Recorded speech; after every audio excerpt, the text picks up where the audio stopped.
Hello again, Struck. Welcome back to another stream of mine with me, Struck.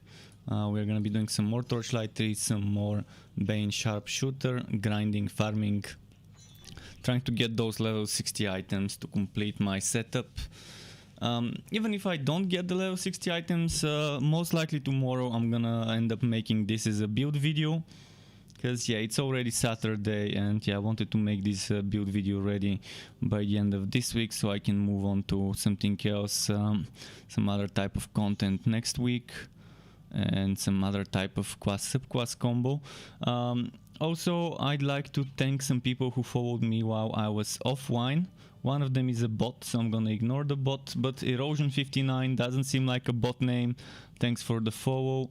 Welcome to the Struck Web to him and to Shandler17 as well. Thanks to both of them for following very much.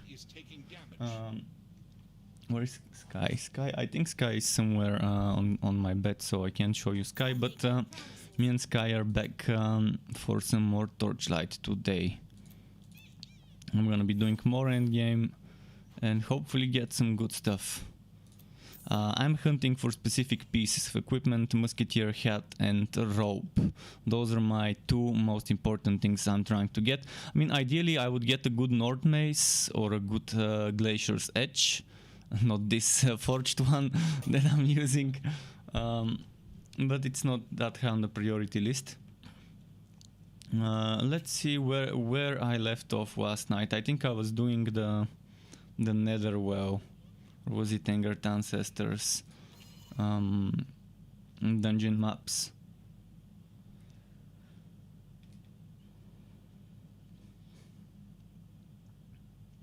Oh, and that reminds me, I forgot to switch on my monitoring device.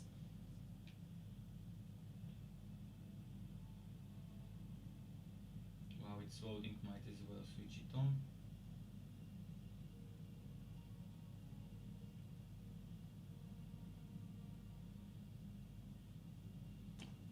Well, it's taking a while to load. Giving me time to fix this. Look at this cable. I have to touch it like this so it actually goes in properly. Alright, there we go. Switched on the monitoring device. Now what have we here?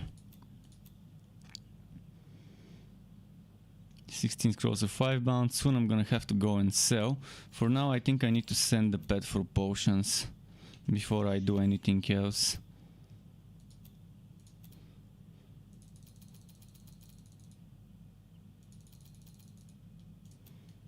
Just like this.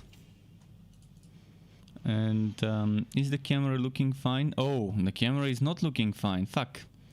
Every day I spend like 15 minutes every day fixing the camera, then I switch to a different scene, to the coming soon, to the starting soon scene, then I go back into the regular scene and the camera image is just back to being shitty. Okay, I think that's fine now.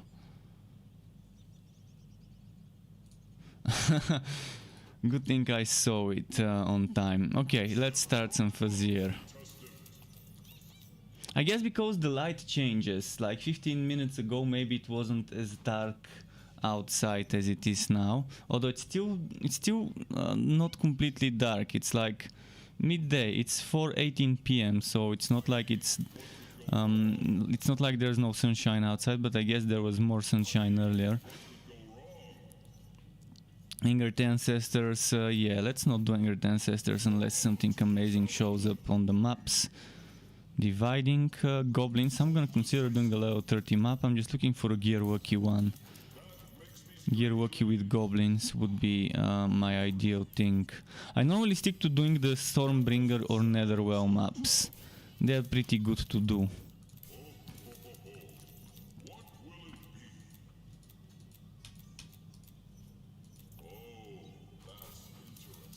Okay, I'm gonna do this one. Because it's Gearwalkie and Hive. Please don't be the Acrid Plains again. I did so many Acrid Plains maps yesterday.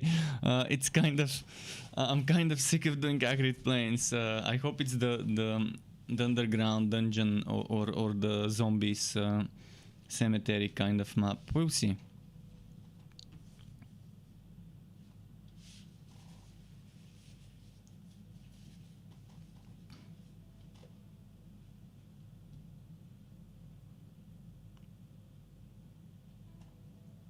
And Sky is not up there. Yeah, Sky is not up there. Sky is, I think, over there somewhere. What have we here? It's a cemetery map. Nice. We can deal with that.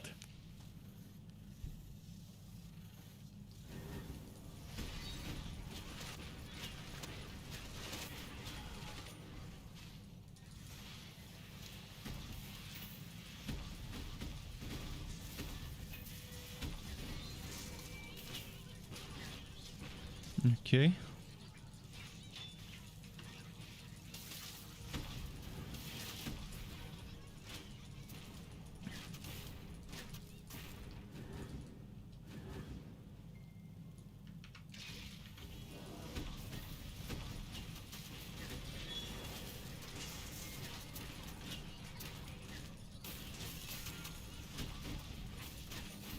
Come on, come on.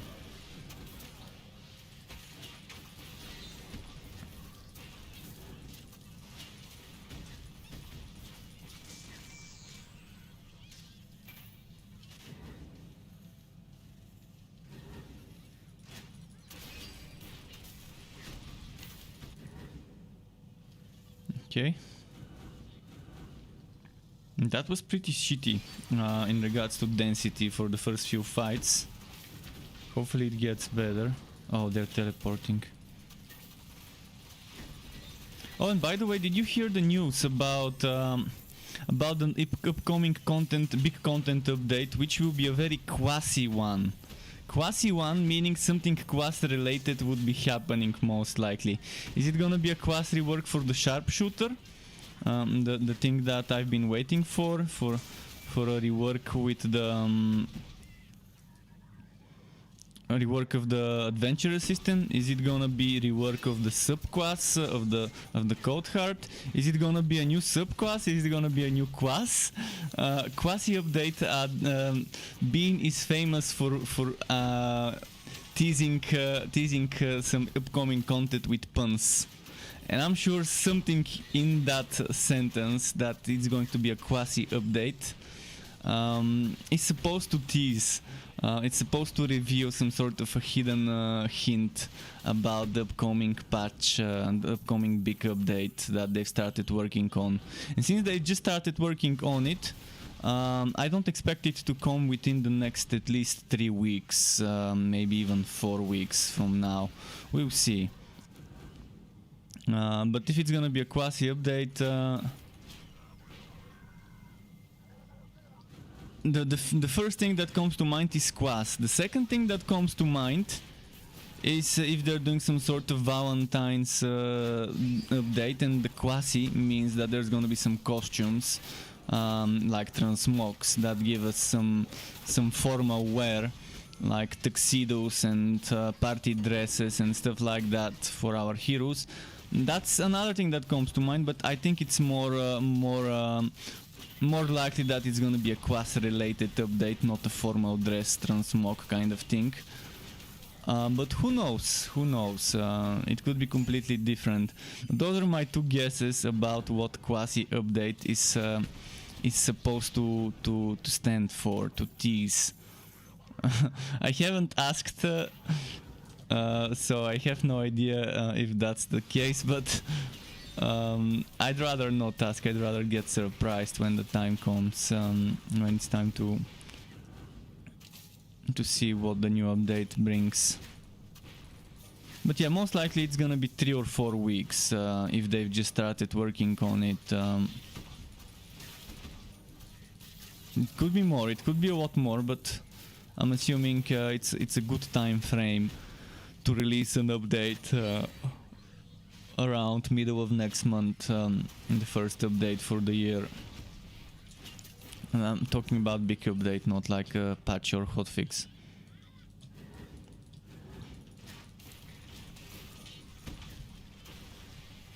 But I'm really hoping it's a rework of the Sharpshooter's adventurer system to not overwrite each other, those bonuses to not overwrite each other, but to actually be able to stack multiple ones, to make it more fluid, to make more fun rotations of the skills.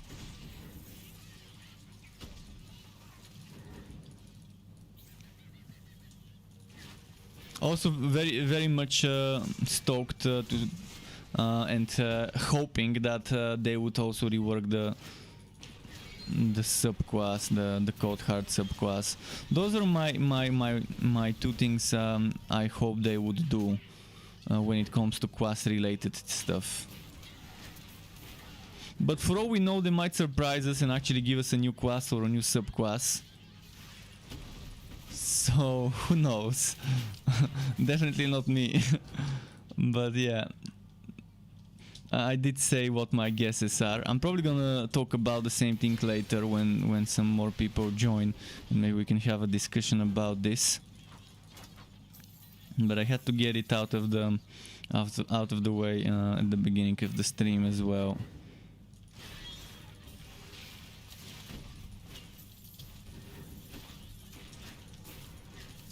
So hopefully RNGesus blesses us today with those Musketeer rope and helmet drops. I mean, they don't have to be perfectly rolled, as long as they give me defense and are level 60, even without a socket, it's gonna be an upgrade. Because this is 800 defense, this is 800 defense, and let's say 900, because it's close to 900. So as long as I get more defense than this, I'm gonna be happy. Even if the other stats are shitty.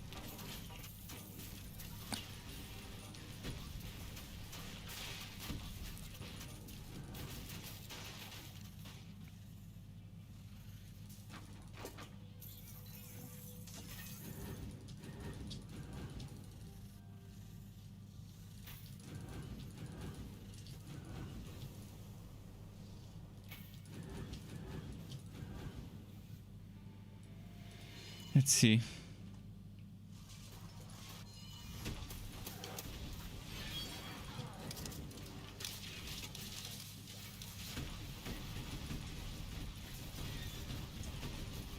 Nice.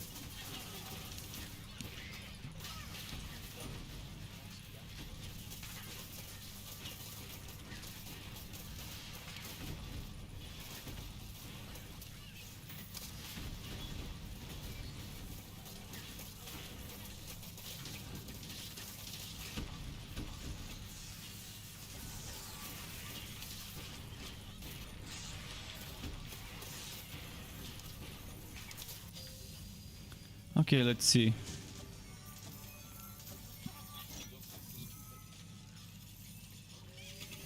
Not much worth picking up, but it's gold coins. It's oh, duration to miasma.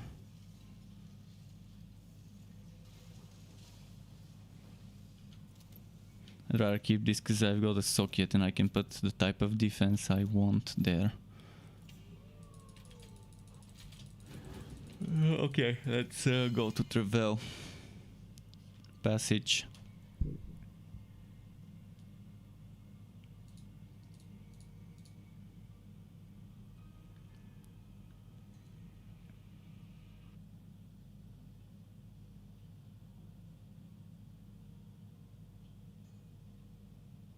Come on. Vote, vote, vote. Please vote.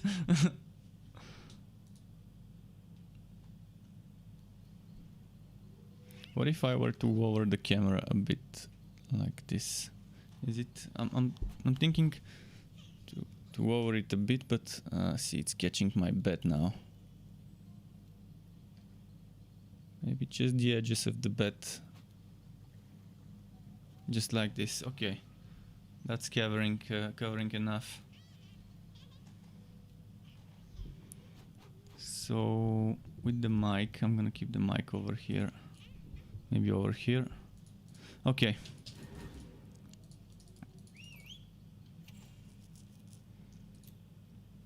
More gear to get rid of. Your pack So do I need this? 2 bolts. Armor again, chance to swap. I'm gonna get rid of it.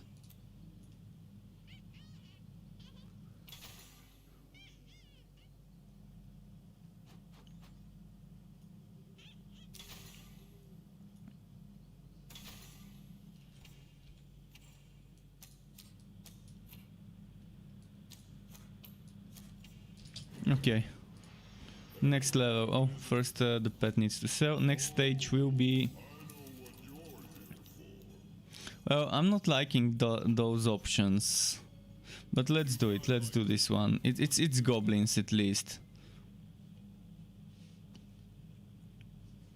And let's hydrate a little.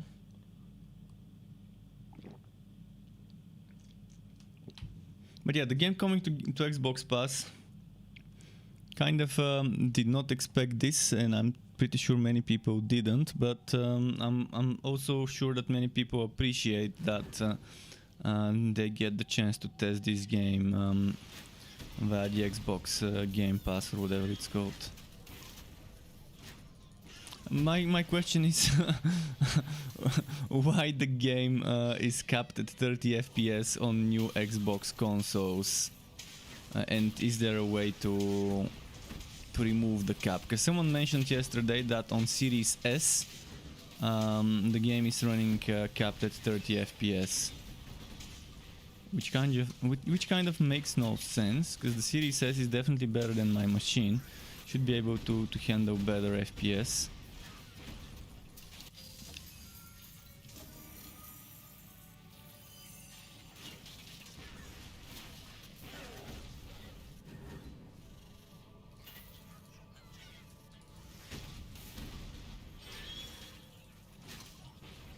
Where did it go? Oh, there we go.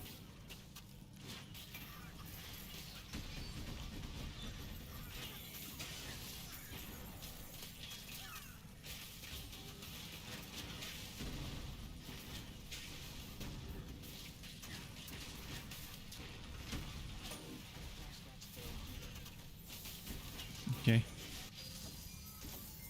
Get him. Oh, there were 2 of them. Okay, dividing. Or no, actually there's no dividing. Not sure why there was 2 of them.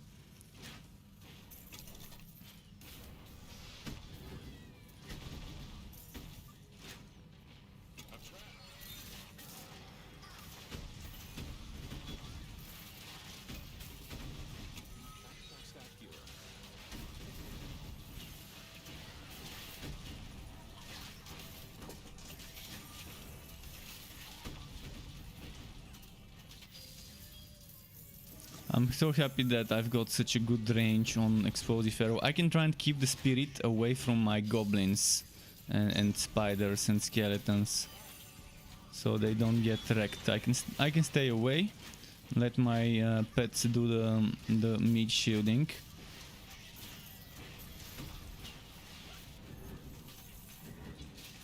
If only I could make them attack certain targets.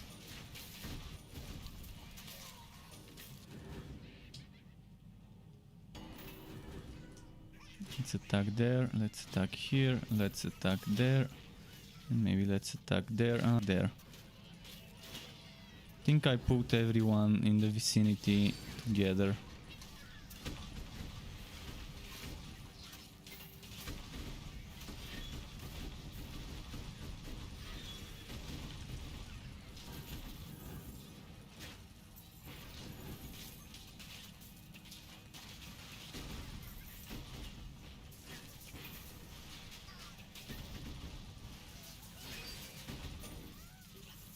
Nice. I love grouping them up like this, like a big train of goblins.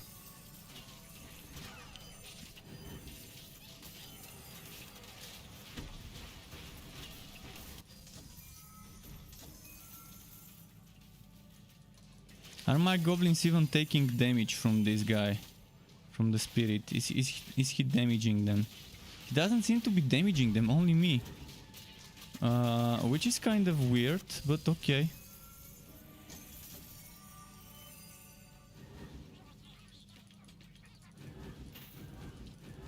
weird and unexpected, but appreciated that they don't take damage from the ancestors. I'm assuming it might actually be a bug, because it makes sense for my minions to take damage from the angered ancestors. I think they made it that way because you can't control them for now. In the same way they made minions not take damage from damage over time fields, like the acidic ant and the exploding ant and things like that, and blazing and so on, because you can't tell them where to go for now. So they did make them not take damage from damage over time fields, and maybe this counts as a damage over time field as well in their eyes, and that's why they're not taking damage, because they can't run away from it. But it would make sense to make them take damage from all damage over time fields once they add a minion / pet movement attack button. Force move, force attack button.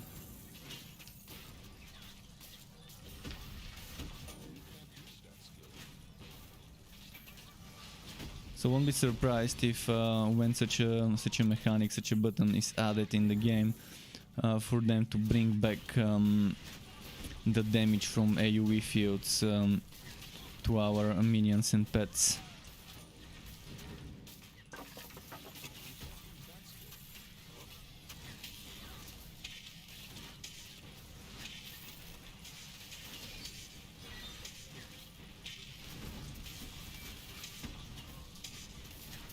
So next week I will be streaming a little bit of Chaos Bane, as promised, but tomorrow this is coming as a build video, so I will be very busy tomorrow for like several hours editing the video and the teaser for that build, meaning the stream would be late in the evening tomorrow for this after this build has been made.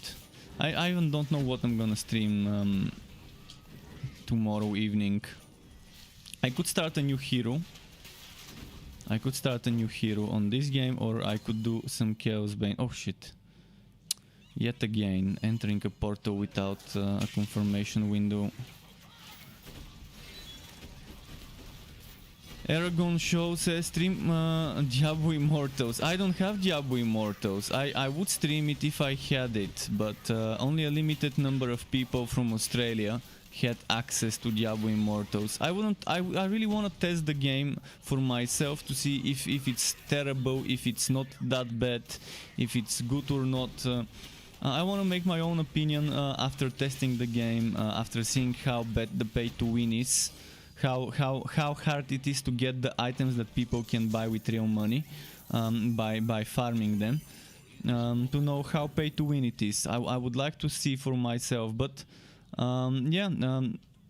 the test is over, so right now I don't think anyone can play the game unless they started a new test, and the previous test was limited to people from Australia, and a bunch of big streamers from other countries, big Diablo streamers, were given access to it, but small fish like me wouldn't get access to Diablo Immortal until we get lucky by randomly getting selected. But again, the first technical alpha was limited to, as I said, mostly people from Australia. It's pretty weird for them to select Australia, by the way. I would have thought they would select US or Asia, because Asian people love pay-to-win mobile games, so it would have been a good audience there. So Australia seems to be the weirdest place to select, but there's a lot of players in the genre. Thanks to Path of Exile, New Zealand and Australian players, this genre has been very popular from people from that part of the world. So maybe that's why they chose Australia for Diablo Immortals target audience for the technical alpha. Or maybe they just wanted to test the servers of that region. And stress test those servers. In any case, when I get a chance to test it, I will, and I will stream it. Until then, I can only wait. I don't need this. Your pet has arrived. Yeah, I mean, I've seen good things about it, but not about the pay to win. What I have heard about the pay to win is that it exists. And people want to sugarcoat it and say it's pay for convenience, but it's not. Pay for convenience is just a mild way of saying pay to win. Because if you can buy something that other people can get, or if you can buy something that gets you guaranteed rewards, for example, guaranteed legendary gems from rifts that have been boosted by the thing that you buy from the shop, then it is pay to win. Because in a game where you're competing for weekly rift scores and where you have PvP, getting your gear upgraded quicker, getting your legendary gems upgraded quicker than others because you're paying to get those items you need for the upgrades faster, and min-maxing your items easier because you are only getting specific stats thanks to the items you're buying, that's obviously translating into you having an edge over the other people who don't pay, who have to grind much more than you, who have to spend much more time than you to get the same results in the leaderboards. And in my book, this is pay to win. There's no way to call it. People might want to call it whatever they want, but it is pay to win in a game with different types of competitive to allow people to gear up quicker. Obviously, it's gonna make them progress through the leaderboards quicker. Eventually, people might even out once everyone is equally geared up and has min-maxed their builds. Things would get equal, but at the start, when you're just starting out, people who pay would have an edge over people who don't. And that's my only problem right now with Diablo Immortal, to be honest. Oh, and the controls. It's a mobile game after all. You don't... It looks fucking ugly when I see my skills in this corner here and not over here. And when I see them as a typical mobile thing. But it's a mobile game, you can't have it other way. It's meant to be played with touch. So I understand why they need to go for this ugly look where you have some circles on the edge of the screen, because that's where people have to tap. But that's it. It's kind of hard to make a mobile game where you don't have this type of look in that genre, because how else are people gonna control the hero? Every mobile ARPG has it, the ugly controls where they're covering this big part of the screen on this side or on this side depending on the game, but they usually put it on this side, or maybe allow you option to switch one or the other depending if you're right or left-handed.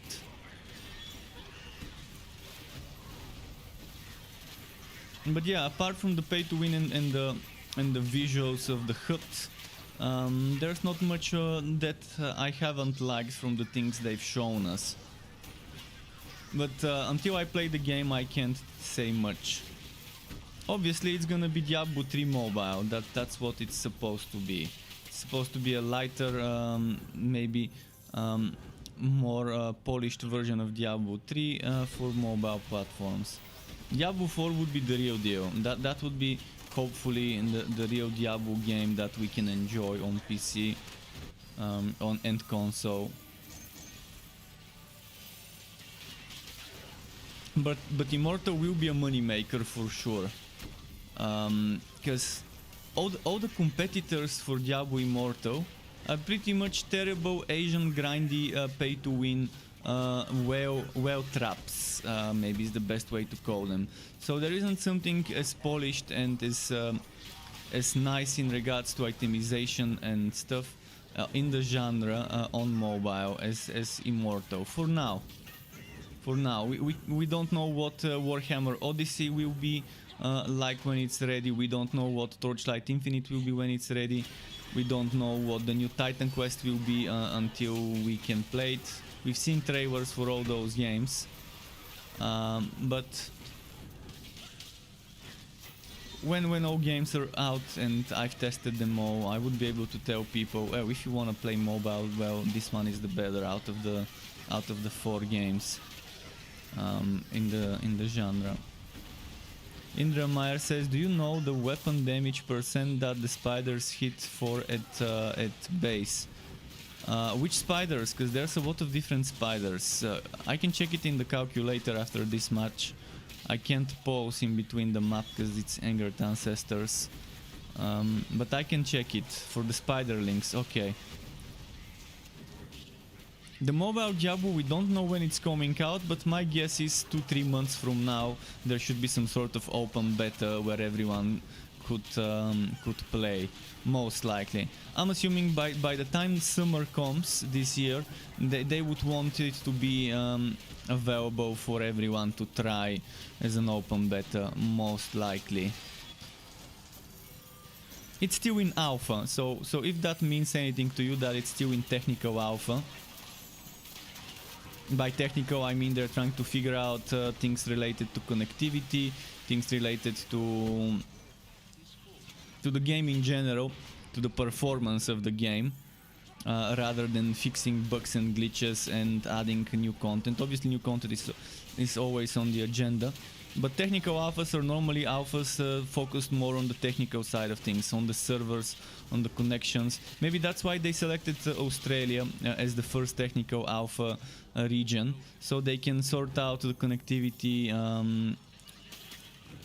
for gamers from that region, which normally is the region that suffers the most on launch days. Sometimes games launch without Australian Oceanic servers, and they have to play on the Asian servers, for example. Like it was with Torchlight. Torchlight 3, when it started early access, it didn't have Australian servers, and they had to connect to Asia or Europe. So it's kind of what happens. But there's gonna be 4 mobile games that I think I would test and stream. Diablo Immortal, Torchlight Infinite, Warhammer Odyssey, and Titan Quest Legendary Edition. If they are all free to play, I think Titan Quest would be buy to play. But if they're all free to play, I would stream them. If something is buy to play, I may skip it and not test it unless it's not that expensive. And I'm not gonna play it for the sake of playing because they're mobile games. I'm gonna play it for the sake of being able to tell people, hey, I've tested this game, it feels like this, like that, the controls are like this, like that. Compared to the original versions, the PC counterparts, there's this difference, that difference. It's this much pay to win, is that much pay to win. That's the least I can do for my viewer base, for my subscribers and viewers, so that I can at least provide them with my opinion of how the game feels compared to the rest of the PC counterparts and the mobile counterparts. Right now, Diablo Immortal is in a good place because, again, in the mobile market, there aren't any as polished and as little pay-to-win games as Diablo Immortal. Yeah, Diablo Immortal is still pay-to-win, but it's definitely not as heavy as some of the other games there. The other mobile Wooter ARPGs.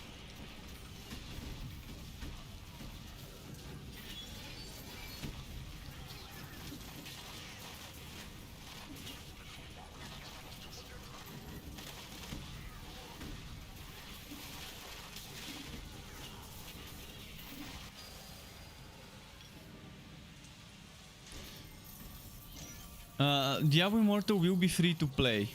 It will be free to play with in-app purchases. Diablo 4 will be buy to play.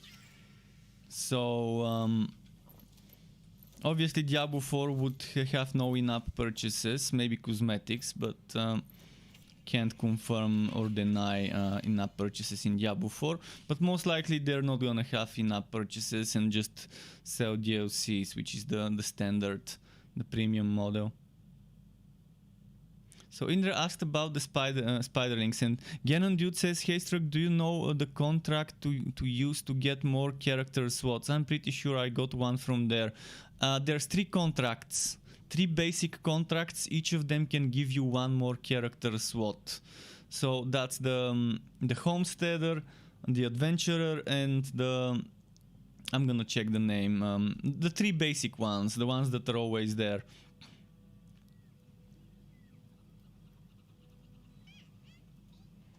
And regarding Aragon show saying Blizzard saying that Diablo Immortal is not gonna feature any pay-to-win mechanics, this is bullshit press release stuff. They've already told us all the things that will be there, and I can tell you they are pay-to-win. I've made videos on this, and this is that was me reading and quoting what Blizzard have said in their post. I can show you the information in a moment.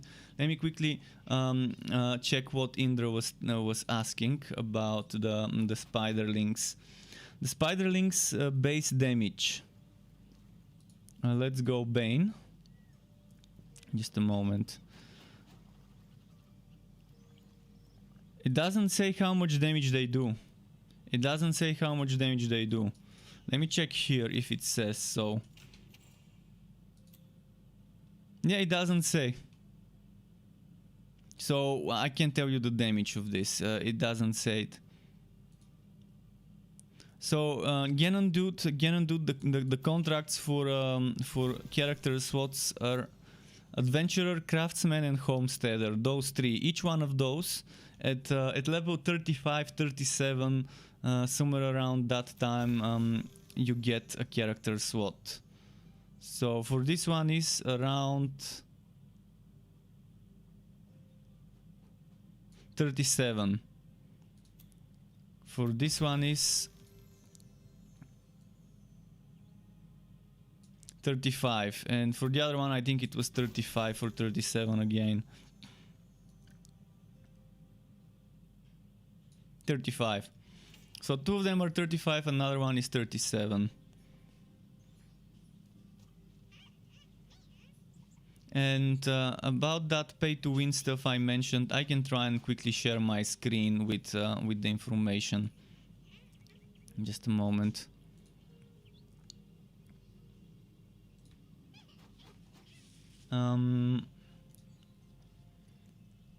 See, this is an article called "Our Free-to-Play Approach,"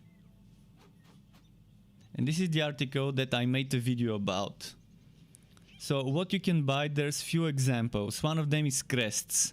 Crests are used with Elder Rifts. Player can run Elder Rifts to their heart's content, and crests can be earned or purchased. Meaning you can purchase something that people can earn, that is needed. And crests provide both personal and social benefits. Using crests spices up experience by adding random modifiers that enhance gameplay, making a rift either easier or more challenging. Using a crest guarantees certain non-gear rewards, such as runes and legendary gems, and you need more legendary gems to upgrade your current legendary gems.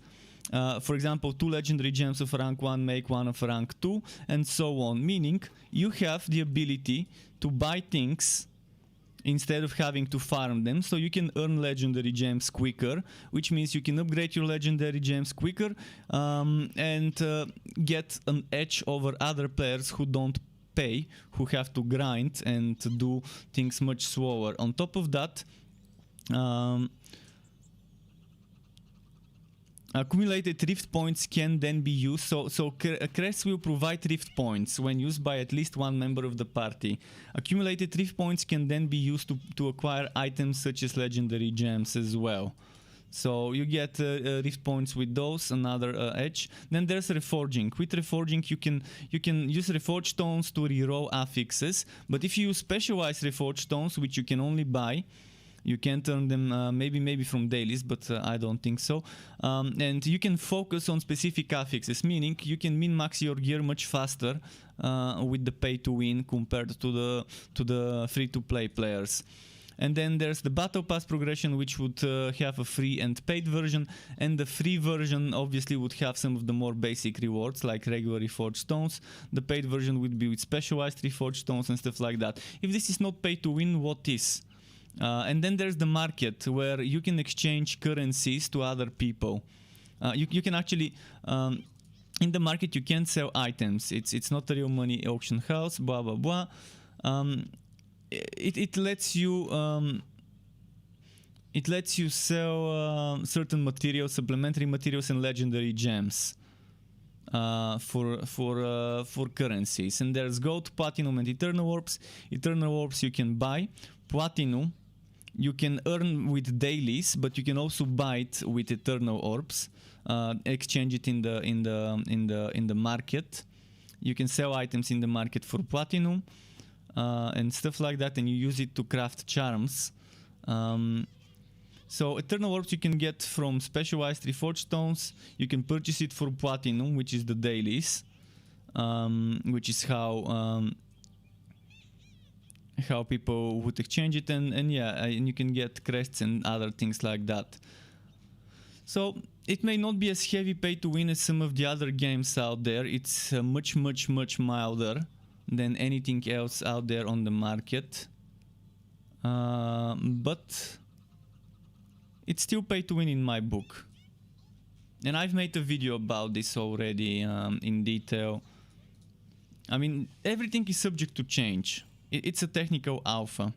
It's a technical alpha and it's all subject to change, but from the looks of it, people who pay would have an edge when it comes to competing, when it comes to leaderboards. They would be able to jumpstart their leaderboards.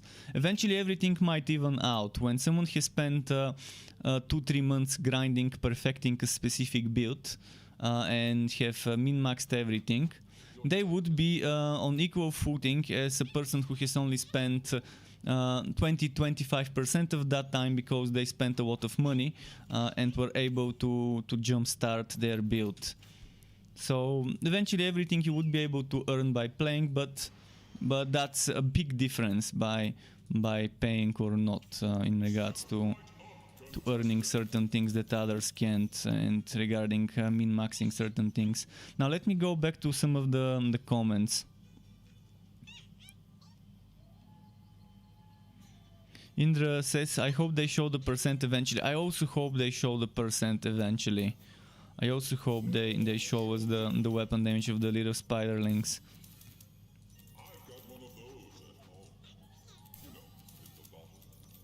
Is there no Goblin Gear Wookie or Goblin Dividing map?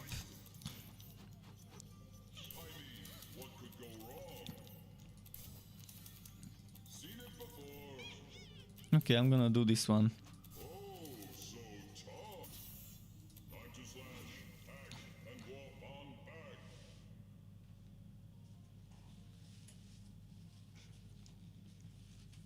What in FIFA 2021 is pay to win, by the way? I'm not a FIFA player. I've not played FIFA in a very long time, so I don't know what exactly you mean by that. But how is FIFA 2021 similar to that system in Diablo with the stuff?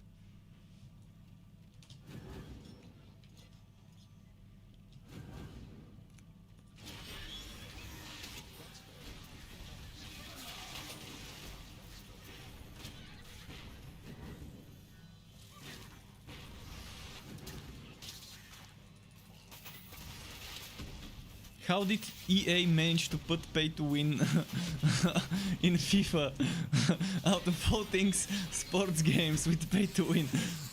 I would see things like cosmetics, buying certain skins and things like that in a sports game, sure.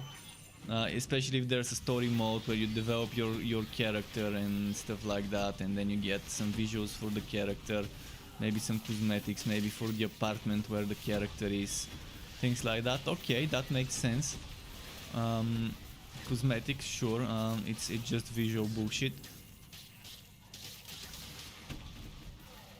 How come you didn't use Dance of Death in your Forge build? Maybe I didn't have room for it. Maybe I used a lot of other things and I didn't find room for Dance of Death. I'm not sure which build you're talking about. I can check it later. If I know which one you're talking about, I can go and check exactly what I took.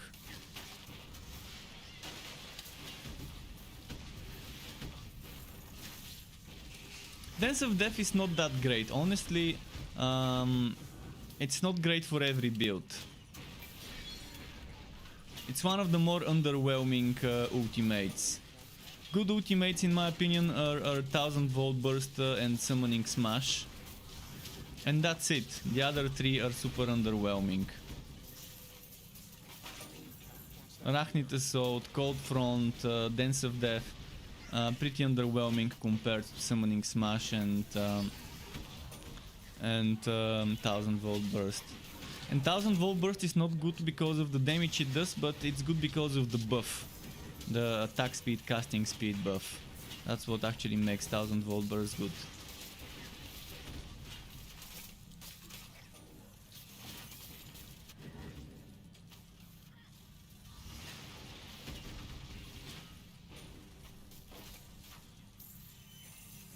Let's see over here.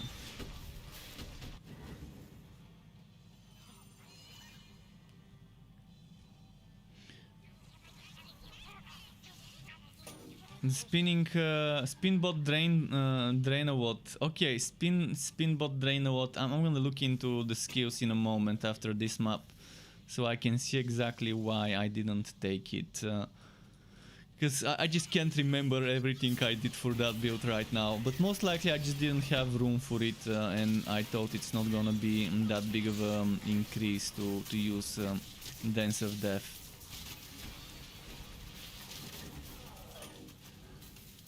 But it looks cool on a spin to win build to use Dance of Death. It looks cool because you can be spinning while there's blades spinning around you.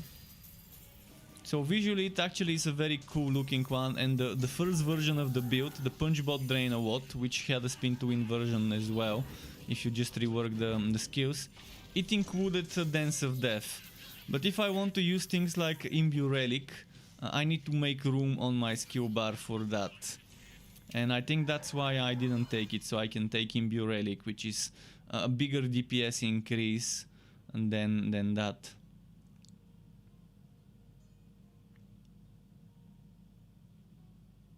So let me go and check. Let's go to screenshots, Torchlight 3 Early Access, Forged Builds, and then Spinbot Drainawat, and wait, shit, didn't I save it? Oh, it's saved here, okay.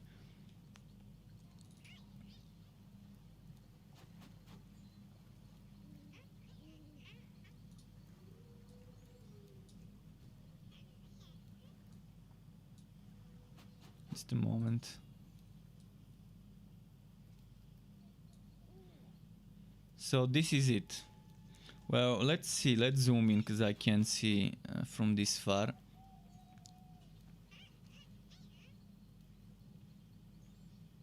So yeah, I was using this one on my skill bar.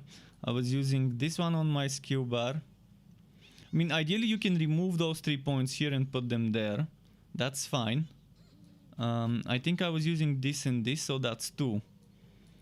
3, 4, 5, 6, 7. Imbue Relic 8. Let me check the video. Let me check in the video what skills I was using. So if I go to exports, Torchlight 3, new builds, and Spinbot. The Spinbot was using... So I was using Vortex Bomb, Sonic Pulse, Ramming Robot, Power Projection, Drain. Oh, I was using Charged Up. Charged Up was pretty nice because it gives me movement speed. So the one thing you could do is remove the 3 points from Bloodseekers if you want to, and put those points into Dance of Death.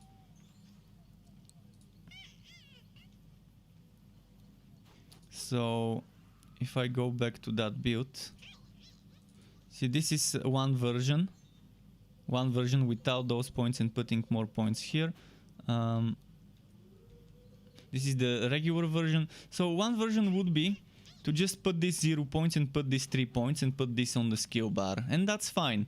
You can still retain charged up, but the thing is, where I had charged up, I wanted to use Imbue Relic, and the thing is, I wanted to use Imbue Relic and charged up, meaning this one needs to go away when I get Imbue Relic. I didn't have Imbue Relic on that build as an item, that's why I just was using this as a temporary placeholder. So if you don't want to use Imbue Relic or charged up, you can replace it with Dance of Death. I think Dance of Death and Imbue Relic without charged up might be the thing you're looking for. Charged up is nice, it gives you extra movement speed and it's amazing. But if you think that you're fine without that extra movement speed, then just replace charged up with Dance of Death, and that's not gonna be a terrible alternative. But Imbue Relic definitely needs to be there to get the most out of it.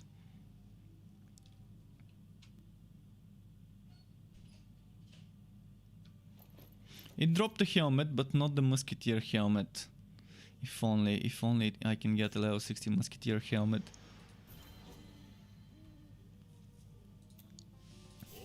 So I hope I managed to clear things up a little regarding that setup.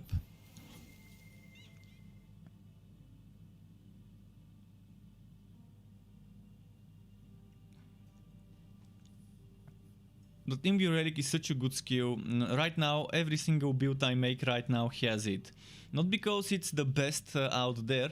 It's just I'm in a wave, in a wave of testing builds with Imbue Relic, testing my old builds with Imbue Relic in them, and making new versions of those builds with Imbue Relic, and making new builds with Imbue Relic. I'm just all about playing with my new toys. They gave me new toys, such as the Ancient Ember set and the Winter Weave set, and I'm all about testing that, and the Arctic Armament set. So I'm all about testing builds with the new items, because I've got builds with the old stuff, which you can still use the way they used to be back then. But it's fun to test what I can do with the new stuff.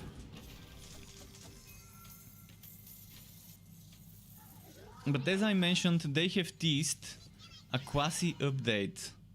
I'm gonna show you.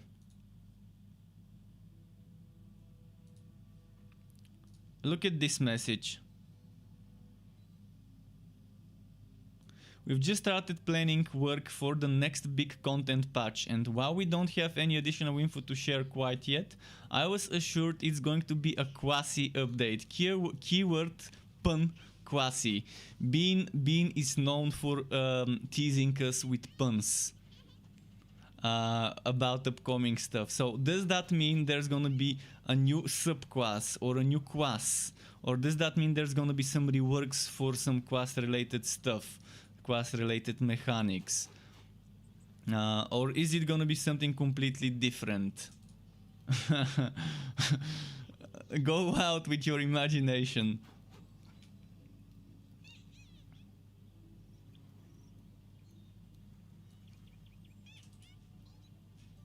So this is a new, actually let me give you the link. To those of you who don't have the link, you might want to read this.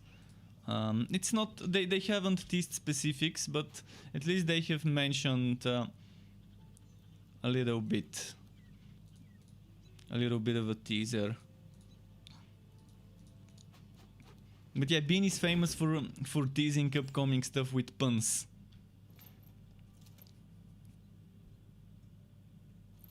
And I'm pretty sure this one is a pun of a sort. It has something to do with the new update by calling it quasi. She probably means something quasi related. I would be very surprised if it's a new class. I wouldn't be surprised if it's reworking of a subclass like the Cold Heart. I wouldn't be surprised if it's reworking the Sharpshooter's mechanic, the adventurer mechanic, to no longer overwrite each other's bonuses. That would be amazing. I wouldn't be surprised if they give us a new subclass as well. But kind of don't think it's the time to do that. I think it's better to fix whatever we have right now before adding new subclasses and stuff. I really hope it's a rework of the Code Heart or a rework of the Sharpshooter mechanic, the what's its name? The adventurer mechanic, the adventurer buffs.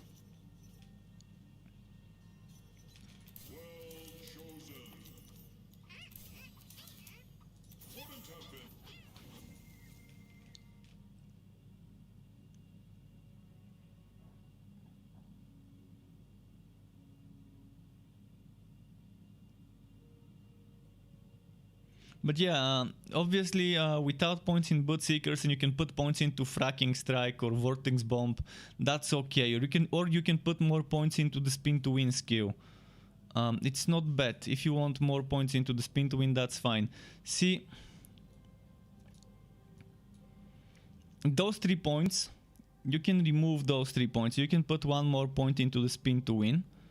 Into Fracking Strike and 2 in the Vortex Bomb, or you can put 2 in the Vortex Bomb and then 1 in the Spin to Win, or maybe you can even put points into Sonic Pulse for the cooldown. I would say Vortex Bomb with a faster cooldown, if you need it, sure, put 2 more points. If you want to use the spinning more than fracking, maybe put more points into spinning and less into fracking. There's ways to do it for those 3 points if you don't take Seekers. There's also a way to just take Seekers and not take Drain. Remove the points from Drain and just use Seekers, but by using Seekers you're not gonna be able to use Dance of Death more often. So if you're planning on using Dance of Death, I would suggest using Drain. It's the more logical choice. In general, my builds are definitely flexible and people can rework them, make them their own by using slightly different skill combos or slightly different passives. I don't make builds that are super strictly take this only and don't take anything else. I avoid making such builds where there's no freedom to modify, because the game in general is very flexible in regards to modifying one thing or another, and that's why such builds are pretty much almost every build you can think of you can modify one way or another to suit a certain person's playstyle a bit more without losing that much DPS or so.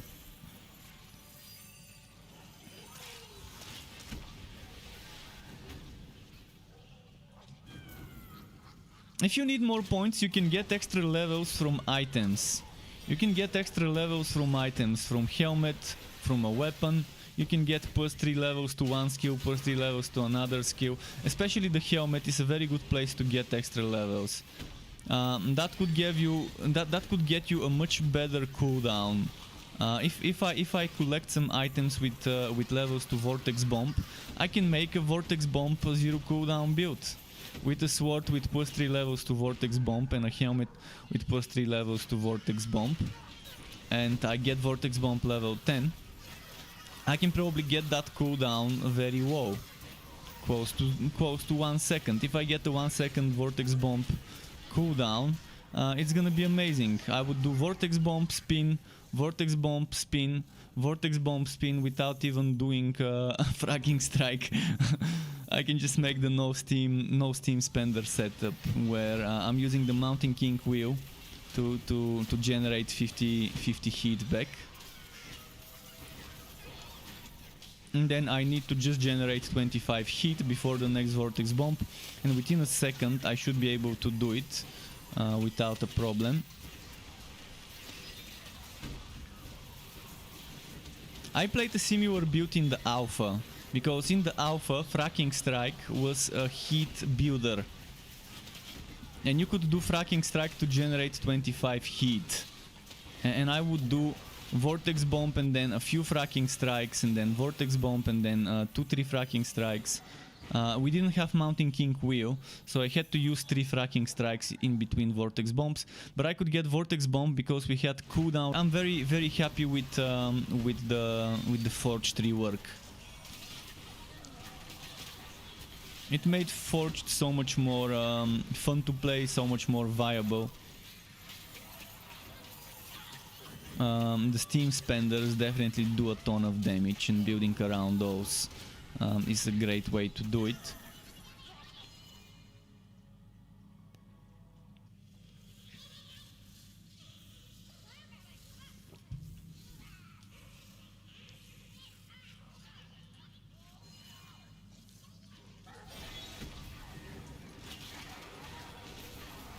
You like to have crit chance on the helmet with the Electro Summoner Sharpshooter. Well, you can have both things. You can have crit chance and extra levels to a skill. I mean, if you're using Explosive Arrow or Targeted Strikes or whatever skill you're using for damage, why not have 3 levels to that skill for extra damage to that skill? And crit chance and a socket.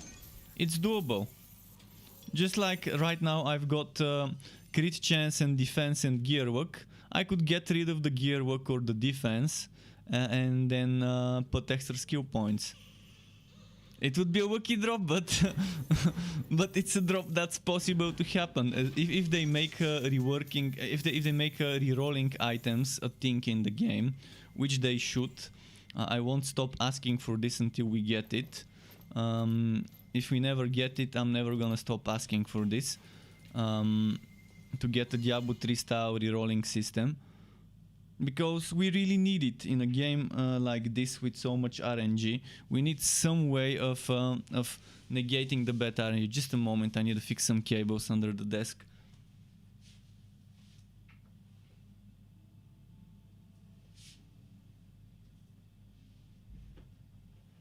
Okay, I need to go down this desk.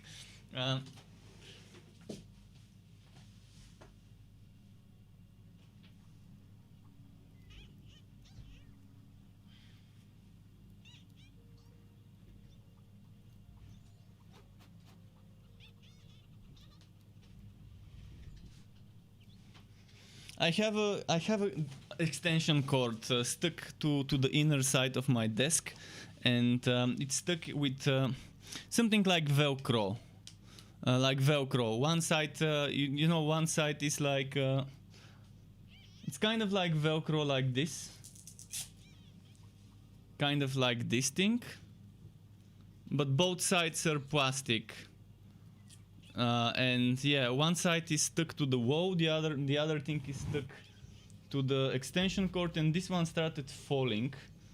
I think it got unstuck from the wall with the double sticky thing, and I had to fix it. And there were some cables out there. It's super hard in my country to find good cable management solutions. It's very hard. I don't know. I tried to buy some stuff from the shop nearby, but they didn't have the stuff, so I'm probably gonna have to order some things online for cable management. Okay, let's see. Did I mess something up? I don't think I did, so let's see. Next map. But before the next map, this needs to go into one of my sharpshooter storages. Let's put it here.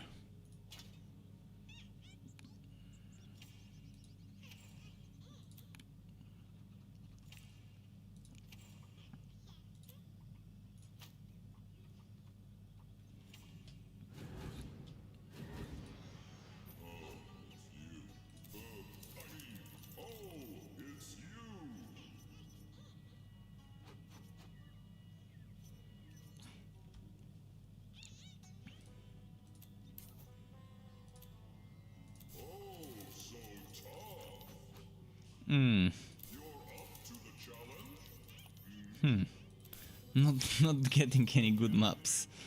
I'm gonna check the Stormbringer and just pick whatever. If there's nothing that I like. Ooh, Goblin Gearwalking Netherwell, Stormbringer, this is it.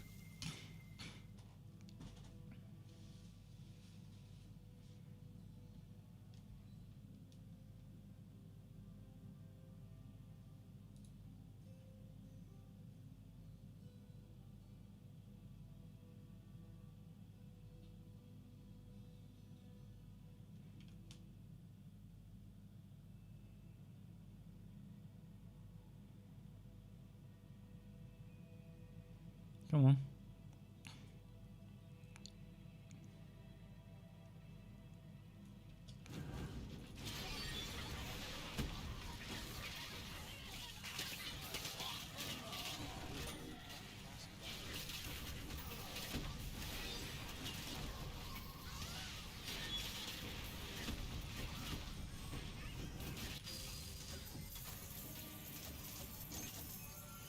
Glacier Sedge, nice, nice. Please be good, please be good, please be good, please be good.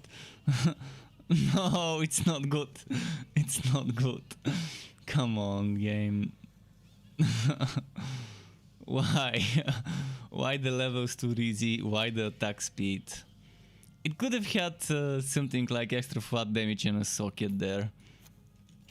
This is why I'm saying we need a system with rerolling. It's just...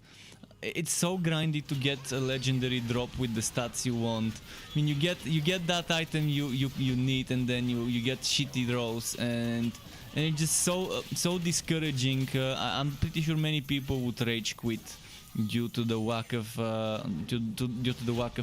item affix rerolling system. After they get 10, 20, 30 of the same item with shit rolls, obviously they're just gonna get pissed off and quit. Fucking RNG, yeah, and welcome back, Drak. Welcome back. We need ways to show RNG the middle finger. If RNG is showing us a middle finger, we need to show it up his bum with a system that allows us to do so.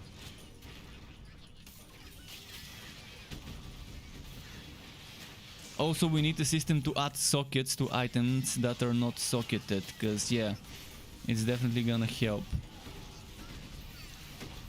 You can't just rely only on RNG. When you rely as a developer only on RNG to provide the min-maxing for your players, it just becomes boring and people quit because they realize how grindy it is. I've just committed to this game, so no matter how bad or how little I enjoy the game, I will still play it, as I'm doing right now. I'm still playing the game even though I don't enjoy doing the Fazir one bit. I don't enjoy the RNG of the drops one bit, and how diluted the affix pool is with unnecessary affixes that no one uses in their builds eventually. It's just so bad right now without any quality of life in that regard.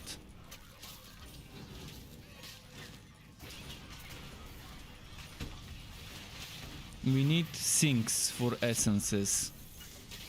Definitely need more ways to spend our essence. And gold.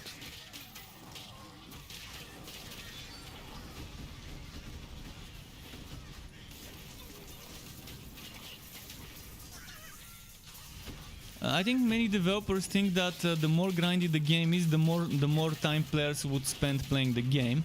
But this is only true for a small number of players, and until a certain amount of time spent without getting rewarded for their time. You need to respect the players' time. You need to think of players, as humans, not as zombies who have nothing better to do than waste their time grinding for months just to get that one item, and then to move on to the next item for another few months. With a game with this much build diversity, it's fucking silly to expect people to grind so much on a single build, on a single character, when you have 200-300 different character builds you can explore. And you have items to farm for all those different builds. Even on the same hero, on this Bane Sharpshooter, I can make a bunch of different builds with that combination of class and subclass, as long as I get the right items and as long as I get the right affixes. So it's just not reasonable to expect a player to spend multiple months to grind for just to try and get that one item out of 10 items in their build min-maxed. It's pretty silly. It makes sense in games where there's no min-maxing and you get the item with fixed stats every time, and you know, okay, I've got that one item and that's it. I grinded my ass to get it, but it's done. But right now you get such bullshit items like this one. Look at that. Only the relic cost is something I would consider as an okay, acceptable affix. Maybe the attack speed for basic attacks if I'm doing a basic attack build, okay. Levels to resist fate, definitely wouldn't want that. In most builds, if I put levels in resist fate, I'm not gonna rely on it to get that extra damage, because it's not a skill that's supposed to be used for the damage. It's more of a crowd control stuff. So definitely not gonna wanna over level this, over level 10.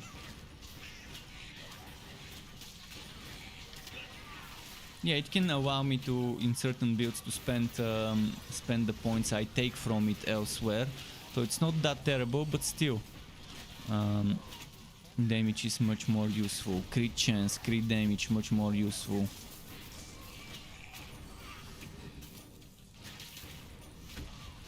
And then not getting a socket, this is the worst, not being able to add sockets yourself. We need a new consumable item that allows us to add sockets to items.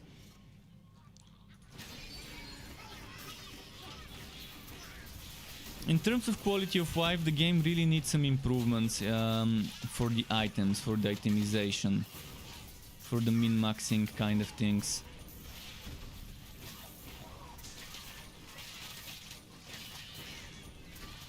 I've said it many times, but Diablo 3 did it amazingly well in this regard, in regards to rerolling item affixes and using unnecessary items to get materials for customizing the ones that you wanna use. There's many things in Diablo 3 I don't like, but the rerolling system is one of the best things I've seen in games of the genre, as quality of life feature for min-maxing.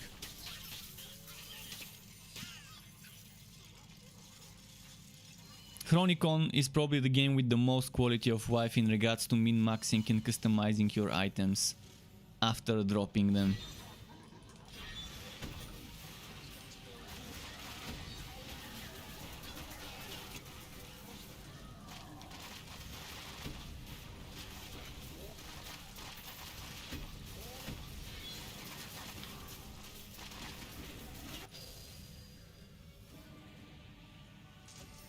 What I think of Path of Exile, I don't wanna say it again. Every time I start talking about Path of Exile, I get into a negative space, which is just not fun for me. It's not fun for people watching me talk about Path of Exile and ranting about the things I don't like. I think Path of Exile is the game that has done the most good for the genre. It has done the most innovations in the genre. And I respect them for trying different things every league, but it's also the game that has the most amount of things I dislike in a game in the genre. It probably has it's probably number 2 or number 3 in regards to amounts of things I like in a game, but it's definitely number 1 in amounts of things I dislike in a game of the genre. So I'd rather not go into details, because every time I do it I just end up ranting for like 20-30 minutes about bullshit stuff in the game that I don't enjoy. So yeah, definitely would rather avoid this. But it's fine. You don't know that. You have your right to ask me what I think about it. It's just there's many things I don't enjoy, such as the double punishment, for example, losing XP when I die, and things like that. I can say it in a way where I can sum up everything. If they make a league, the same way they have hardcore leagues, soul self-find leagues, they have regular leagues, etc. If they make every time a new league, that's Care Bear League, or Sandbox League, whatever you want to call it, whenever there's a new season, to make a league for Care Bears where you don't lose XP when you die and where there is no leaderboards or no competition for leaderboards, and where the RNG is less punishing, and it's just for fun and not for competing or anything, just to have fun, just to explore the new mechanics without worrying too much about the bullshit RNG or about losing XP when you die. In fact, better XP rates, even something that I would love to see. I think Path of Exile is designed in such a way where it obviously makes sense to compete who would level up quicker, but people who don't want to be part of this competition should be able to opt out of that competition and not be punished for dying if they're not part of the competition. So I wouldn't mind a Care Bear League where the XP rates are increased, you get max level much quicker, you have less shitty RNG when it comes to 6 socketing and 6 linking and all of that. You have much less RNG in regards to other things to deal with. In general, a league for people who just want to play for fun and want things to be easier rather than complicated and grindy. Without competition. You're gonna see a huge influx of people playing that league. People from other games would return to Path of Exile if they make such a league. They would win the small percentage of people that don't play the game for that reason, like me, because the game is just not their kind of game. And that's the one thing that could make me return into the game and play it. A Care Bear League for Care Bears like me.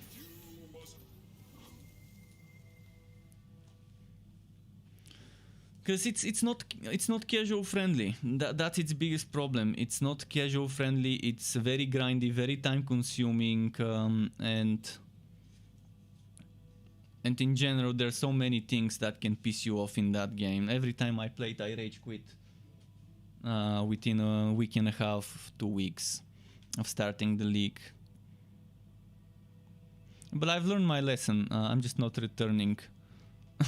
The time I will return to Path of Exile would be for Path of Exile 2, and I don't expect to stay and like the game. I'm just gonna return to give it a try so I can see for myself if I like it or not. I don't think the things that piss me off would be changed.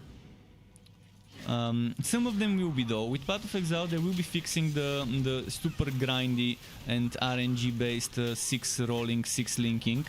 So at least this they're fixing to be better. But most of the other stuff would remain as it is, so I don't see myself playing the game, but I will still play it probably when it launches, just so I can say to people, here, I've tested the game and I think this and this and this about the game.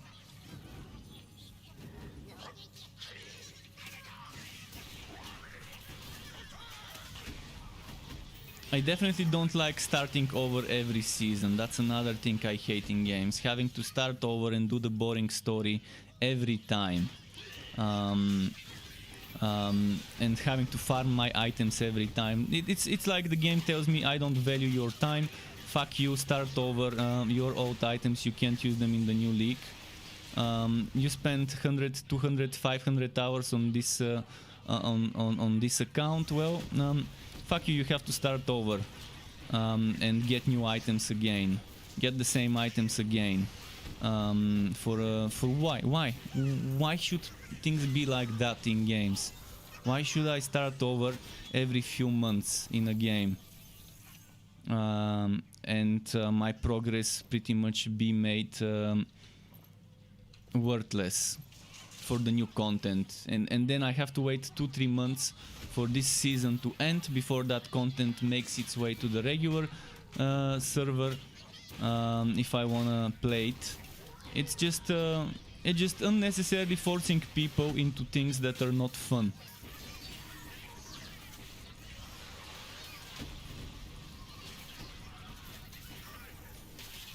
And hopefully Torchlight 3 doesn't get something like this. That's one of the things I like about it right now. It's not forcing me to... It's not telling me that it doesn't value my progress that I've spent throughout the months and years I've played the game.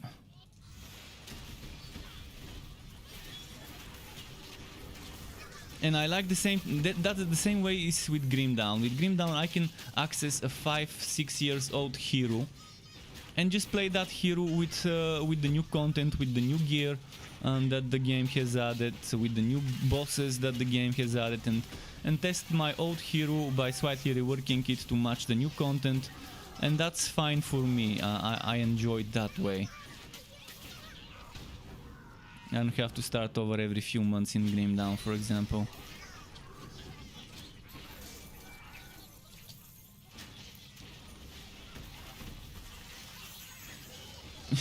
Okami says he likes the look of PoE but doesn't like the gameplay. Kind of the same for me, although the look looks very rugged. Saying bad stuff about Path of Exile on stream, your streaming platform crashes. So my OBS crashed. Don't say bad stuff about Path of Exile on stream. Chinese hackers will make your game crash. So yeah, my game, my browser, and my streaming software crashed. Tencent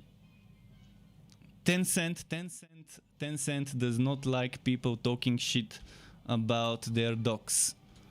But yeah, as I was saying, Path of Exile looks very rugged. That's what I was saying when I crashed. It looks like made out of dough.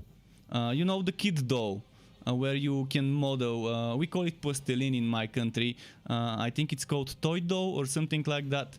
Things look as if they're made from this. But it's a game with a very old engine, that makes sense. Path of Exile 2 looks amazing. They've made a lot of improvements visually in many ways throughout the years. But Path of Exile 1 still looks outdated, but I don't play games for the graphics. I play pixel games as well, like Chronicon, and I don't care if they look like shit, or if they look like piss, or if they look like candy. Whatever they look like, I don't care. But yeah, I'm not sure why suddenly my browser, my streaming software, and my game crashed at the same time when when they're barely overloading my system. I can start my FPS counter so you can see.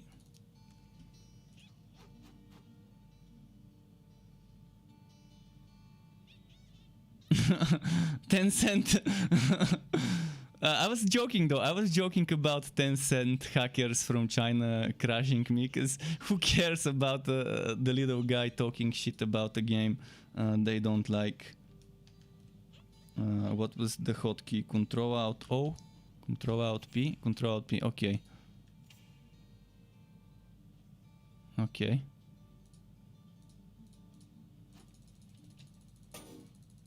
Your pet is wounded. Yeah, that was weird how I crashed out of nowhere. Good luck out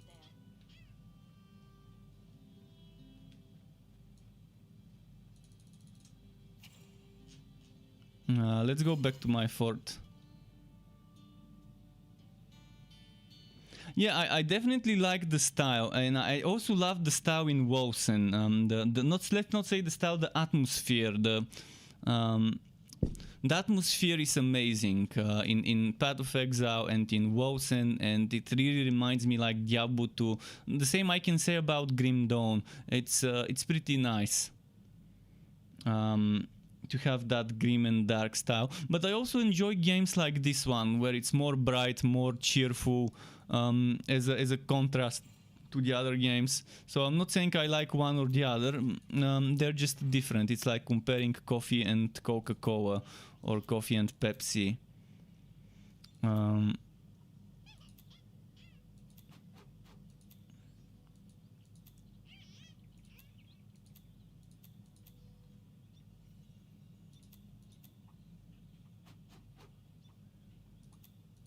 Yeah, it's weird why I crashed. I'm checking something on my task manager to see.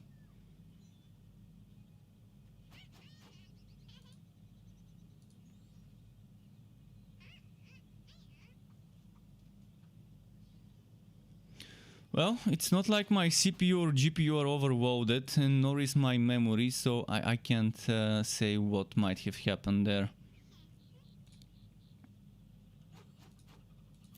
Okay, let's just do what I was doing.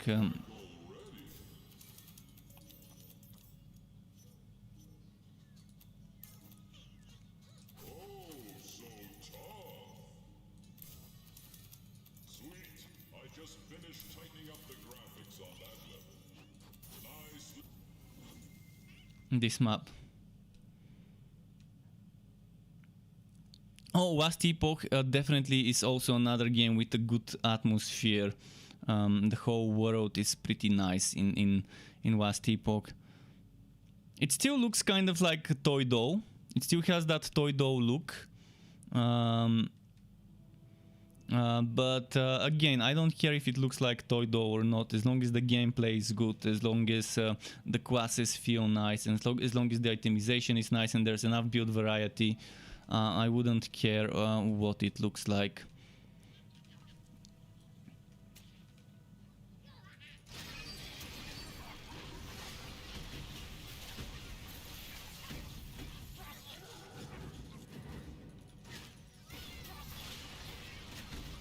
Yeah, just a moment. I need to see if is my stream running?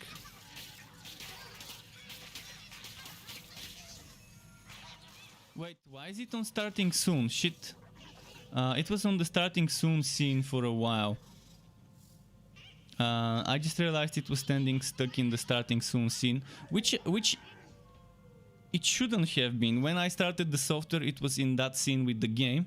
Then suddenly when I switched out and tapped it, changed it. I'm just quickly double checking if everything works. Just give me a moment. I'm gonna check if the streams are running on my other devices.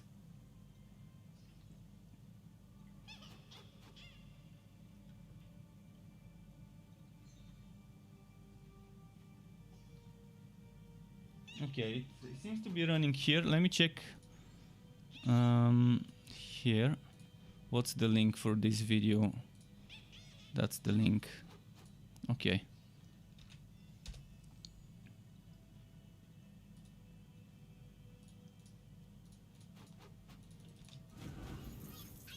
Okay, we're good to go.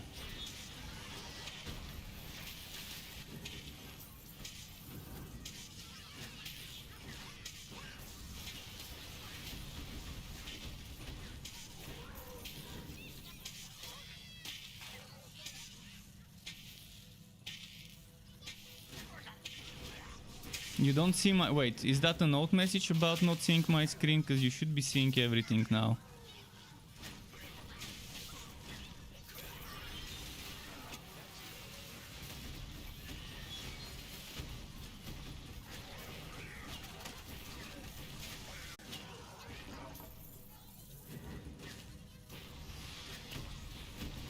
Let's see.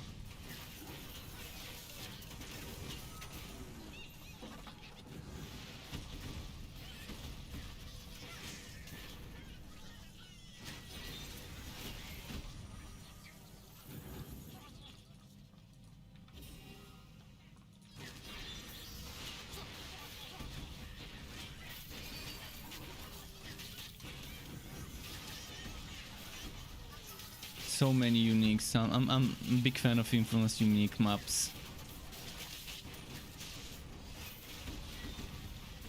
At 72 contract levels, I think I started with 50 something or 60 contract levels, already at 72 unclaimed rewards.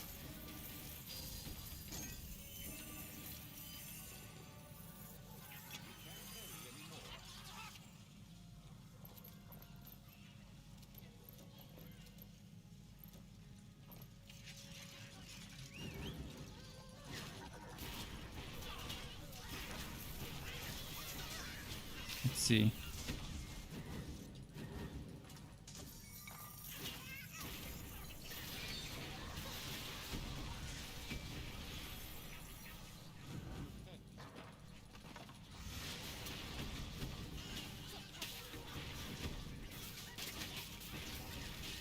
Come on, come on.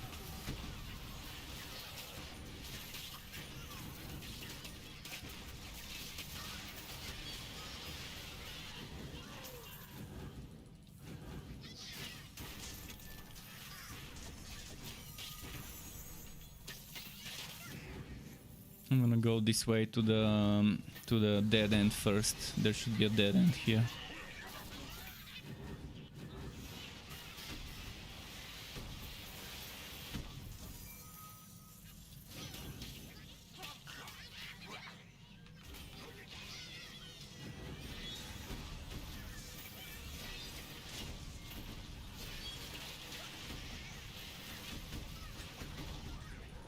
You don't like items and item system in Path of Exile, but you like the Diablo 2 and 3 Grim Dawn. Do you mean... Wait, you like the item system in Diablo 3? Really? The item system in Diablo 3 you like?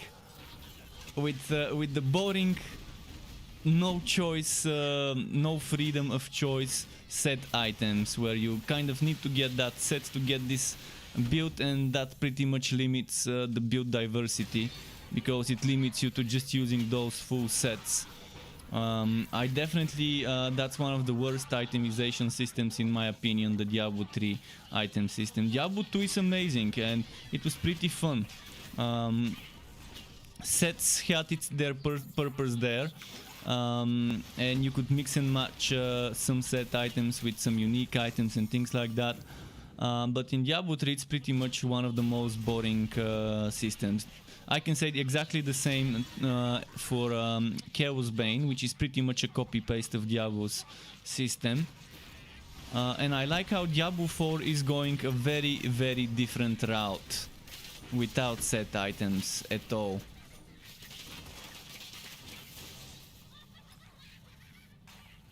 Grim Dawn also has a very nice way of making sets work.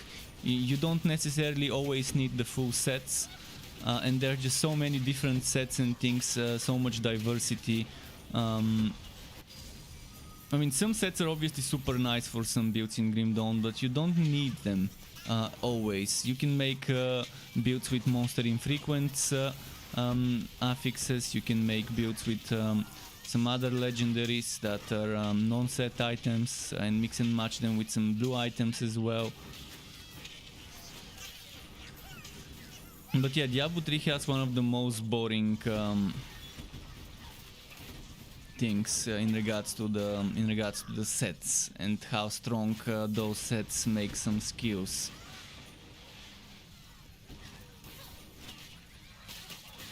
So thankfully in Diablo 4 that's not gonna be the case, and we're gonna be able to mix and match a bunch of legendaries, and you're gonna be able to get in Diablo 4, let's say you get boots that give you damage to, let's say, Whirlwind.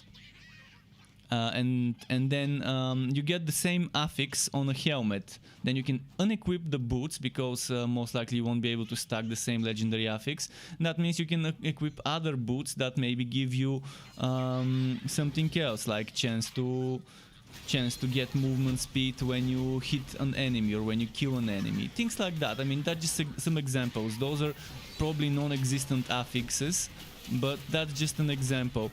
You can get every single legendary affix on every single type of item in Diablo 4. So it's not just boots that drop you that one affix. It's not just a chest that will drop you that one affix. And that's gonna be the beauty of it. You don't have to farm specifically that one item type to get that one affix. You can get it on any item type, and you just, if you want those 6 affixes, just get 6 pieces of equipment that are different pieces that have those affixes on them, and then you get your build with those 6 legendary affixes. Definitely a lot of beauty in that freedom. As a build maker, as a tinkerer, I really love that about it.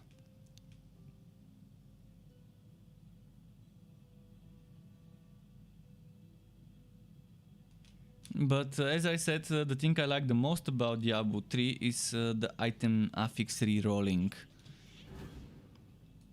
It's, in my opinion, it's a must-have system for any self-respecting looter game in the genre, where it can fit to have such a system.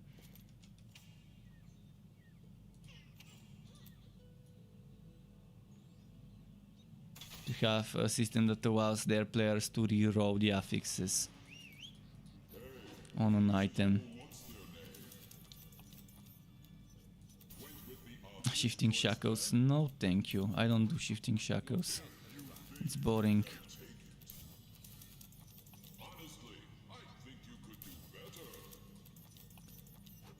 Oh, let's collect some maps, map rewards, some contract rewards.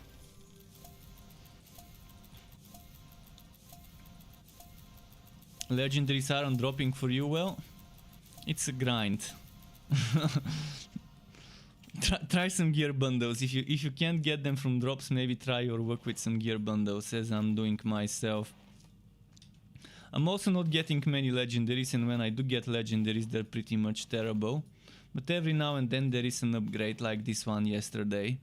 It's not amazing, but it's pretty decent. 2 times defense and a crit damage. It happens sometimes.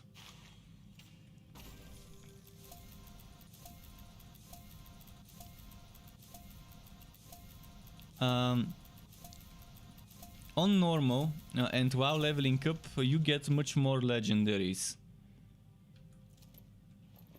I'm not the only person that has noticed this. While leveling, there's much more legendary drops, and once I start playing Endgame on Ridiculous, the drops are much less.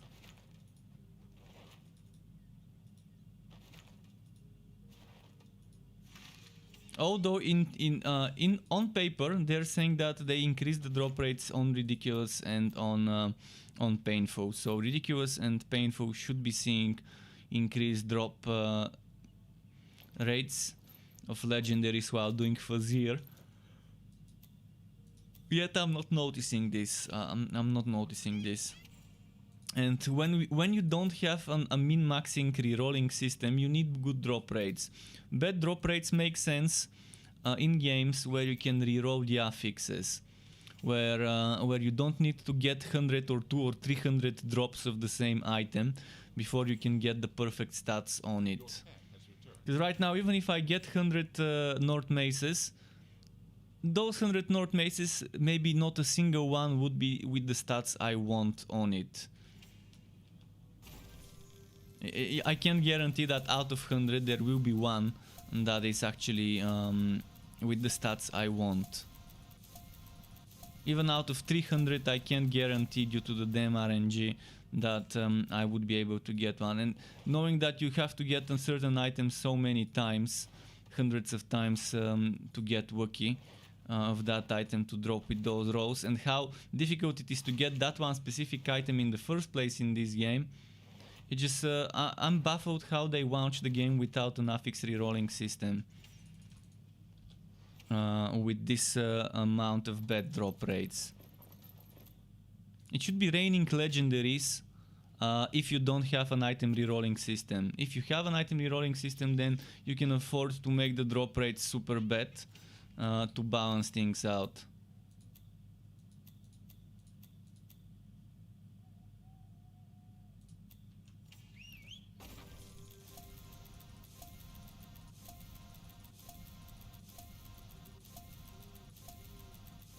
Come on, come on. And this thing, they really need to make quality of life where we can stack the gear bundles and the essence bundles and the 4 decorations. We should be able to collect 100 or 200 contract rewards without stopping to open them every now and then.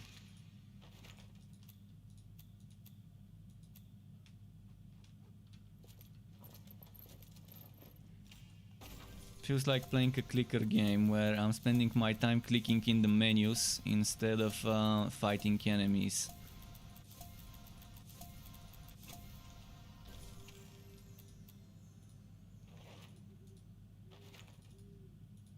Come on, come on. Oops, no.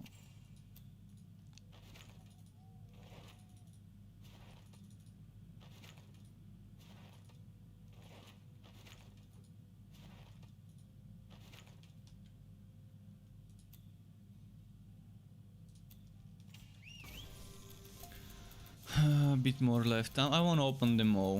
I know it's boring, but it needs to be done.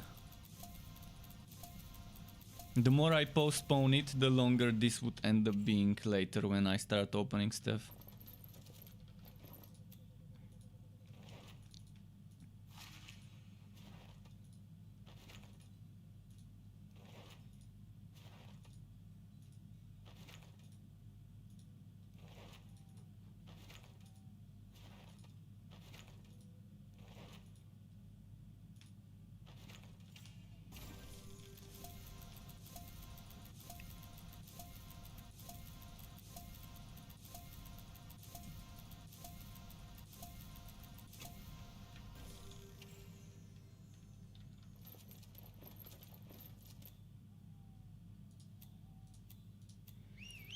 A few more tries. 2 more after this one and then we're done and we can go back to maps.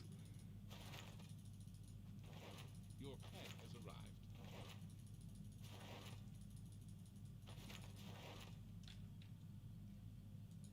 Actually 1 more. Okay, nice. 1 more. Whoop collection.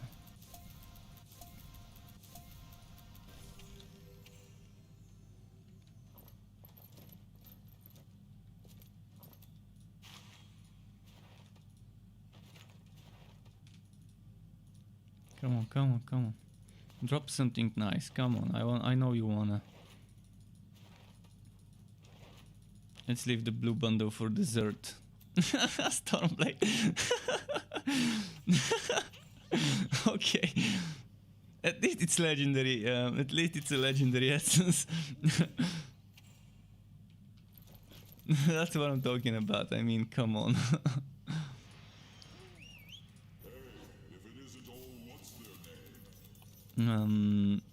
Yeah. Your pet has returned. Did my mouse run out of battery? Yeah, I need to plug my mouse just a moment.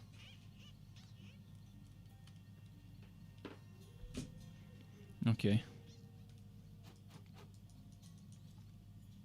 I mean, what could go wrong? That doesn't sound so tough.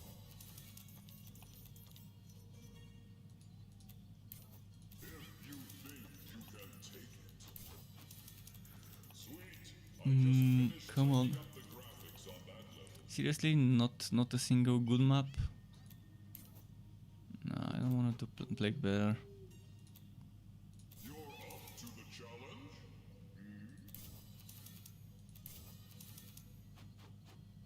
I can probably do this one. Let's see which one it will be. Let me check the chat in the meantime. I'm saying funny because you're playing ridiculous, but ridiculous only gives you 20% gear work. There is something that's not on paper, which is the increased amount of champions, elites that you find. And since champions and elites have higher chance of dropping better stuff, indirectly you do get more than just the 20% extra gear work as chance to get legendaries in ridiculous. But keep in mind, gear work, that 20% gear work does not mean better chance to get legendaries directly. It means better chance to get wood, and from there it has to roll the dice what that item will be, whether it will be green or blue or legendary when you get Wookie. When you see that Wookie drop proc, when you kill an enemy and see the letters, the word Wookie, that's when gear work actually works. That's when gear work procs.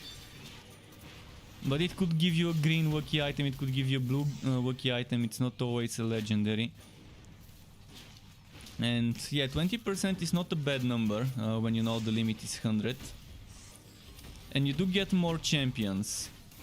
And you do get more fame, and more fame means more bundles.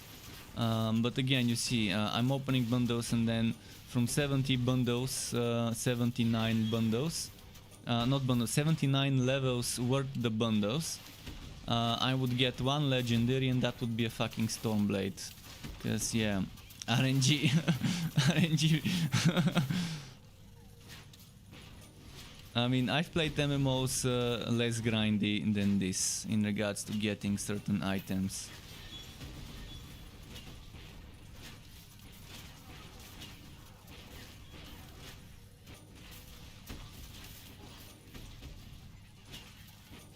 Come on.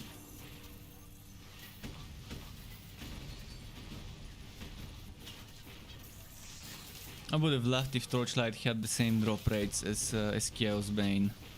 Warhammer Chaos Bane has nailed it in regards to how often I can get green items. It just needs that affix rerolling system, so we can use the junk green items for materials, and it's gonna be so much better.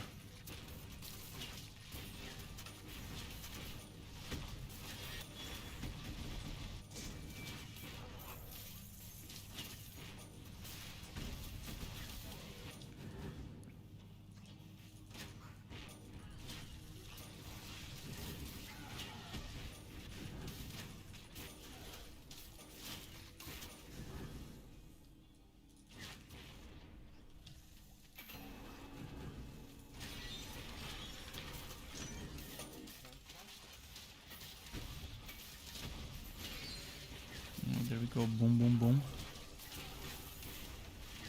And Separator says, when you have bonus level in skills, do you still max out the skill level for the damage buff? Yes, you can get a skill over leveled past level 10. So like this one, I get more damage because of the extra 2 levels from my items. With this one, I get more cooldown. So what you get is this bonus at the top, above tier 1. In this case it's damage, in this case it's cooldown. For this one it's damage, bleed damage, for this one is damage, for this one is damage, for this one is damage. I mean, most of the things are damage. For this one is crit chance that you get by over leveling it. For this one is the basic goblins damage, not the brute but the basic goblins.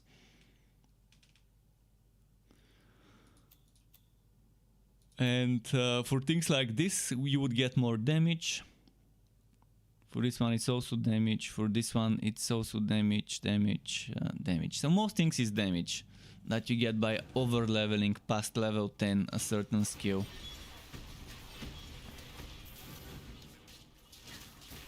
I think it's okay to invest into the skill you use the most. In your major DPS skill and in skills like Revolt where you need that extra cooldown, it's worth it. I wouldn't have invested into Revolt extra 2 levels if I didn't think it's worth to get that extra cooldown reduction, or into Explosive Arrow if I didn't think it was worth to get that extra damage for it.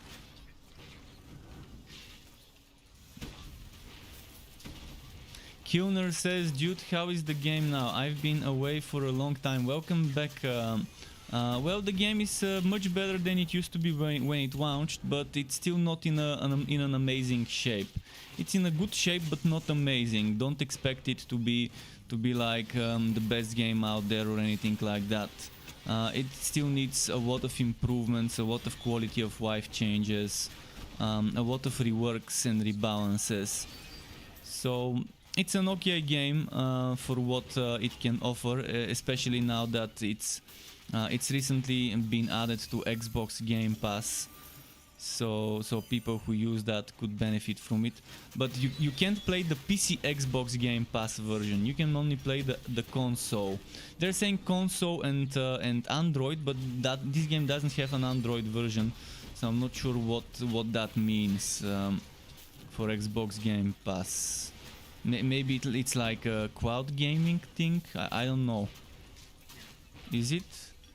Is there a cloud gaming where you can play Xbox Game Pass console games on your phone? But yeah, that's what they're saying. I'm gonna try and read the exact things that are said. It says cloud plus console. So maybe that cloud means you can play your console game on the cloud. I'm gonna share my screen just a moment. There you go. You see, it says Quad plus console. I really don't know what. I'm assuming there's an app on Android you can install where you can play Game Pass games. The same way people can play Cyberpunk on their phones with cloud gaming. I think the same way you can probably play the console version on your phone. I don't think you can play the PC version because it's on Steam and this is not Xbox Game Pass. But yeah, that's the new news. And this one, we've got an upcoming Quasi update, which is probably a teaser for an upcoming Quas rework, or for an upcoming subquas rework, or for an upcoming new subquas or quas. It's very cryptic, and Bean likes to do those cryptic puns when teasing new content. So what Quasi means, I'm gonna leave it up to you to let your imagination go wild. But keep in mind, Bean is famous for adding cryptic puns that have something to do with the things she's teasing. So the next update being Quasi. What do you guys think that means? What does Quasi as a pun refer to? New quas, new subquas, reworked subquas, or something completely different, like as I mentioned earlier, maybe formal attire, tuxedos, formal dress and stuff like that as cosmetics to remodel into, or something like, I don't know. It's the few things I can think of that can refer to Quasi.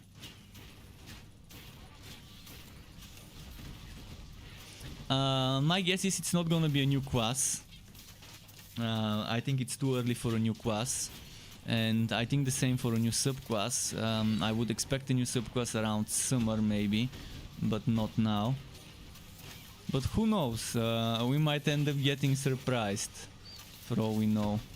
But there's a lot of things to fix with the current classes and subclasses to rebalance, rework. I'd rather see those polished more before seeing new ones. So hopefully it's some sort of a rework. Hopefully it's like a Cold Heart rework or a Sharpshooter rework, which are much needed right now. Although for the Sharpshooter, as I said, we don't need much of a rework, just a change in the adventurer bonus mechanic to not overwrite each other, but to be able to stack them. That's all we need right now to make it more enjoyable to play the rotation of those adventurer skills.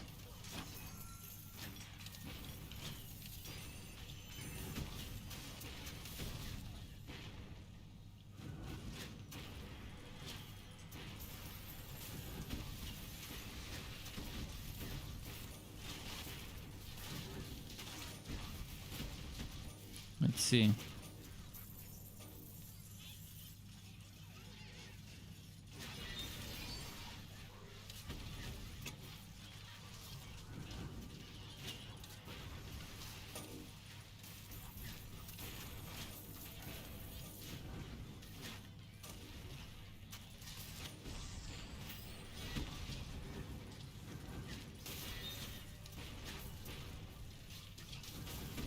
And boom, and boom, and boom. Separator says maybe a rogue quas. I would love to see an assassin rogue quas, but I think again it's too early to add a new quas when there's so many things broken with some other things that exist in the game right now with quasses and subquasses. I mean, they fixed a lot of things that were broken, but there's still some things getting buggy and glitchy. There's still some things that kind of could use a rework. But I would love to see a rogue quas. A possessed. I had the idea about a possessed quas that can get possessed by a Netherim demon and transform. Transform the same way you have druids with werewolf, werebear, but to be able to transform into a Netherim brute or into a Netherim spellcaster or some sort of Netherim creature. maybe you can only transform half of yourself. But it's gonna be nice to have some sort of class like this, that one side is the possessed skill tree, like the same way we have precision and adventurer. One should be a possessed skill tree, the other one should be more of a maybe assassin kind of skill tree, where it's all about shadows and backstabs and blink behind an enemy to backstab it, and things like that. Someone that's your stabby class. I would love to see something like this. And that was an idea I had like a couple of months ago or so on stream, when we were talking about classes I'd like to see in the game. Because we do have a ranger, we do have a mage, we do have some more tanky summoner kind of builds, classes, but we don't have a stabby class in the game. And we don't have one with transformations. And everyone is so hyped about transformations, with the druid returning to Diablo 4, Last Epoch having a druid. But everyone is overdoing druids, werewolves, werebears. No one is doing something where you transform into a demon, into a Netherim, into some sort of different entity. Or something like a dragonkin that transforms into a dragon. That would be also pretty nice, but it's also something that has been overdone. Whereas possessed, like a demon Netherim kind of thing, hasn't been done much. We've seen dragon knights in many games, where you can transform into a dragon fully or partially, and it's been done. But Netherim transformation, now that's something I would love to see. A possessed hero. A possession skill tree.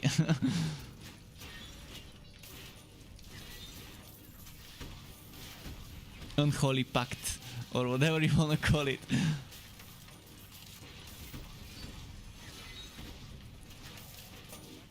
Let's see. But yeah, this classy update didn't mention as a teaser anything endgame related, so I'm wondering if there will be something there. And I'm thinking of fighting a few more monster groups and then moving on to the boss fight.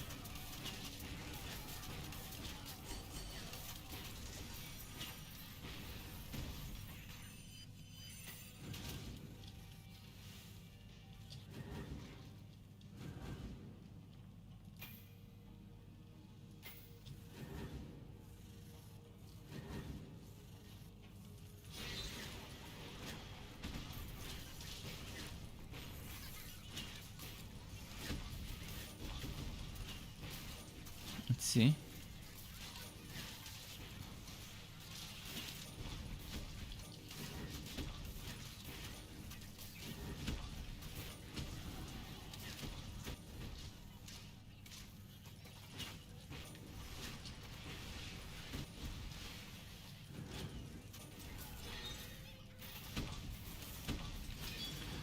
Nice.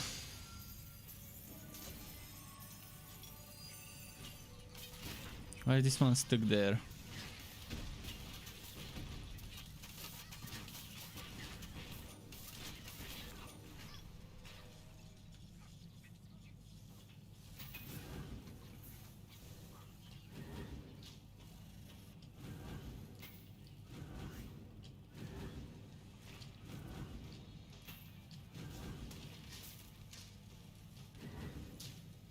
Alright, let's go in.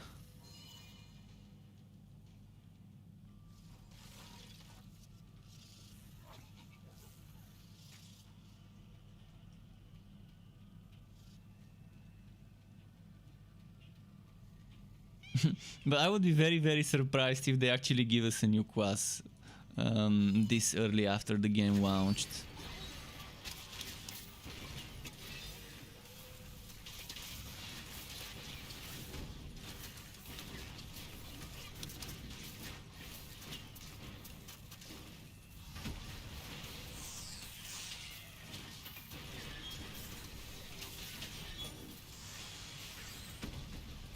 And Anarchy says, good morning Struck, have a good day today. You too, and everyone else.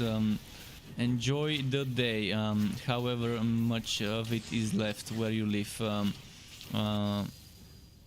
that day. It's 6:17 p.m. walkout time here, so there's still some time of the day left to enjoy. Let's see if RNGesus would bless us and make this an enjoyable day.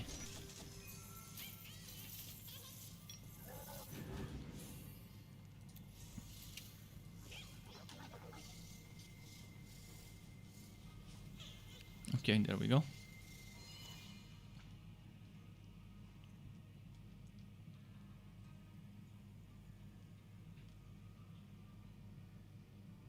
He's saying, oh wow.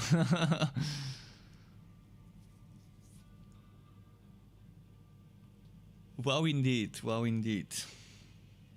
Tomorrow I'm actually making this as a build video. To everyone watching, I'm making this as a build video tomorrow. And just have a quick drink.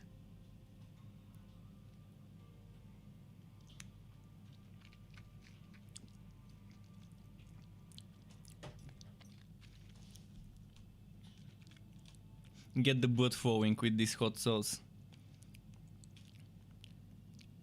Come on, vote.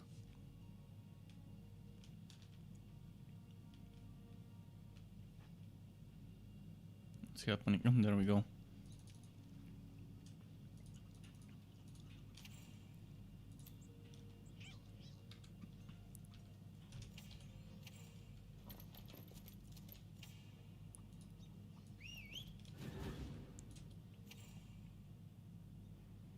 It's desyncing. Your pet has returned. Come on. Oh, it's desyncing again. Let me check my ping. It's double the usual ping. It's not terrible, but it is double.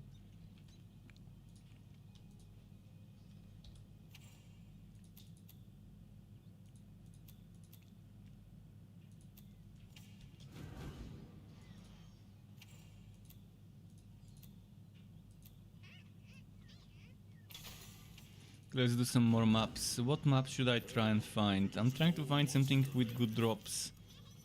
But just not giving me good gear wacky maps with goblins. You're up to the challenge? Ho, ho, ho, ho. What will it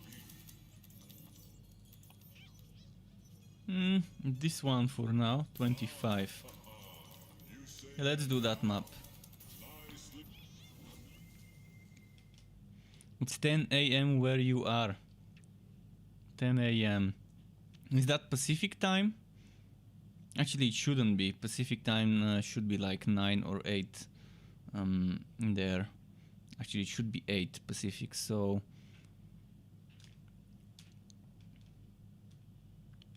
Yeah, it's very early in the morning for you.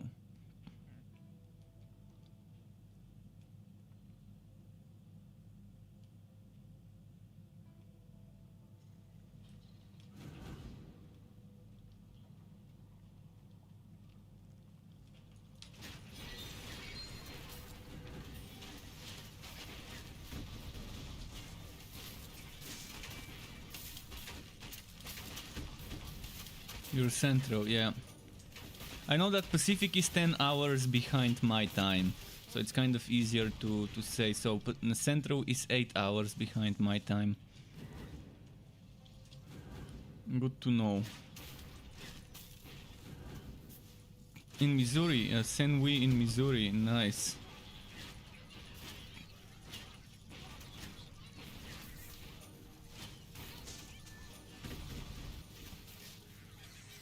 I'm bad with the geography, so I kind of don't know the location of every single state. I can always open a map. I know where some of the states are located by heart, but for others I need to look it up. The same way some people may not have any idea where my country is located. I mean, it's only fair to not know much about every single country or every single state. But I can kind of imagine, just knowing the time zone kind of gives me an idea where it could be. I'm from Bulgaria, southeastern Europe, Bulgaria. So is Missouri kind of on the south or in the middle of the center? So if it's on the central time zone, I kind of imagine it's in the middle of America, but is it southern, northern, or middle central kind of? Oh yeah, definitely the other side of the world. You're in the middle, so the very middle of the states, the heart of the states.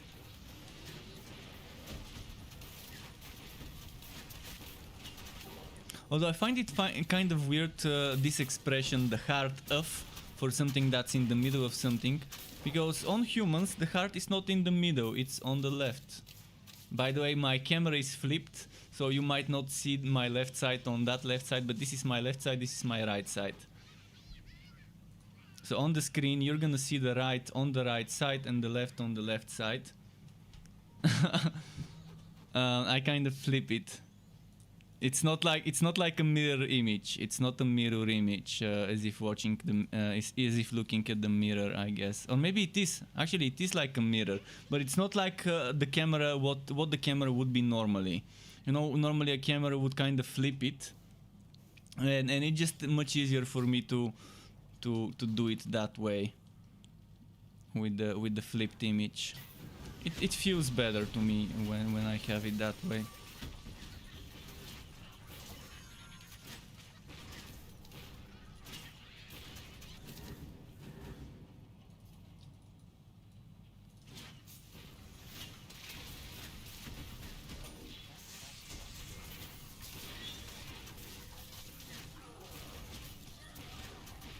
Let's see.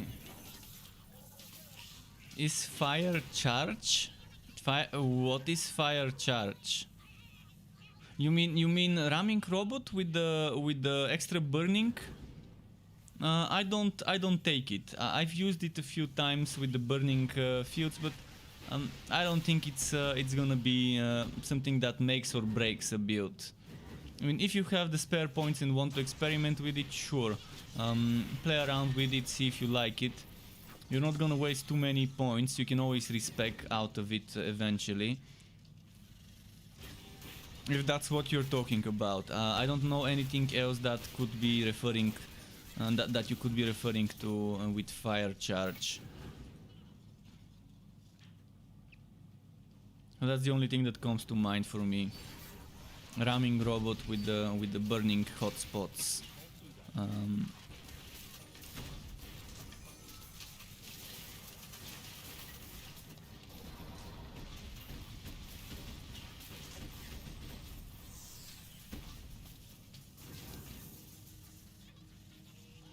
You got it as an affix on this sword you just got. The raging beater, the sword that sounds like a very kinky masturbation technique, the raging beater. It's a technique where you have to do it that way, where you have to kind of do it this way, under the foot.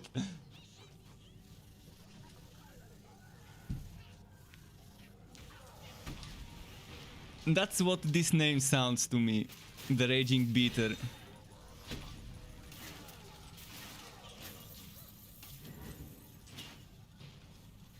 If that's the one. Oh, the fire starter. The fire starter is different. The fire starter is a different. It's a different kind of charges. They're not that great, but while leveling up, I've used it with the firewall. But let me just show you the fire starter. This fire charge, you can see It's okay while leveling up, and maybe eventually when they fix basic attacks to actually benefit from basic attack bonuses, maybe a build with that won't be terrible to use. And since this empowers Firestarter, you can get extra charges. So you get 3 charges every time you do Venomous Maw, and you can have some sort of mayhem build with Firestarter and Firewall. But yeah, right now those are not amazing, because it's only 80% weapon damage. And 80% weapon damage, having 3 fireballs every time you do Venomous Maw, to have 3...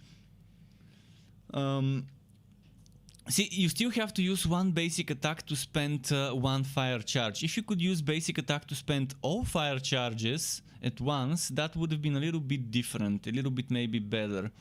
But I wouldn't consider it a good thing. I would say it's okay while leveling up if you don't have any other options. Right now, basic attack builds, as I said, are probably better off left for later, for when they fix the broken basic attack damage affix. They're not terrible, but they're not gonna be as great as a build where you're focusing on your skills until you can make them stronger.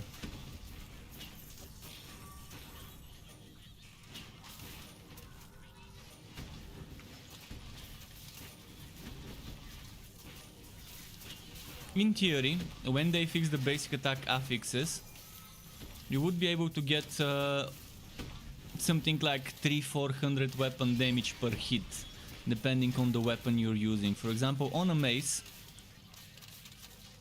with the 150% base, with 50% from the relic, you get 225. If you get another 100%, you can get it to 375.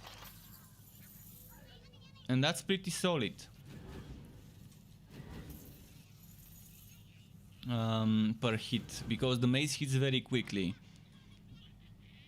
And on an electrode mace build with basic attacks, it would be pretty fun to stack some basic attack damage. Right now, electrode mace builds with basic attack, you're not gonna use them for the direct damage, you're gonna use them to proc other things. And that's how you're gonna use them. You're gonna use them for the survivability you get from using a melee attack.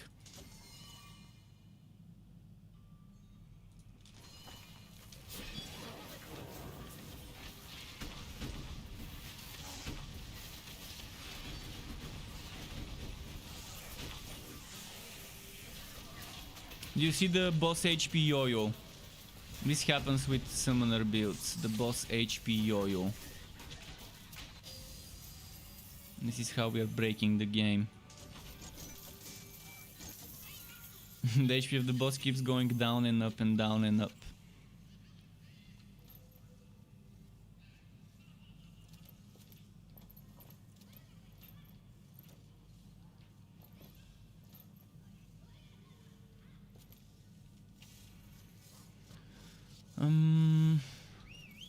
Let's see.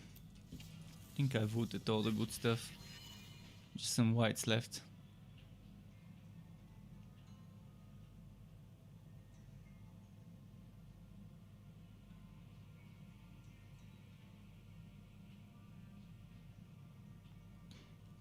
Enneka says, hi, did they fix the game? Now there are less bugs. Well, there are obviously less bugs than before, but there's still a lot of bugs left to fix, so... A lot of things are fixed, but a lot of things have been introduced as new bugs, because there's a lot of new items and new skills. For example, there's a bunch of pet skills that are new and are broken. This one, and this one are 3, I can confirm. This one also seems broken, and this one, it's hard to tell whether it is broken or not. This one works, and this one works, though. Then there's bugs with some items. Some items on some classes don't work properly from the new gear. For example, the Winter Weave Pow drones that give you a blink skill. They don't work on Forged. They work in the fort, but they don't work outside the fort on a Forged. but they do work on other classes, and there's a bunch of other little bugs like that every now and then, every here and then. But they fixed a lot of things, such as, for example, since the latest mini patch from a few days ago, I haven't seen bugged quests in the Vizier that cannot be completed. So, don't wanna jinx it, but I think they finally fixed it. At least it looks like it. It definitely looks like it.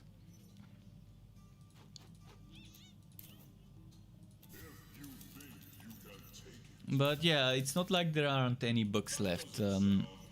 It's hard for a game to be completely bug-free, almost impossible.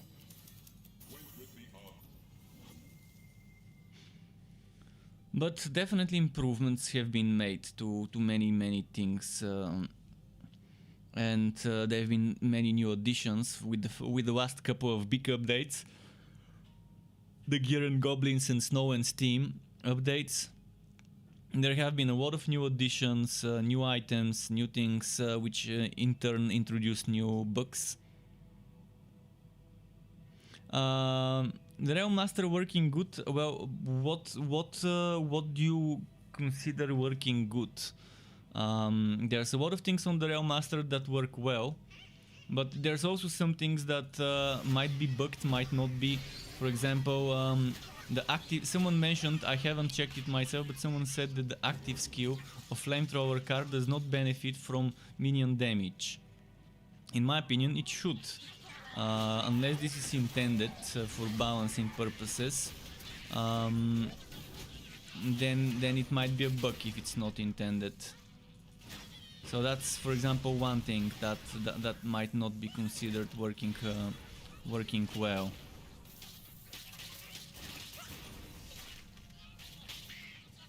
Trains are minions.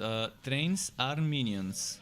In this game, trains are minions, and the regular attack of the Flamethrower car benefits from minion damage, and so does all the other train cars that do damage.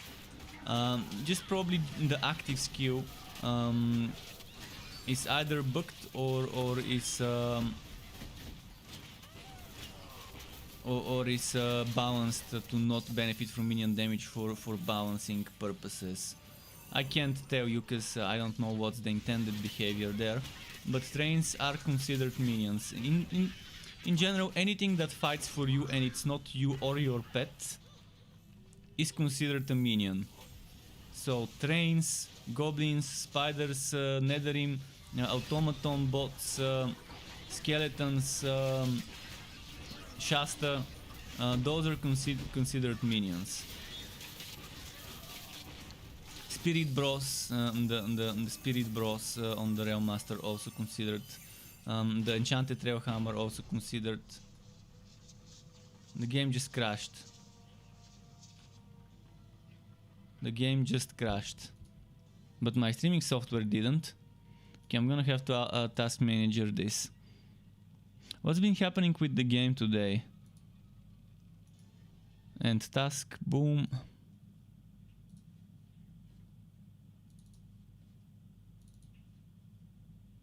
Second crash.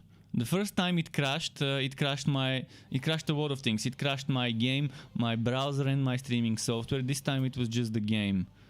So pretty strange.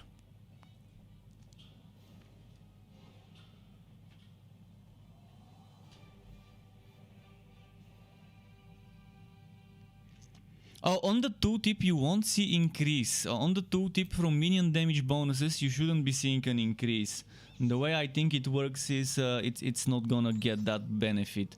I have to check it myself. I have to log on my Realm Master and then experiment with the damage numbers. The damage numbers with and without Puppet Master to see if that affects it, and also the damage numbers with and without Miasma to see if that affects it.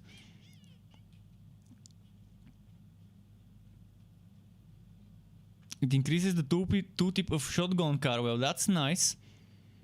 So if it increases the tooltip of Shotgun Car, does it increase it on other things like Mortar Car and Basic Train Car?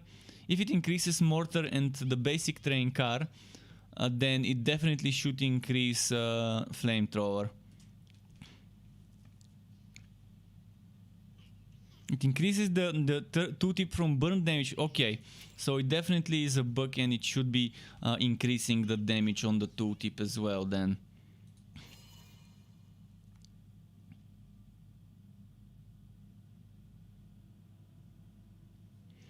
And it says still on alpha. Well, I wouldn't call this an alpha because I've played an alpha many times and this is far from alpha. I mean, early access beta maybe, yeah. Although this has a lot more than some of the alphas and betas I've played. But then there's games like Last Epoch, which still in early access, kind of beta phase, has a lot more to offer. In many ways, in many areas, and they're still not rushing to launch Last Epoch, so there's that to consider as well. Welcome back, contender.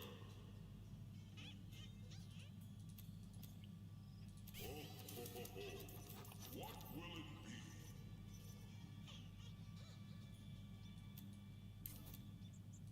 be? Which map did I do? I can't remember.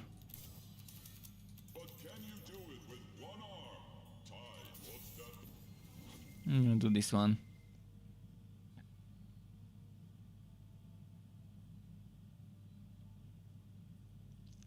On shocking and wait, it doesn't increase the shocking car, I believe, works on the rest. On shocking and flamethrower active, just increases it by 25 due to miasma. By 25. 25 what? Weapon damage percent? Because miasma should be 100% minion damage. If it's 25%, that seems weird. Do you mean 25% from Puppet Master? Miasma is 25%. Oh yeah, 25% all damage. That's definitely the all damage. Not the minion damage, but the all damage. So this one definitely should increase. So the minion damage doesn't increase it on the tooltip, but the regular damage does. That's good to know.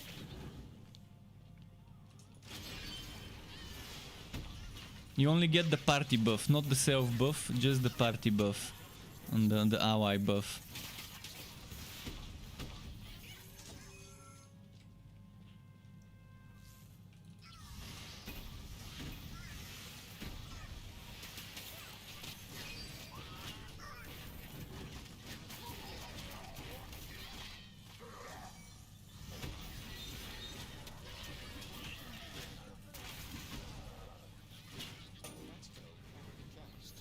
It works on the 8 projectiles from the flamethrower active, by the way. Okay.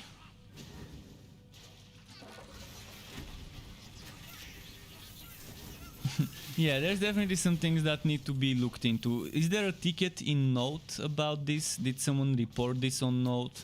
Because some of those things, they don't even know they're broken unless someone reports certain bugs. By providing as much information regarding what's happening. Unless people know about things being broken, they can't fix them. Because there's only so much they can find with the small team they've got. They don't have some sort of huge team with a ton of people constantly playing and testing things. To see how they work and to see what's broken. So it's good to report things like those so they can start working on them.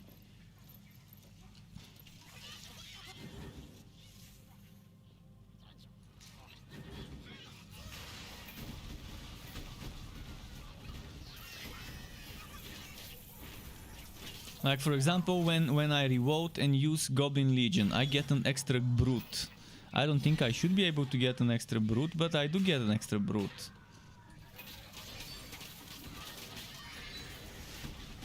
And see, I get a bunch of different goblin brutes summoned out there.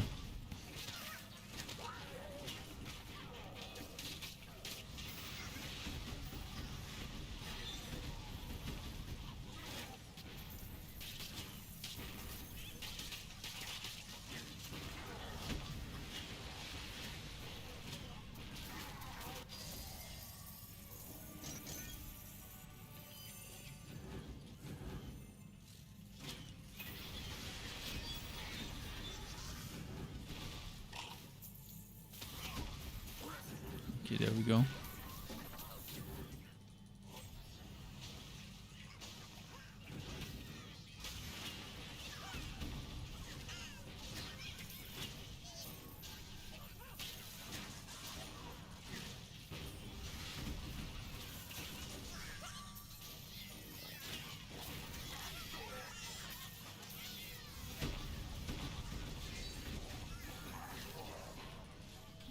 Okay, one more. There we go.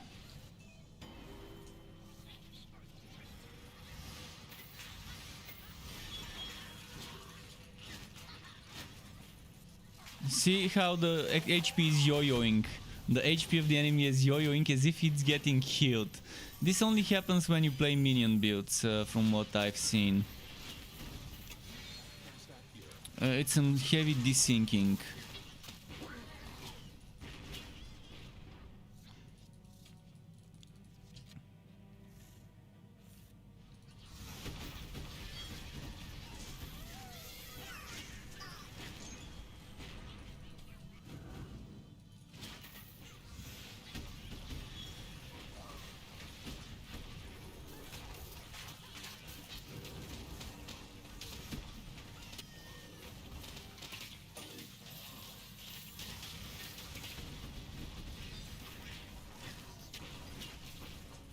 Come on.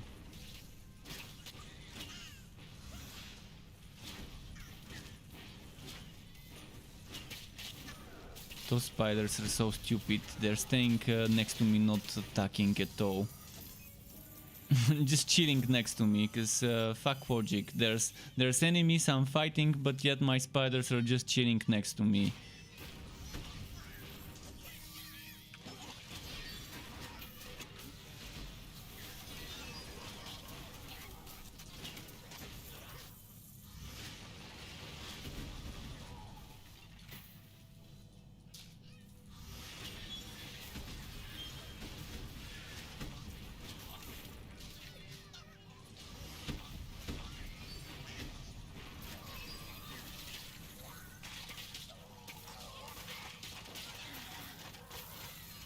No, it keeps happening.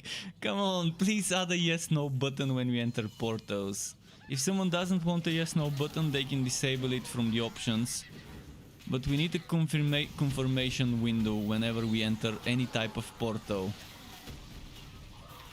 It's just so annoying when you keep entering portals that spawn. First of all, the portal shouldn't spawn right next to you. It should spawn X meters away from you, 5, 10, 20 meters away from you, so you don't accidentally click on it just by moving and walking.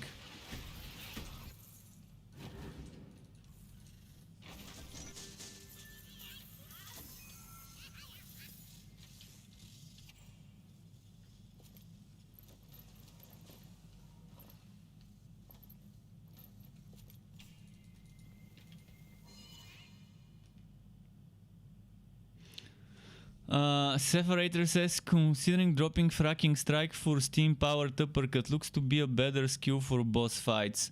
You can even get the item, the Servo Blade. The Servo Blade makes it very good for mobbing as well. Because you can get it on a cooldown and make it do much more damage. And have it have this AoE effect where it's cascading, like spike, spike, spike, dildo, dildo, dildo, because it looks like dildo poking from the ground. That's what Steam Powered Uppercut looks like. So yeah, it's like those machines. Kind of weird looking skill, but it looks good with that animation, because it's 1, 2, 3, 4, whatever, like a cascading wave of punches coming from the ground with the Servo Blade. Fracking Strike is not everyone's cup of tea, and you might even want to put Steam Powered Uppercut. If you have a good cannon with good cannon damage, not Steam Powered Uppercut, I mean Pressure Shot. If you want the best skill, you take Pressure Shot. Just make sure you have good cannon damage. And if you're taking pressure shot, you might consider investing 4 points into... just a moment, let me share my browser. 4 points into rapid strike, not rapid strike, rapid fire. Into rapid fire 4 points. And see, you set your butt drinker, and you should be looking at something like, let me quickly make it for you. So that's the butt drinker with the spin to win, right? The drain butt drinker. So let's put 10 points here, and let's say 1 2 3 4 5 6 7 8 1 2 3 4 5 6 7 8, maybe 10 depending. One here, 4 here.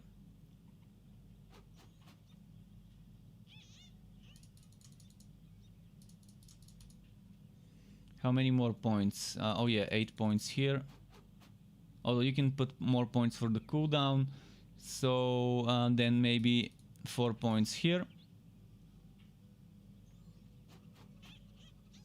And then maybe if you don't want those 4 points here, if let's say you want to do more damage with pressure shot instead of more damage with vortex bomb and the spin to win, then you don't take this 20% damage here. And then you can maybe get more cooldown, or maybe you can get more cooldown here that way, which is very good. And then maybe you can put some points into this one or into this one if you want it. There's some ways to do things. If you want more damage for vortex bomb, I suggest you put 4 points here, or 4 points here. This gives you 25% damage to this skill. This gives you 20% damage to this skill and to this skill. But if you're only using this every now and then, you might want to consider taking this instead of this. But if you want to take this and this, then you have to do some sacrifices. For example, maybe you don't need that extra cooldown, or maybe you don't want that extra damage to pressure shot, if you want to focus more on vortex bomb. But yeah, there's flexibility, and I think pressure shot is the best Steam spender in regards to DPS. The thing is, you need a good cannon. You need a good cannon for it. You can't just wing it with a level 1 cannon like you can do melee builds. Let's see. Okay, there we go.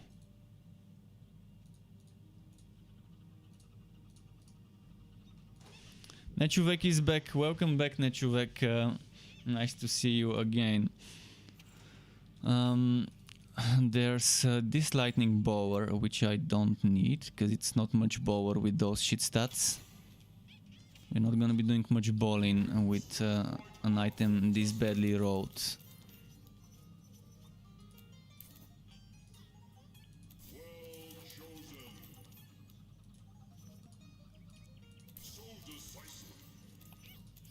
Gearwalkie boom room. The boom boom room. Let's do that. Although it's automatons, I really don't feel like fighting automatons. Super bad for the density. They need to increase the amount of spawns you get on automaton maps.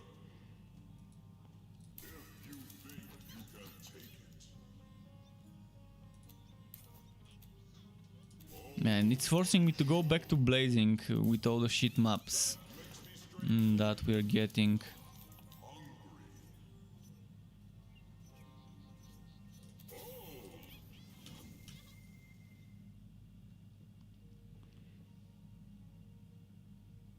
But yeah, Separator, hopefully this helps you on this this kind of skill setup I did earlier.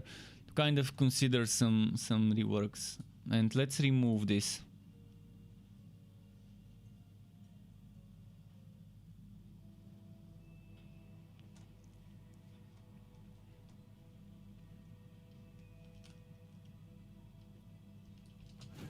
Ideally you would get Imbue Relic, and ideally you would get maybe things like Charged Up from the from the shoulders. If you want to focus more on the spin to win side of things, getting the movement speed and the little extra zap procs from the arc powered shoulders, it's pretty good. Arc powered shoulders definitely goes well with spin to win builds now that they've made the forged move quicker with it. And with Imbue Relic, it's always good to have those extra energy recharges. If you don't take charged up and just decide to go for Imbue Relic and then Dance of Death, that's good too.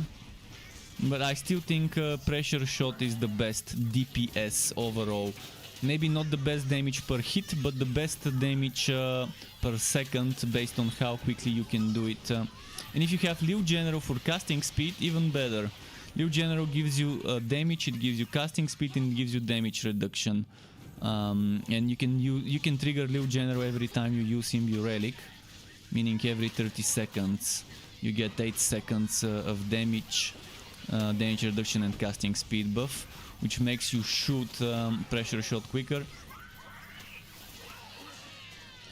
You use it for trash mobs. Yeah, Cyclone mode for trash mobs is good enough, but you don't need it to be super strong for trash mobs. Cyclone mode at level 8 plus 2 is good enough. So the movement speed is definitely great. Definitely great to have that movement speed when you use it for trash mobs.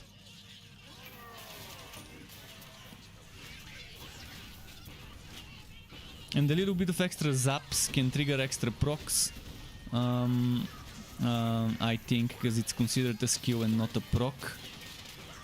So you should be able to trigger ruptures with the zapping from the arc powered shoulders.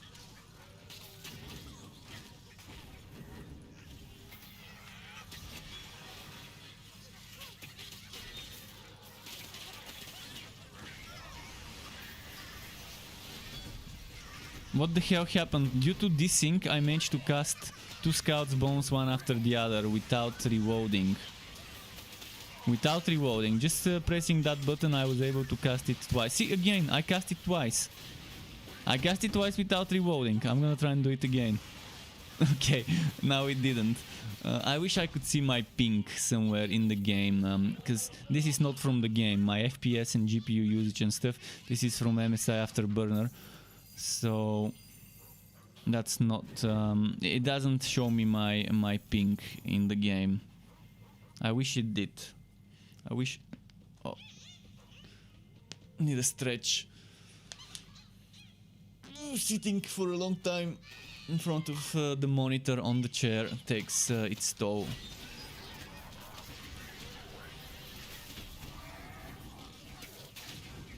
The ping is over 9,000. It kind of was, yeah. Let's see if I can do it again. I can't.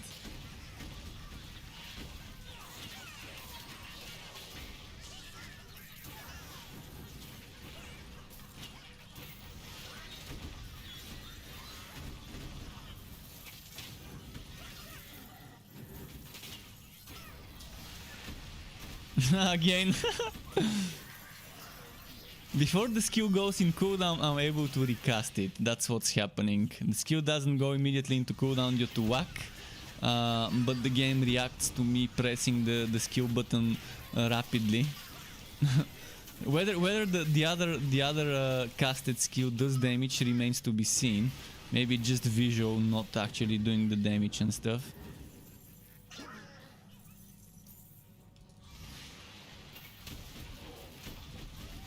See, when I reload, it makes sense, but when I do it 2 times super quickly without reloading, then it's definitely the glitch.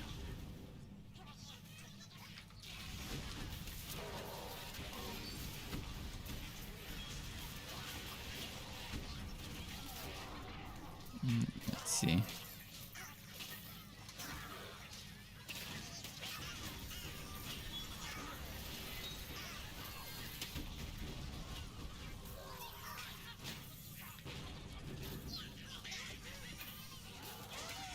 Come on, come on. Let's make some flying rat boys. The flying rat boys.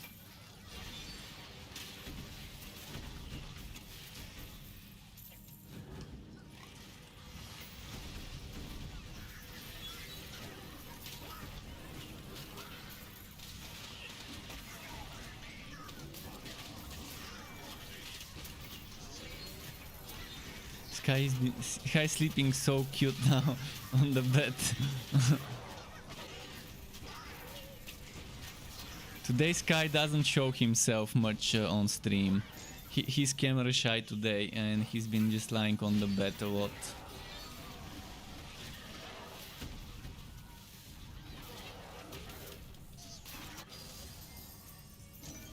I need to get him something soft, like something like a memory foam to put over here so he can lie here more often, because he normally prefers the softer things. I need to look up if there's memory foam surfaces within kind of roughly that size that I can put there.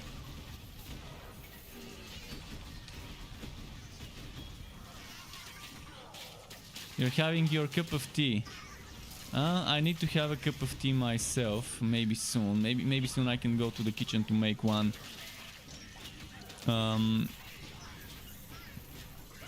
We'll see. But for now I've got some water to drink.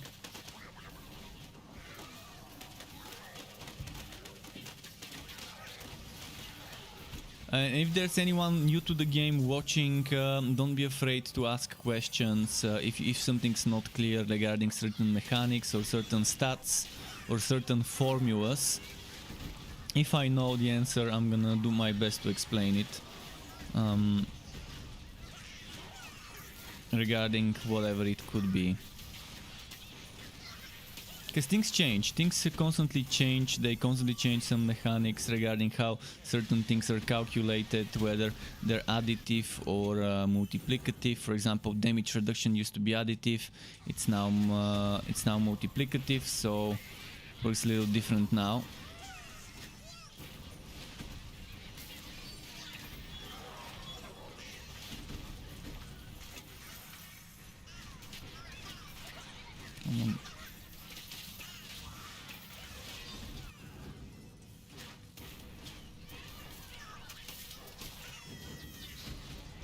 Should I end this map and go to the next, to the boss stage?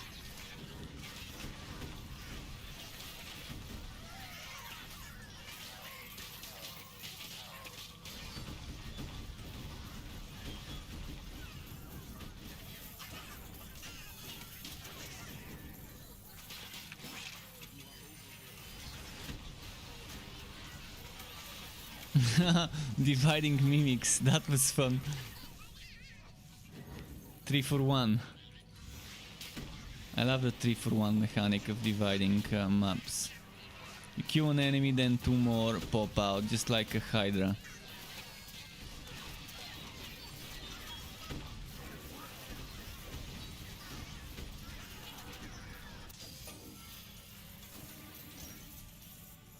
Wingspan. Is the game telling me to start making scatter shot builds? That was a bug. Or maybe not. Because it's a white item. White items can get multiple sockets.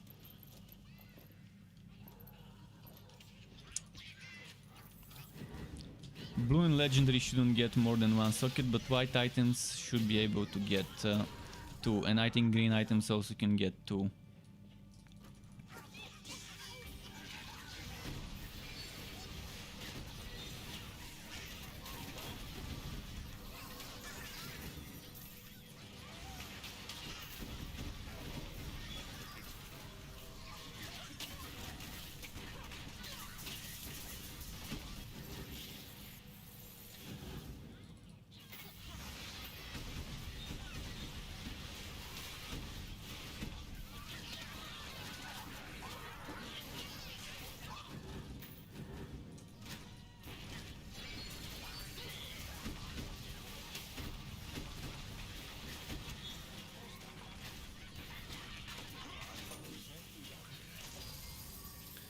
Let's see. Infectious shooter, nice. Might as well stay in this map, clear it completely. It already dropped two things. Good thing I didn't immediately go to the boss room.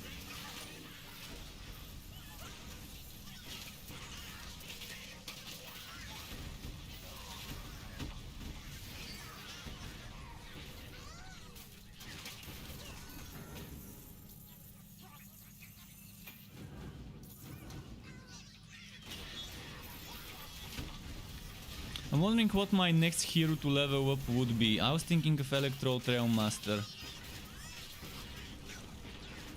as my next thing to level up. Someone was asking about Electro Trail Master stuff a couple of weeks ago or a week ago. And yeah, I haven't revisited my Electro Trail Master in a long time. Might need to level up a new one. Because I think when I made my Electro Trail Master builds, I was on the test realm.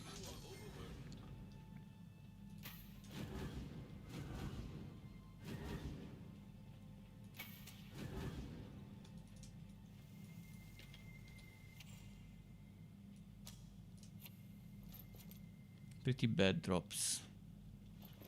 But at least it's legendaries, so as long as I'm getting legendaries, eventually something good might drop. Hopefully. Maybe. We'll see.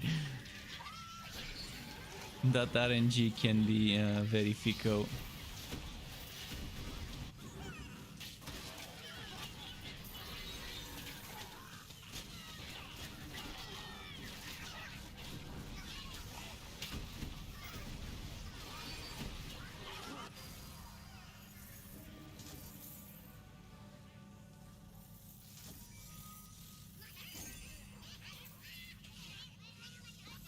Okay, let's see over here. Boom!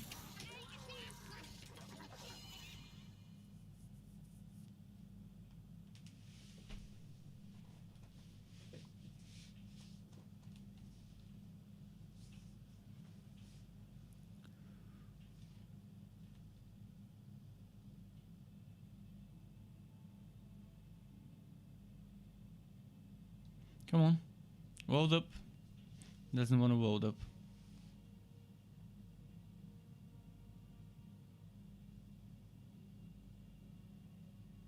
There we go.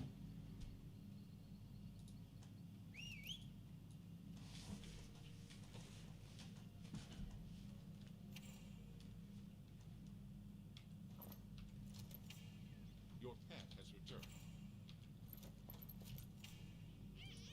Starting to pile up some gold. I'm gonna need to use it later when I find something worth enchanting. For now, it's just wait until something drops.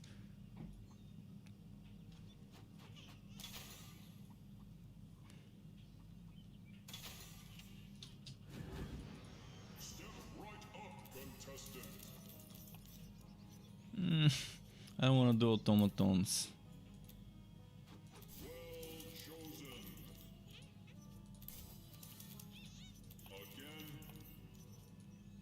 Again. This is not bad. 29. I'm gonna remember it. I'm just gonna quickly check if there's something better to run as a map. Honestly, I think you could do Not a fan of corked. that. Makes me strangely hungry. So decisive. If you think you can take it. Yeah, probably gonna do that one map there. What was it? 27? 27? 28? 29. Let's run this one. Netherim Quoked Gearwalkie. It's not gonna be great because it's Netherim. That means not that great density. But it's still something.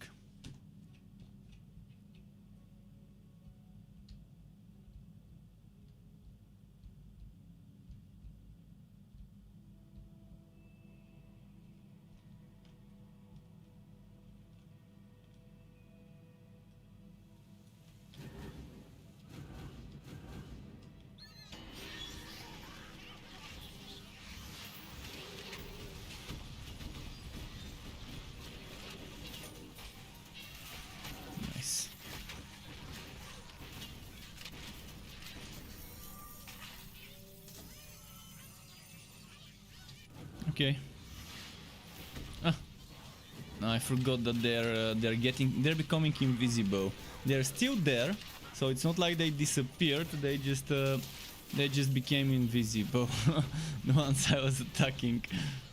I forgot it was that type of map. So this will still hit the invisible ones with all the projectiles.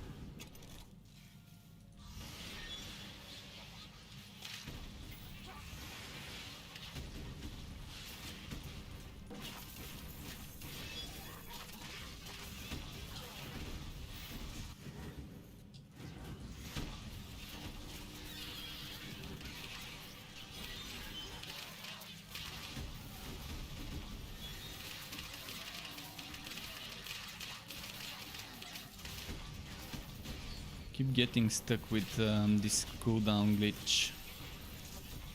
The cooldown bug that reappeared. It's definitely not as bad as the bug used to be before, because before the cooldowns used to get stuck and not go down until you revolt into a different map. But now they just the numbers just go crazy with the cooldown of certain things at times.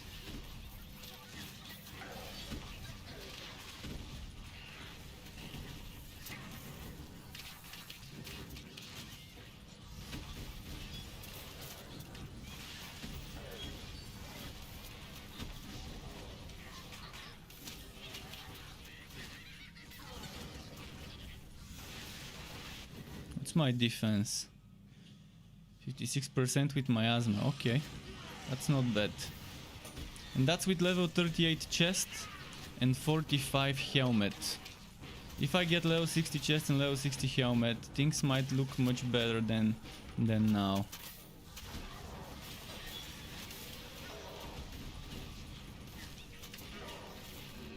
I really need that musketeer rope level 60 and a musketeer hat level 60. But yeah, tomorrow probably the build video would be without those, unless I drop them today, which I'm not getting my hopes up, knowing how bad the RNG can be. But if I drop them by tomorrow, I would use them in my build. If I don't, well, I'm gonna use the WoW level items and tell people to obviously get level 60 items of the same type. But I can say that this is ready for a build video.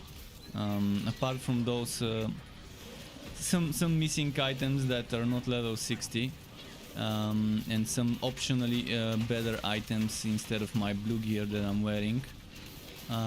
Apart from those, there isn't much that I would change. I would use probably different shoulders, or maybe I would use different. Actually, I wouldn't use different shoulders. I would use the musketeer shoulders so I can wear winter weave gauntlets, and then probably here I would wear winter weave legs, or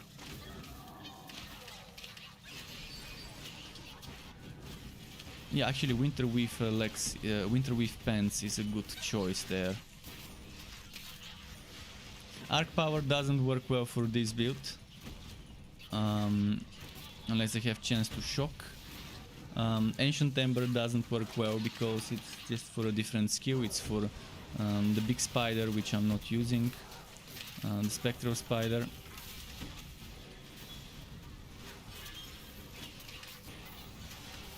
So I think winter weave pants is probably the best pants I can think of for this setup as a complementary item. Or a blue one. Blue one is still good. Much easier to get a better rolled blue one. As long as it gives you explosive arrow damage, kind of like this one, then it's fine.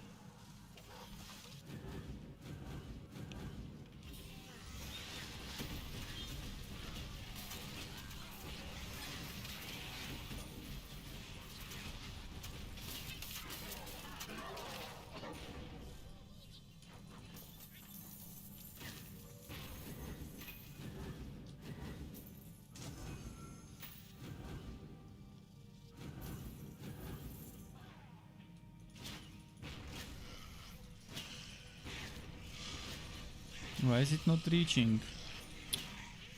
I can oh, I can't even teleport there. Oh, now it's reaching, so that means... Okay, there we go, got them to come this way.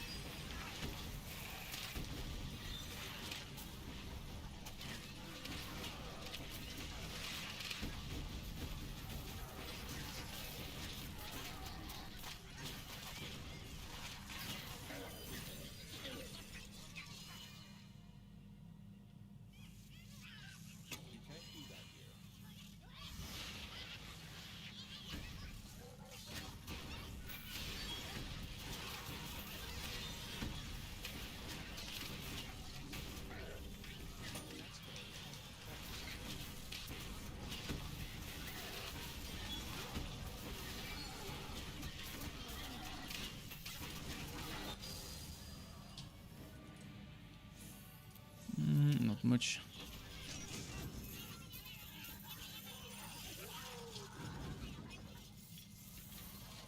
Barely anything dropped.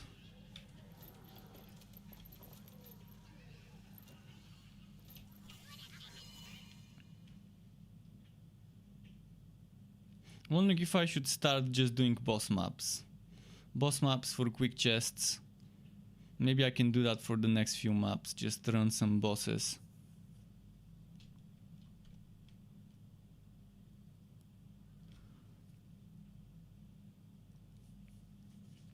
Quick chests, maybe I could get some legendaries out of that, out of the, let's say 5 bosses. Let's do 5 bosses. See if I can get 1 legendary in 5 boss maps. Because there's the boss chance to drop legendary, and then there's the boss chest chance to drop legendary.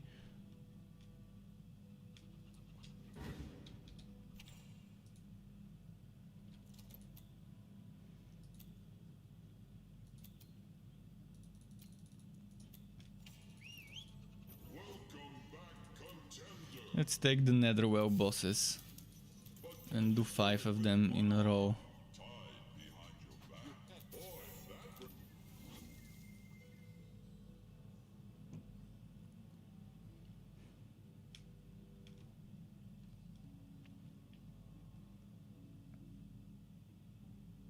Come on.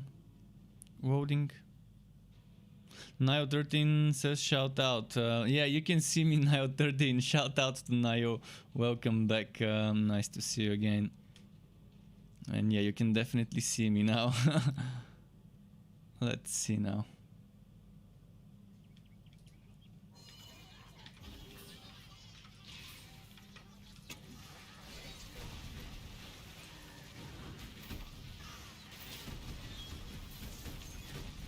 A little bit of rubber banding.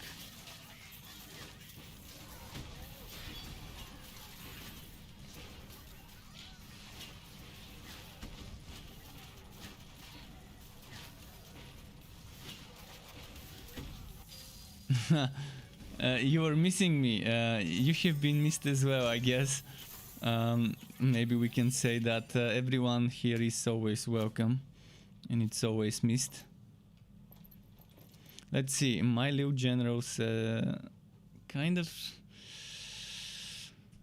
such bad stats. I'm gonna keep it for basic attack builds, but chance to fear on a basic attack build is the worst combination. Unless you're doing bow basic attacks. If you're doing bow basic attacks, but still chance to fear keeps the enemy spread out. Even on bow basic attacks, you might want the enemies to stick closer together, so you can experiment with the explosions and take advantage of the AoE. And when you start fearing enemies, they run around in all different directions, and then what happens in the end? You're hurting your damage, you're hurting your build with chance to fear. If it was Petrify, where it makes them stay in one place, it would have been okay. But yeah, fear, basically 99% of the builds you can hurt them by using chance to fear, because 99% of the builds would have one way or another something that does multiple hits or hits multiple enemies with a single hit. It could be explosion, it could be a proc, it could be the skill itself having AoE. Okay, let's do 4 more bosses. know what you're here for. I've got one of those at home. You know, in the I'm loving the art of the Skelly Man.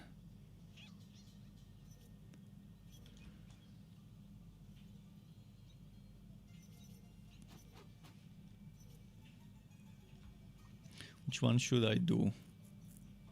Let's do the Stormbringer.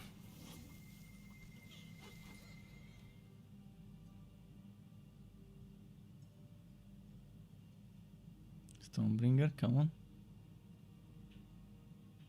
Oh, Happy New Year to you. I didn't know you haven't been here since New Year, so it's been definitely a while. Happy New Year to you and to everyone else who hasn't heard me say it in the last couple of weeks or so. May it be a good one for everyone. May it be better than 2020.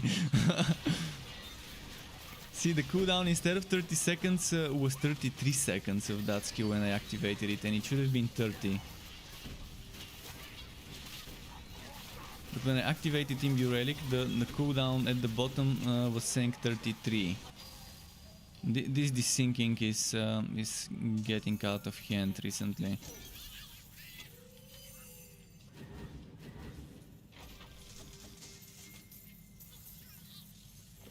So this one should get 5.4 seconds cooldown, and it got it. This one got 30. I think only when I'm fighting the cooldowns get fucked up and kind of show the wrong numbers.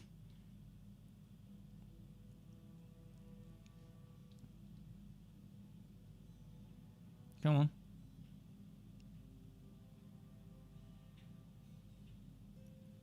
Taking a while.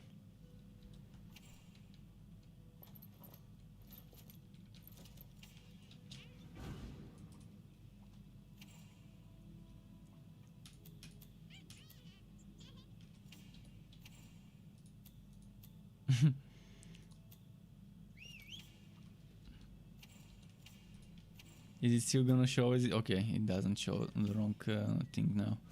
So let's do 3 more bosses. As I said, I want to do 5 bosses in a row to see if it's gonna drop a legendary or something something nice.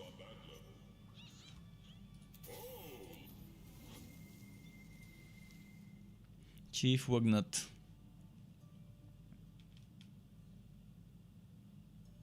Naturex says, such a lovely cup of tea. What kind of tea? What's your cup of tea? When it comes to tea. We can rephrase it like, what cup of tea is your cup of tea? So it sounds even weirder.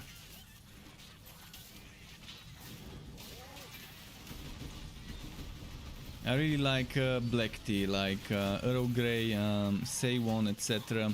I like the Earl Grey because it has that bergamot aroma. I really love that aroma. And I may not be a coffee fan because it gives me problems with my blood pressure when I drink coffee. When the coffee lets me out, my blood pressure goes very low. After the effect drop wears off. That's why I normally like black tea, because I can still get some sort of caffeine in the system, but I don't have the negative effect of the coffee when I drink black tea. Also like the green tea, which also has caffeine, and I really like herbal tea, like mint and I don't know the names in English of the other things that we have in our country.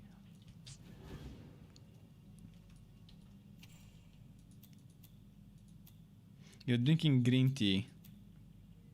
I've always wanted to try drinking the green matcha tea, the one that's on powder, that they sell in powders, and then you kind of stir it and dissolve it or so. I've seen it in movies and stuff. Time is mashterka. Time in our language is mashterka, which is pretty nice, yeah. I also love chamomile, but I don't like how chamomile makes people sleepy. But I really love the taste of it. Oh, I know what you're here for. But yeah, time is classic. Time is something pretty classic for tea in our country. RJ Roos says good. Hood good? Hood good? The good hood? um, good day to you as well, or evening, depending what the time is. Oh, two more bosses. As I said, two more bosses. You must gather. Two more bosses. And then I can go back to maps. I just want to do some quick boss maps to see if I can get anything good out of them. My New Year's resolution? Well, on my New Year's resolution there's a to-do list to get a new GPU so I can stream more demanding games and I can make content for more demanding games. Like Cyberpunk and some of the other things that are coming. And to grow my channel. To grow my YouTube channel, to grow my Twitch channel.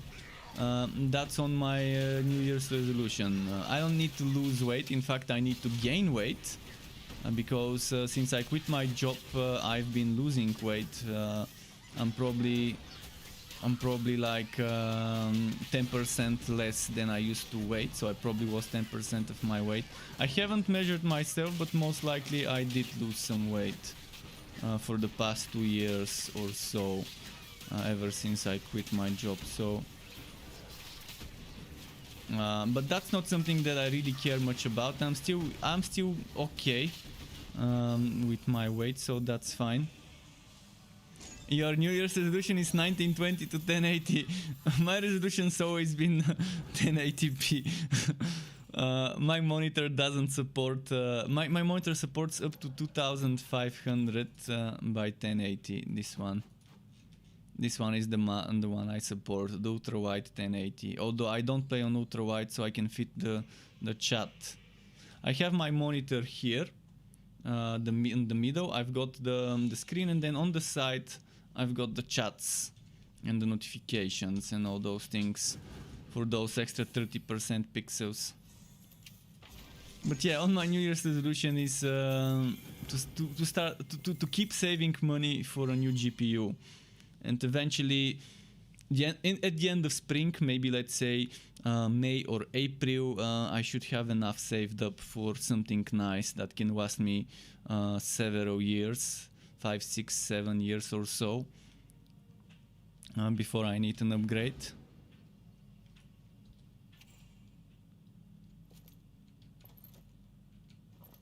Bit by bit, month by month, the savings grow.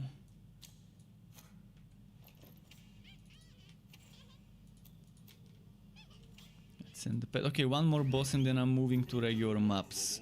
So one more boss only map. That makes me strangely hungry. Your pet has returned. Let's do this one. And Puddin Lime says, hey Struck, is Ignition Source passive skill from Flaming Destroyer dealt differently with other Burning Dot? Depends what Burning Dot you're referring to. This passive and every passive from a relic that gives you damage over time or chance to do something is added additively to the damage over time or chance to do such a damage from weapons. I'm gonna show you in the fort in a moment, so you know what I'm talking about.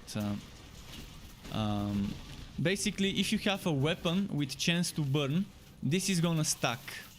If you have chance to burn on a skill, it's separate, and you're gonna see two different chances to burn, two different burning icons on the enemy.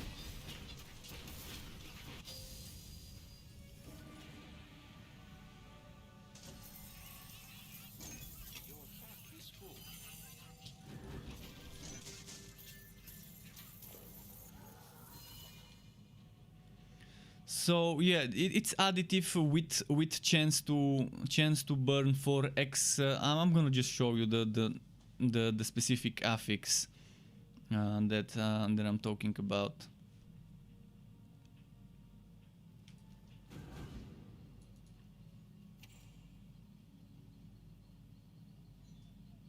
So for example, this chance to poison for X% base damage for X seconds.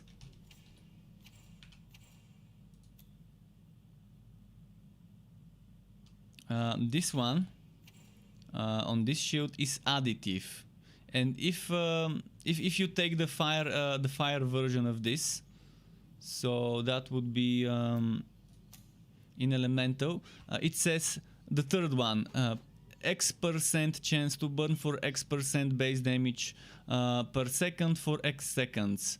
This one, the bonus is, let's say you get 50% chance to burn here, and Ignition Source gives you whatever, was it 25% I think, that's gonna get additive.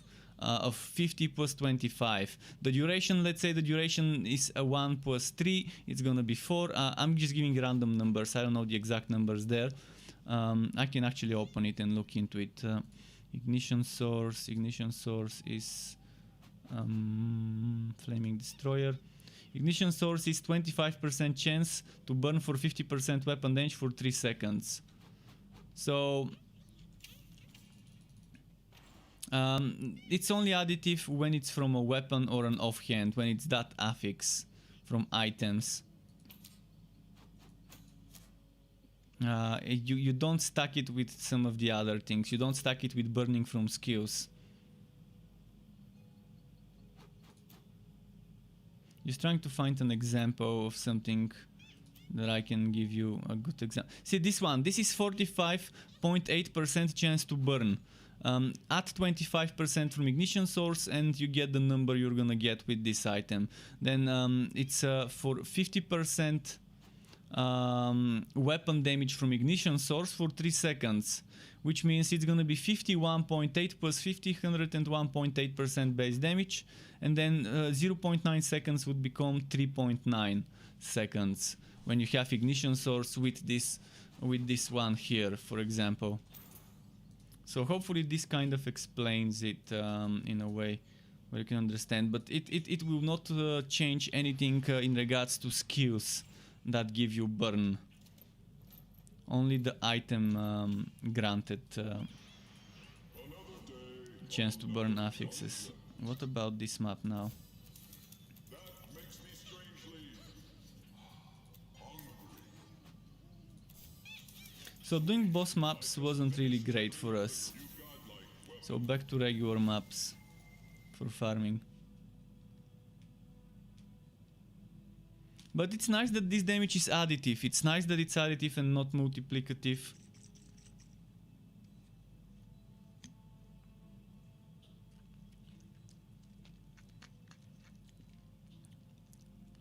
Gotta keep the blood going and the blood flowing. A little bit of hot sauce gets the blood flowing. I wish I could show you Sky now. Who wants to see Sky? Just a moment. I need to do it. I'm gonna show it just a moment.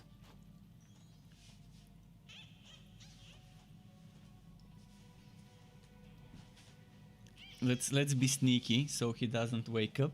So just a moment.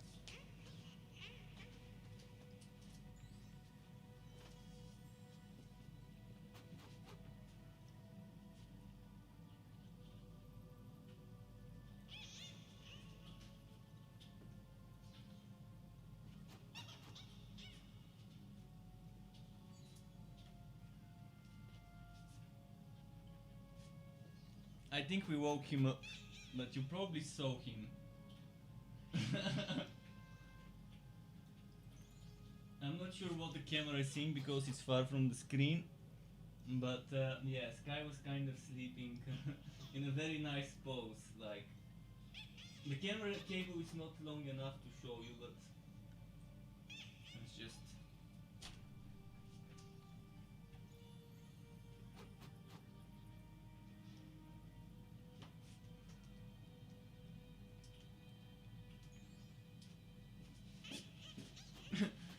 he was sleeping in such a cute pose. I kind of felt the need to share it. Just a moment. Let's fix the camera. Where was it before? Was it here? I think it was somewhere here. Like this, maybe.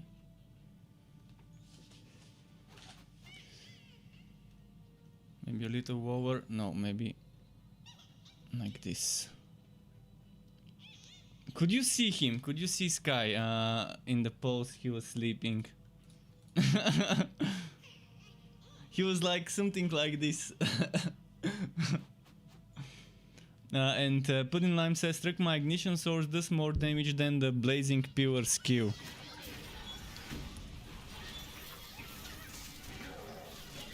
Well, that's interesting. Do you have any chance to burn on your weapons? Because if you have chance to burn on your weapons, again, this gets added. This chance to burn for X damage, the damage gets added and piles up.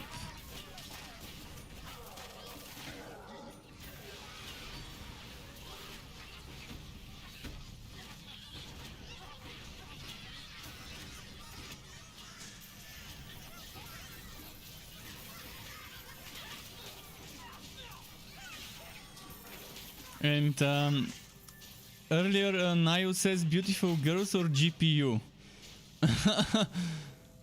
This is a tough choice. obviously they each serve a different purpose. They each have different satisfaction, like different not satisfaction, what should I say?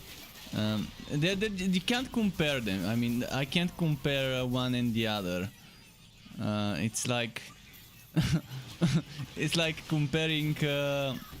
I can't even give you a good analogy of what to compare.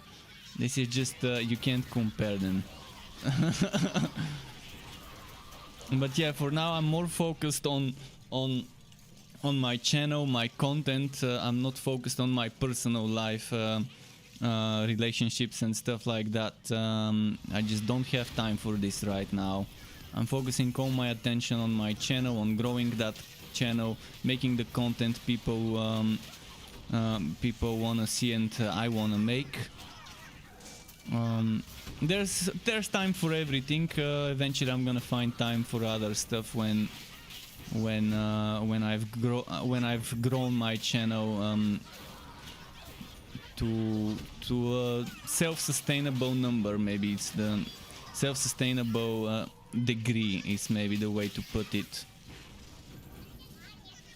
For now my goal is to be able to with my content creation, with streaming and making videos on YouTube, to earn enough money to support myself and the pet.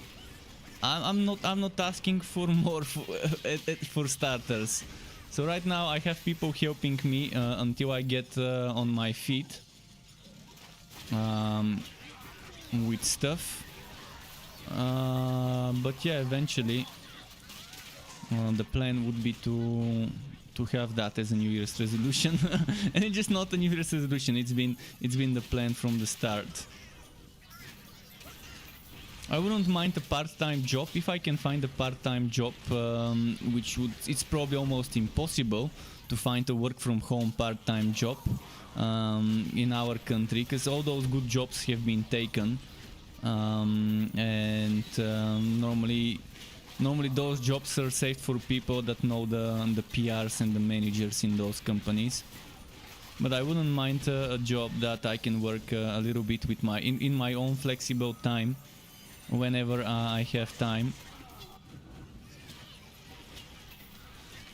on top of my streaming and content creation. Let's see some of the other messages after this fight. Just a moment. Let's see the chat. What else did people say? Pudding Lime said he sees only one damage number. Interesting. And Chuvek said guitars, which I have no idea what it is referring to. putting lime set to test it without equipment. Yeah, that's probably gonna be nice. Passerby says, I mean GPU can serve the same purpose if you are into... You mean VR? Yeah, okay. I know people have been making memes about VR porn. VR porn, I guess it's a thing now, I guess. But it definitely doesn't serve the same purpose. You can't compare pixels with flesh. At least I can't. If someone can compare pixels with flesh, sure. Compare them. I can't compare one and the other. They're just on a different dimension.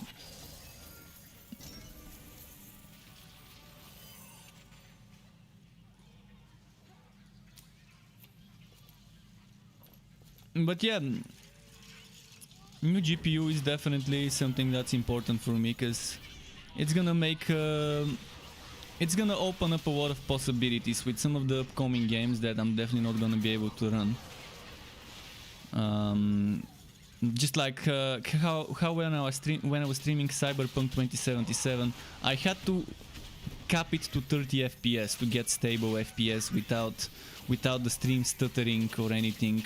I had to stream in 30 FPS and play in 30 FPS, because if I streamed in 60 and played in 30, the stream looked weird, and if I didn't cap it at 30, it also looked weird and stuttering because it was constantly dropping down, and it was trying to catch up with the frame rate. So I want to avoid things like that for the future. So no new games until I get a new GPU, unless it's like a free game and I can run it smoothly.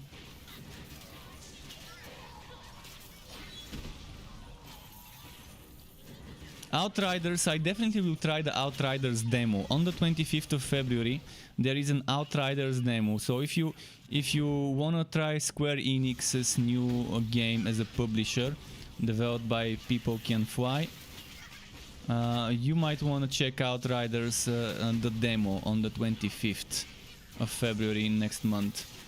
The game is coming in April, on the 1st of April, but there's gonna be a demo on the 25th of February, and I'm gonna do my best. If they allow people to stream it, I will.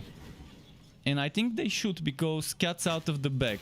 There's been a lot of content for this game for people who had hands on some of the big gaming channels out there.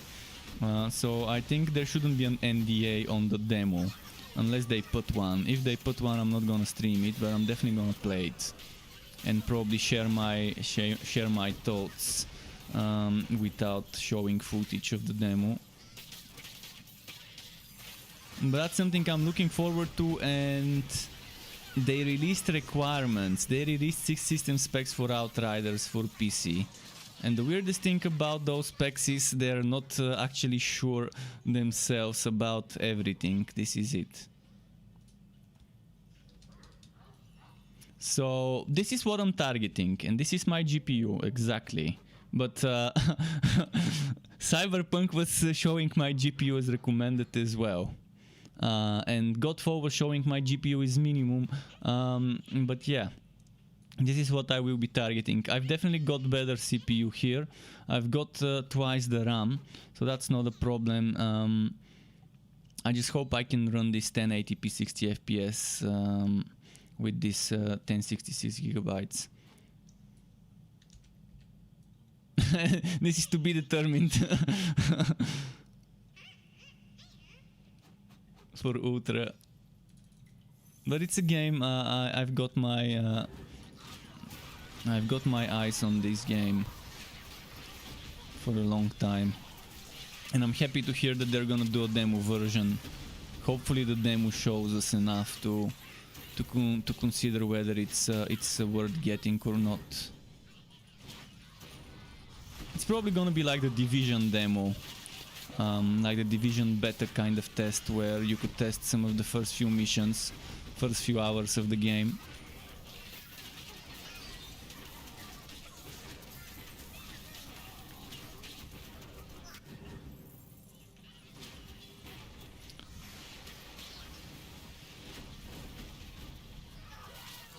Passerby says you couldn't even run minefield on a girl. What do you mean minefield? You mean a mining rig? Is that what you're talking about? Because I definitely didn't get this joke. Sorry for being slow.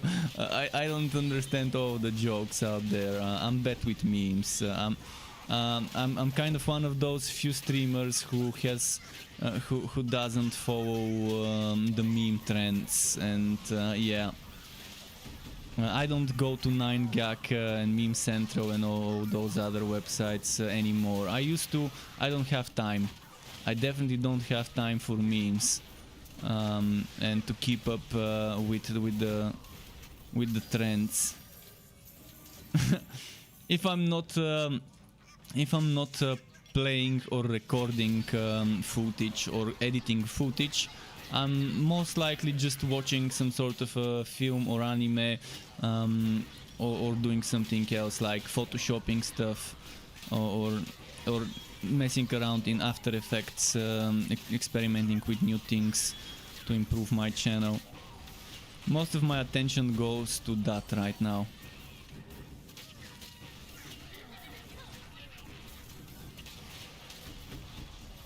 The game minefield. Read one sentence above.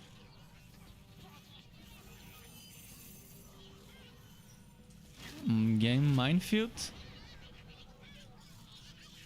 Ah, you mean Minesweeper? Minesweeper. That's the one.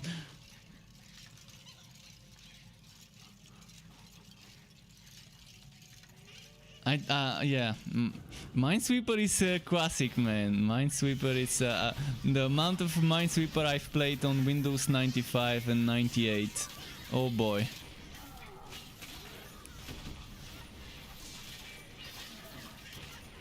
I think it was on 95 where it first got introduced. And there was the memory game in Windows. I loved playing the memory game in Windows as well when I was a little kid.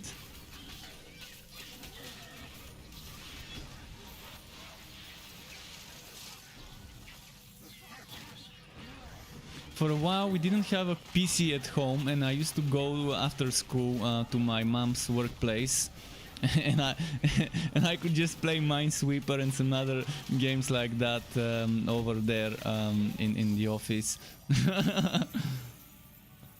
Because we only had we had a console, we had Sega at home. We didn't have a PC. I think the first PC we got when my brother turned 18, and he got for his 18th birthday a PC. Before that we had another one for I think like a year or so before that we had another one which was kind of shared and kind of okay to play some games. For example, like Diablo, we could play Diablo on it.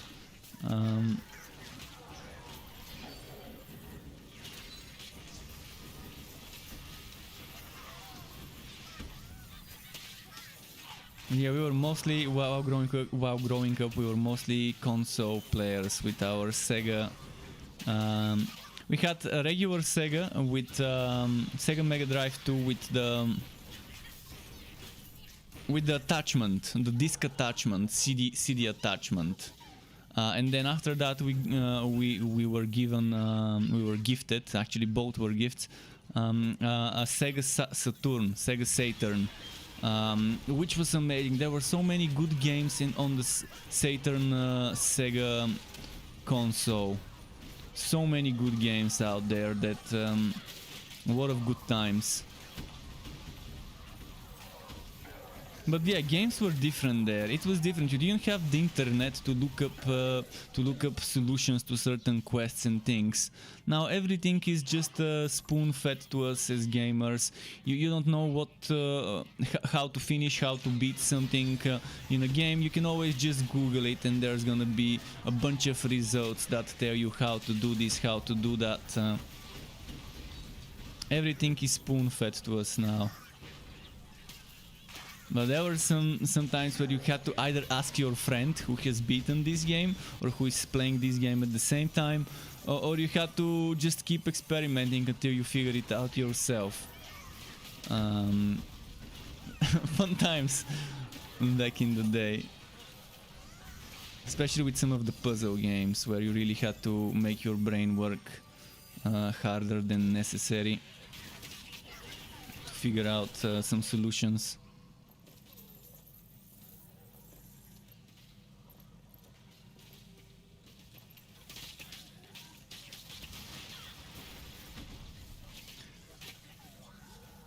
Put in line sets recognition source damage does 11 damage and blazing pure does 2-4 damage. Why? I don't know why. I can't tell you. Let me quickly check the skills. Let me check the skills. Just a moment.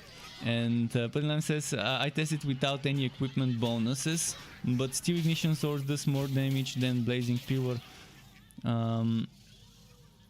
So if I go to my browser, blazing pure, when maxed out, let me just hope I'm not dying. Okay, I need to kill this one so I don't die. I'm gonna check in the browser quickly. So blazing pure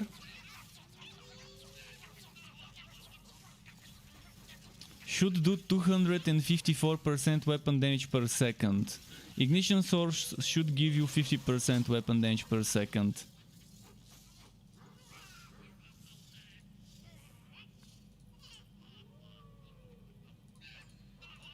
So they shouldn't be different. And what just happened? Murph subscribed to my channel on YouTube. Thank you very much, Murph, for that. And Smurfy Breno also subscribed to my channel on YouTube. Thank you very much to both of you folks out there. If you're watching, really appreciate it. And another one.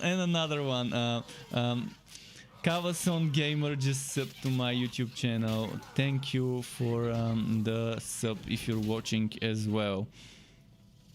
Very, very much. So yeah, put in lime. I have no idea why you're seeing such numbers. That shouldn't be the case. Maybe ignition source is glitched. Maybe. Hard to tell.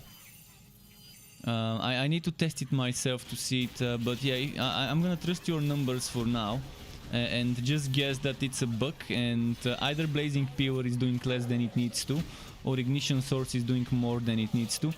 And by the way, where do you get the damage? What's your weapon? Where do you get damage at all? Because if you have no weapon equipped, you shouldn't see any damage. You should see 0 damage if you have no weapon equipped.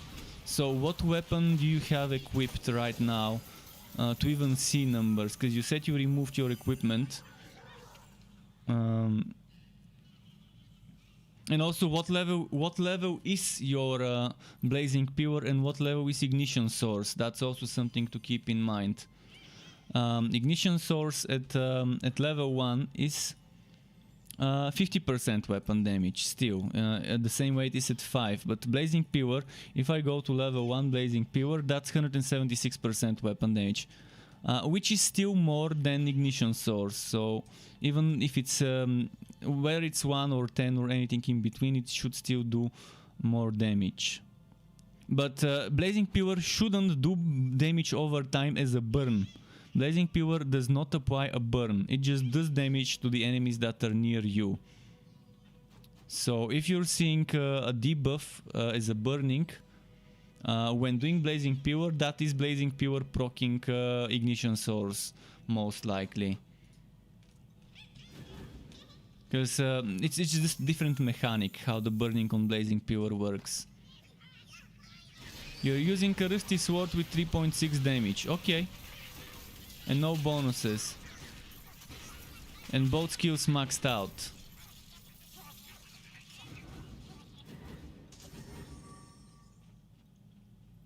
Blazing pure can proc stuff, and so can so it's supposed to be the damage over time, although I still can't confirm whether damage over time ticks can really proc stuff.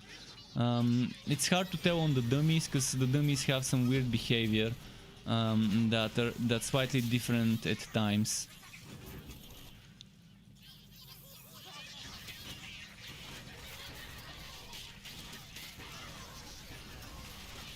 But the thing is, he's saying that Blazing Pure is doing less damage than Ignition Source, which shouldn't be the case. It shouldn't be the case at all.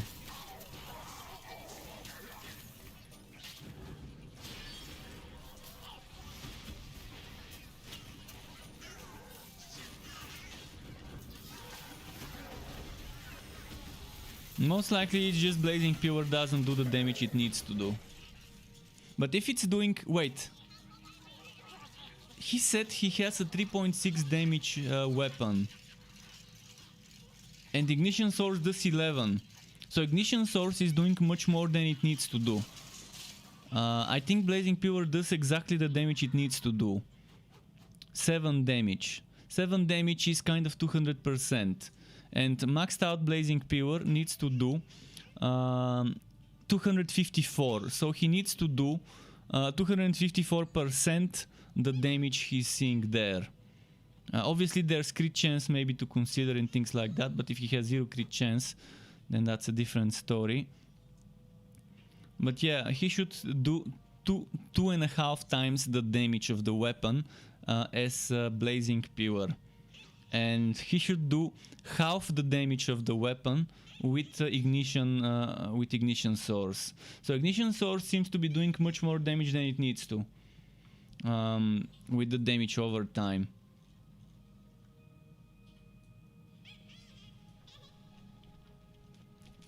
I think that's what's happening there. Ignition source might be just overpowered. Something might be messing with the stuff. It seems like Ignition Source is doing 300% damage instead of 50% damage.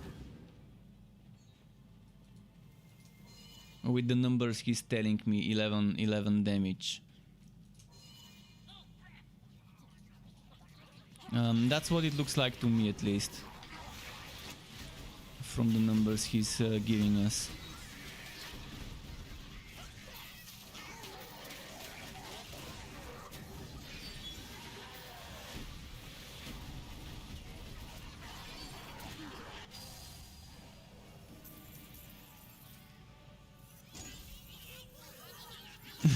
It's OP and kind of good, but when something is unnecessarily overpowered, expect a nerf. Not a nerf, expect a fix, because it's broken. It's not supposed to do this much damage for now. Use it if you want, if you feel like you want to be extra strong. I'm not gonna remove my skill from the build. If I'm playing a Flaming Destroyer build, I'm not gonna remove Ignition Source only because it's overpowered.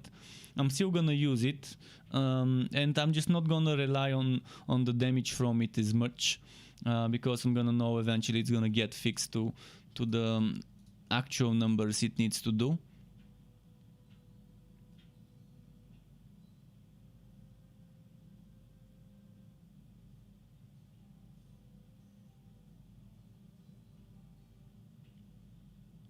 Come on.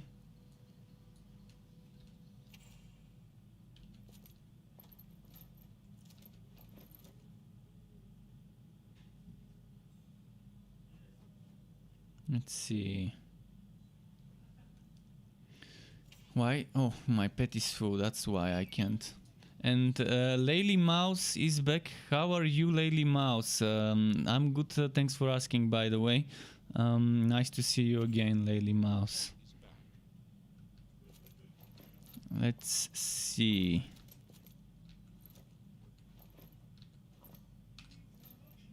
I can get rid of... I'm gonna get rid of this and keep this.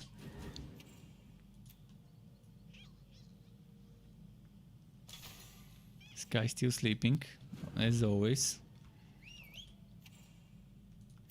But yeah, speaking of cups of tea, I'm probably gonna do one map and then go make myself some tea and take a like 4 or 5 minute break or 2 minute break, depending how quickly it gets boiled. So let's do one map now, and after that go for a tea making break, maybe to get some munchy munch on the way as well.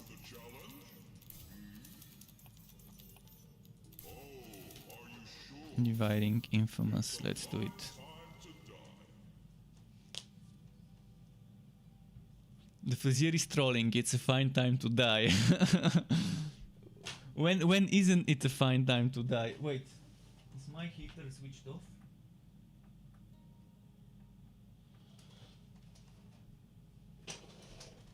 Okay, it's switched on. It auto switched off.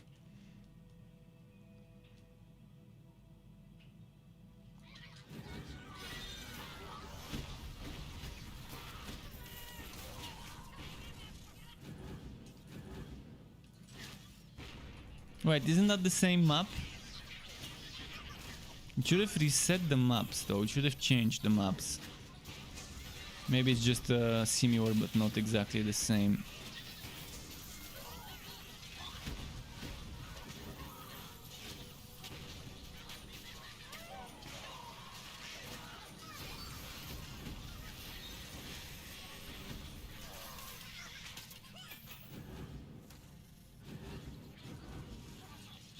Okay, there we go.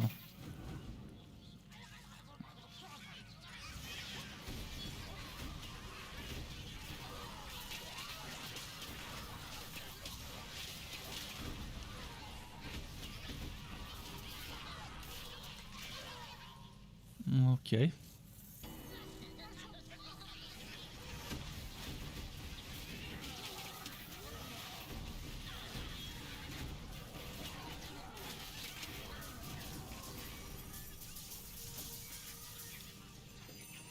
Let's sit better.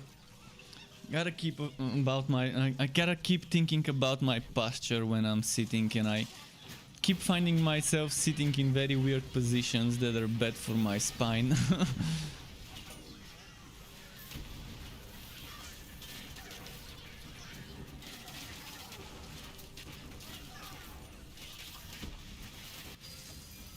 Line says, Truck, is weapon damage and percent weapon damage different? It's the same.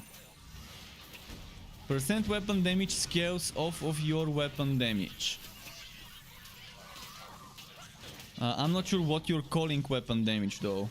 I mean, the weapon has damage at the top. This is what decides your weapon damage. So if you look at those stats, this thing here, attack, this is your weapon damage with crit chance and crit damage over here. This thing here, that's the weapon damage. For me that's 7404, which is 6000 something ice, 900 fire. And the 6000 ice comes because this one has 2 sockets.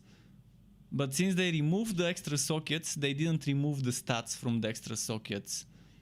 We were not supposed to get items with more than 1 socket, so actually the actual damage of this weapon when they fix it will be 5378 plus 967. So I'm gonna lose around what? I'm gonna lose around around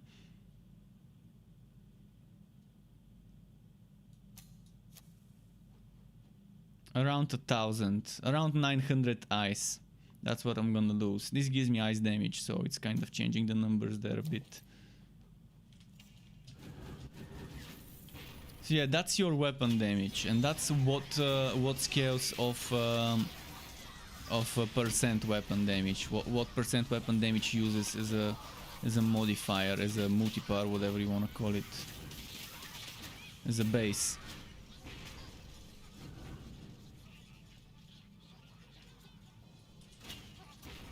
Oh wait.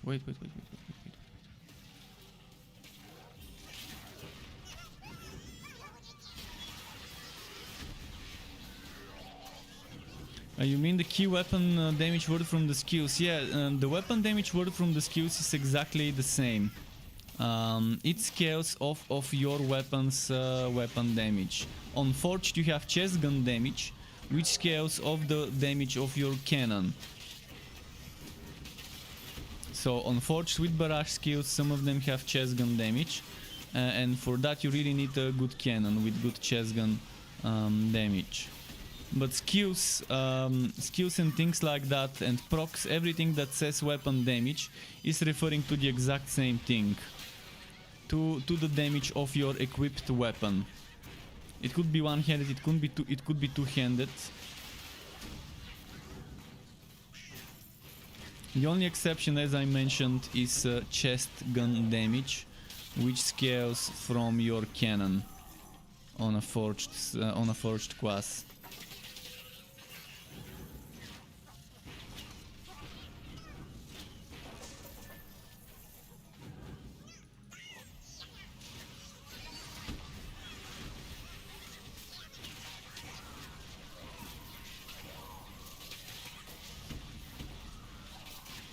But I don't know of skills that don't say percent weapon damage. I think every single skill says percent weapon damage. I haven't seen one that doesn't say percent.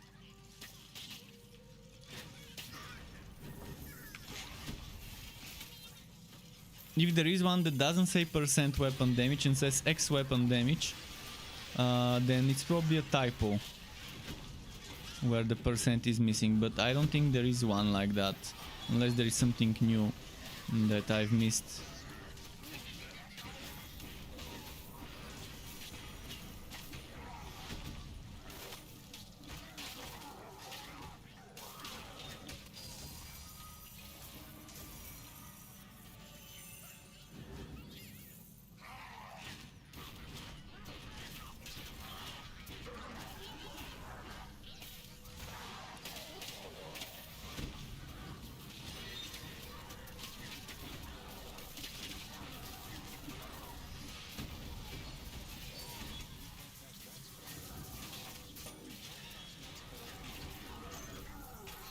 Okay.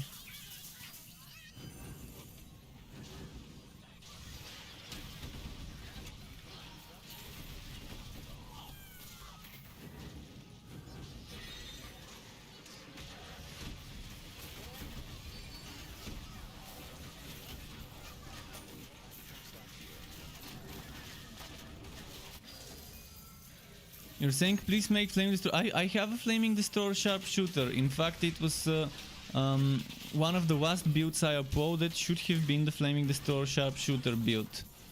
The Combustive 2.0. Just a moment. Who's attacking me? There should be a Combustive 2.0 build.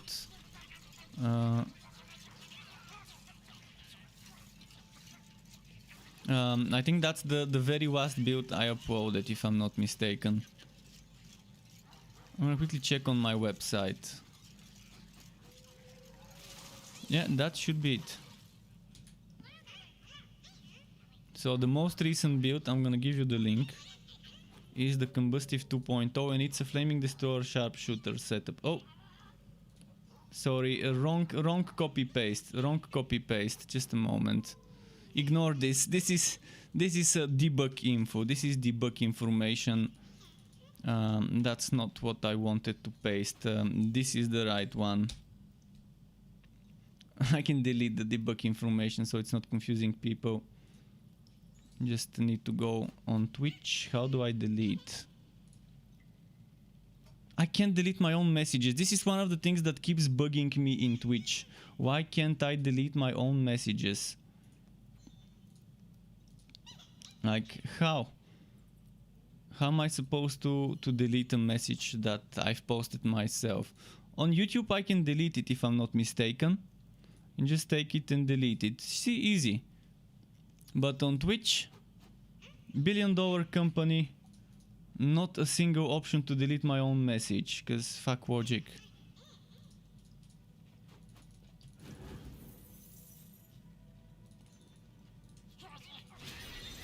Flaming Destroyer Disc Mage, you can build it the same way I built this Sharpshooter. So when it comes to the relic side of things and the item side of things, apply the same logic, just rework the Disc Mage skills to be kind of maybe similar to my Sharpshooter, to the Electrode Disc Mage, maybe different, but yeah. A Flaming Destroyer Disc Mage, you can play it in almost the same way as a Flaming Destroyer Sharpshooter. So modifying this Sharpshooter build to fit in a Disc Mage is not that difficult. You can kind of mix and match taking any of my disc mage builds and using the things that I've done in the combustive in regards to items and legendarium and relic skills. And the only thing you need to change is just the equipped disc mage items and the legendarium disc mage items and disc mage skills.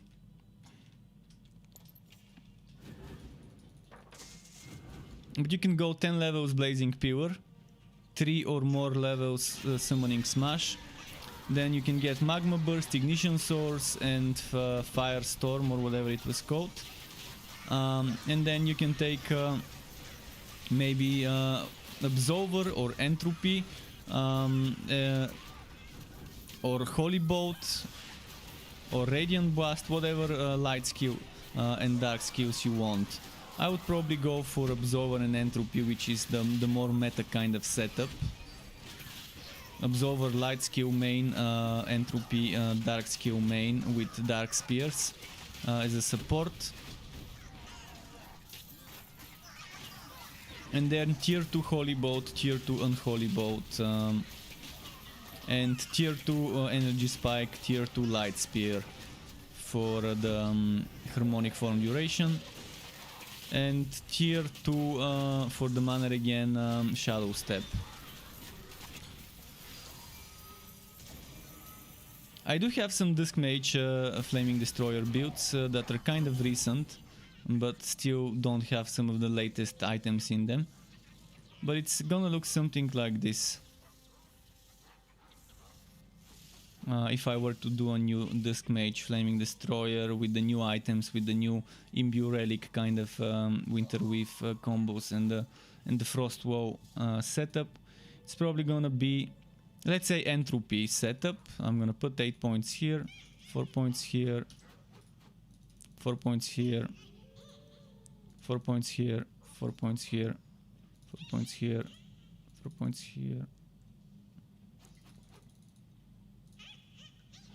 1, 2, 3, 4, 5. 1, 2, 3, 4, 5. 10. 5. And now there's 5 more points, which I'm gonna do 1, 2, 3.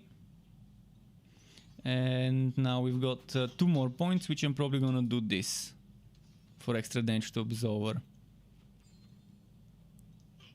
That's one way of doing it. And then you just do what I did with the Sharpshooter, stacking Imbue Relic with the Liu General, with the Ancient Ember Boots, with the Frost Woe and North Mace. And it's not a bad combo to do it that way. Right now I'm all about Imbue Relic, Ancient Ember Boots, Frost Woe combos. Liu General is not a must-have, but it really does help, especially on a Disc Mage, to have it in the Legendarium while wearing Frost Woe, or vice versa, to swap the Frost Woe while wearing the Liu General.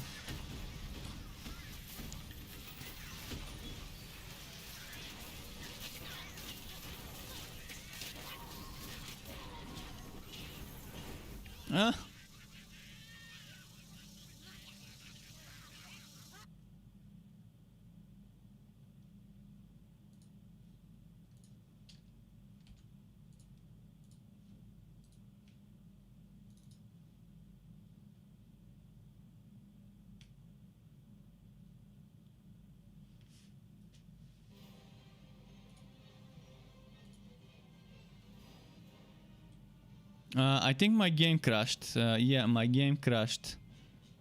Thankfully the stream didn't stop, but my game and my browser crashed. I'm not sure what's happening with Torchlight 3 crashing this much today. 3 crashes. With the first crash, my game, my streaming software and my browser crashed. With the second crash, it was just the game. With the third crash, it was the game and the browser. And the streaming software. Actually, the browser didn't fully crash, but the streaming software crashed and I had to restart it. The game crashed, I had to restart it. Just a moment. Not sure what's causing this. Okay, back into the game now. Something's happening. The latest patch did something that's causing the crashes, because I didn't change anything on my end. And I wasn't crashing the last few days, so why am I crashing today suddenly? I'm not sure what could be in the cause of this.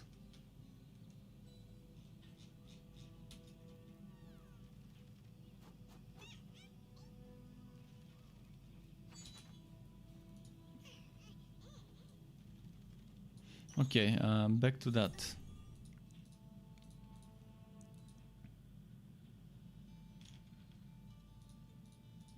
I've never had so many crashes though. I'm not sure what to do now to fix this. First day I'm having crashes one after the other, one after the other. For how many hours have I been streaming? I think I started around 4 something. So for the past 4 hours the game crashed 3 times.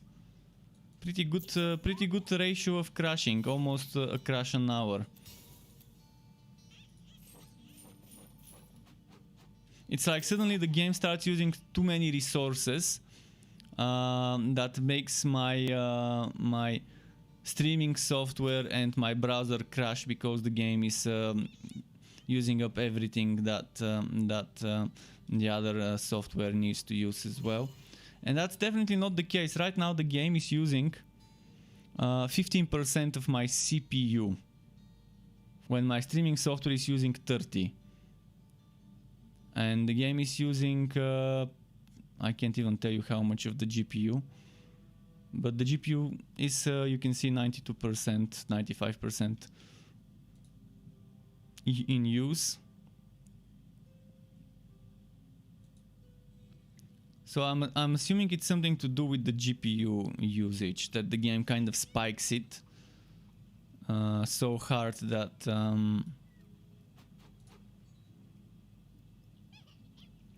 that the other things just don't have enough resources and everything crashes. Right now, not sure why the game is using 89% of my GPU. What the hell? Oh, that's why. Now it should be different. Yeah, it's much better now. Now it's using 72%. I guess I'm just gonna VSync it and cap it at 60 FPS.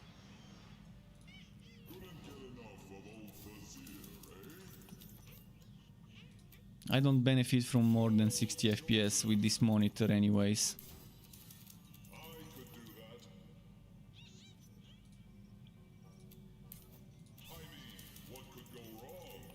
But even before, the last few weeks I've been streaming without VSync, and I never had crashes like this.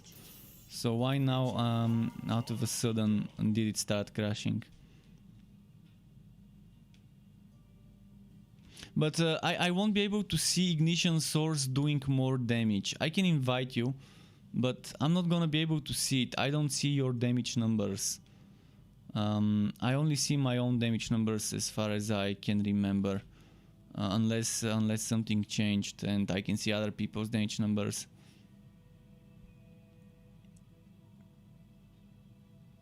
But just report it. I mean, this is something that you can just report as a bug, saying that blazing pillar, not blazing pillar, but you can say ignition source does more damage than it's supposed to. Ignition source should do 50% of the damage on your weapon. So whatever the number here is of your weapon, at the top, the white number, which is 7404, you should do 50% of this. If it's doing more than that, then it's a bug.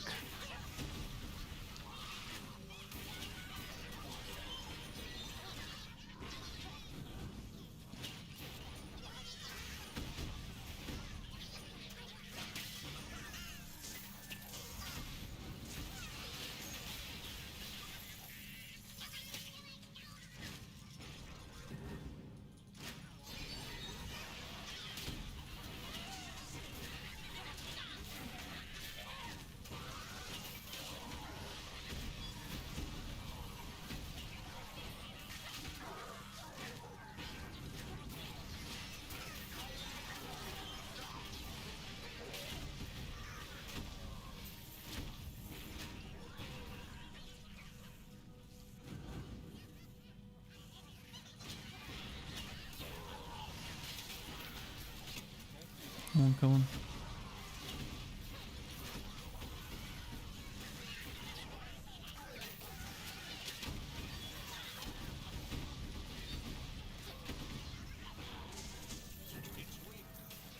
This time I'm not gonna completely clear the map, I'm just gonna enter as soon as the portals open.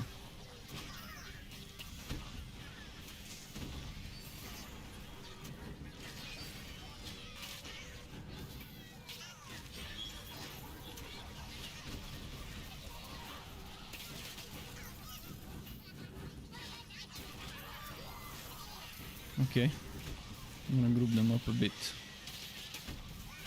Where are the champions? We need champions. There's some there. Let's group them up here.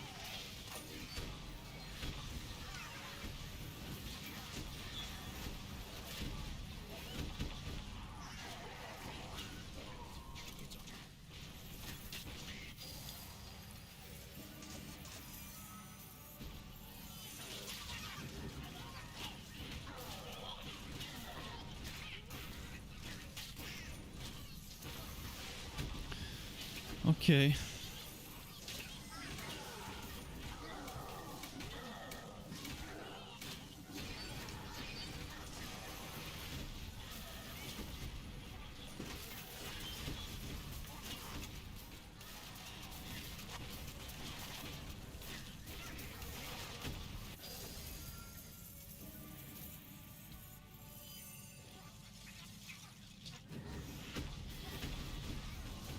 Still need Fogons. They're not dropping much.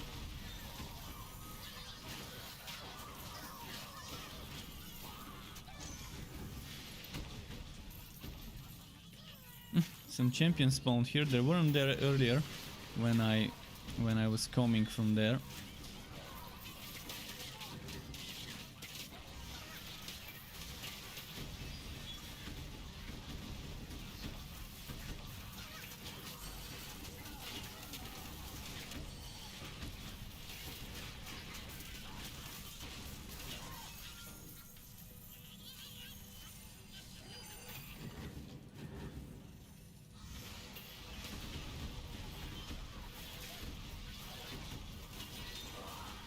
There we go. Quest done. Let's finish that map finally.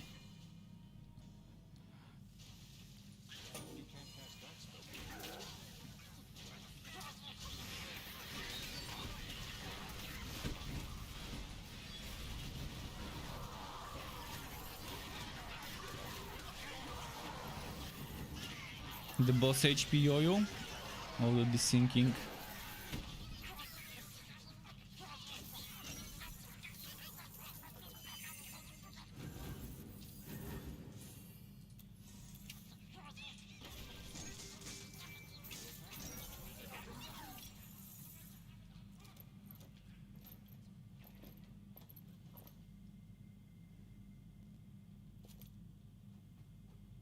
Okay.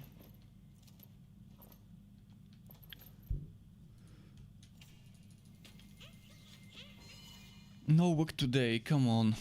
It's so boring when you're not getting any good drops for a full day of farming.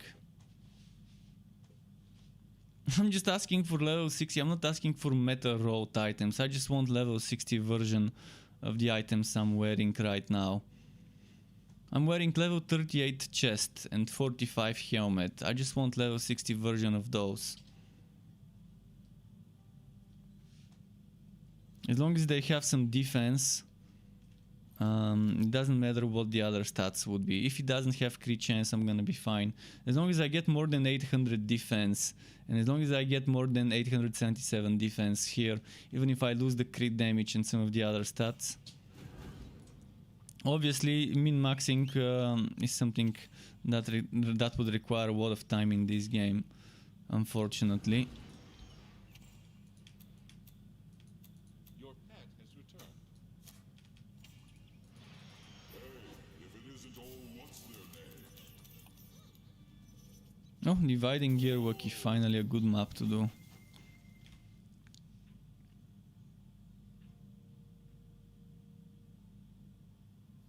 Dividing gear, Wookiee and goblins. The only thing that can make this map better is adding uniques in the mix.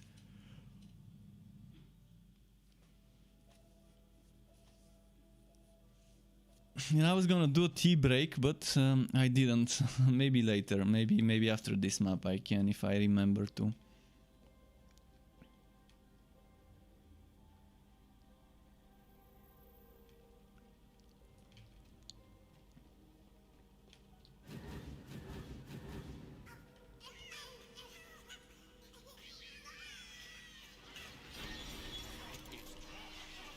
Okay, they've all spawned now.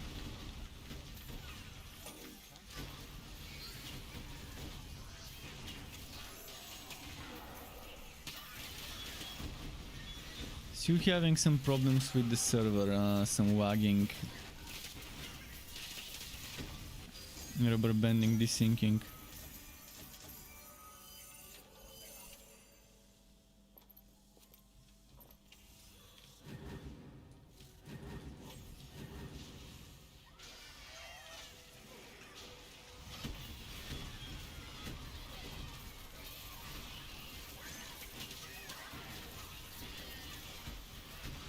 Yeah.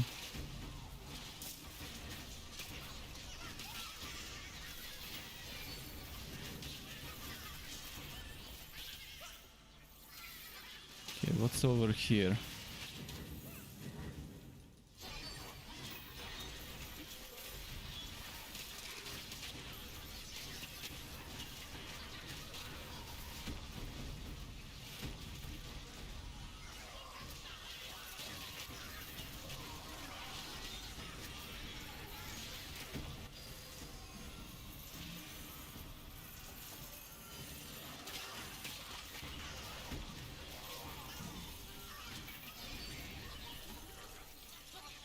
Okay, let's see what's here. Scout's bones duration, no. 3 levels to explosive arrow was pretty nice, but I wanna lose my musketeer.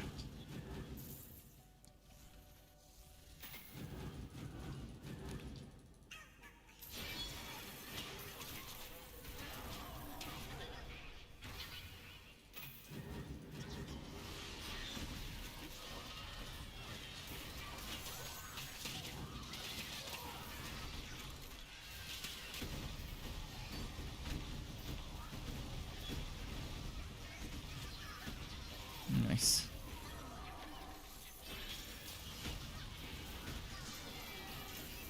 Those spiders just chilling there. They're not attacking. Sometimes they're just chilling.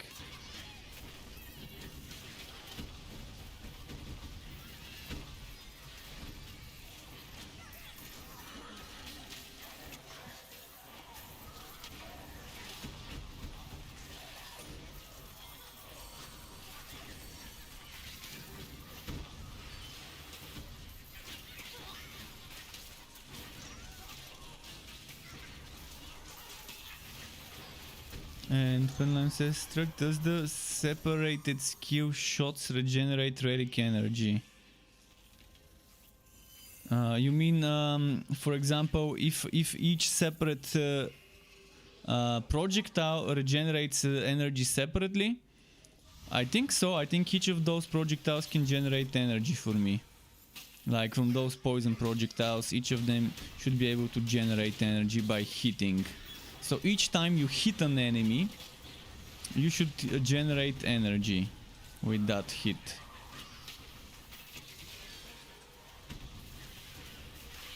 It shouldn't matter whether it's a proc or whether it's an extension of the skill, like the infectious shooter on the Scout's bones.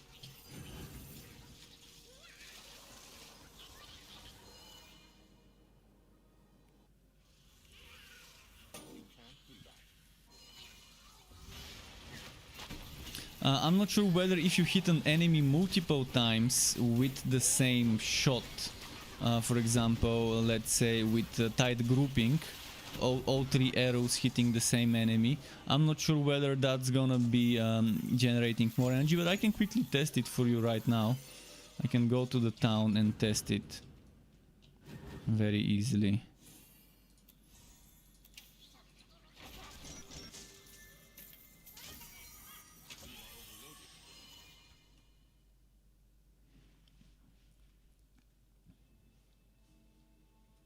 for one enemy and for multiple enemies to see how it is.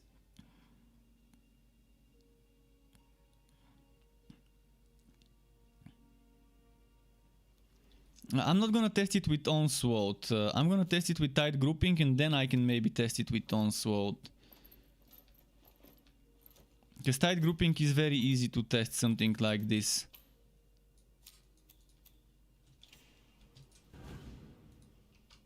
Tight grouping is probably the easiest skill on the Sharpshooter to test something like this. So now I need to use all my energy first. So I have 0. Has arrived.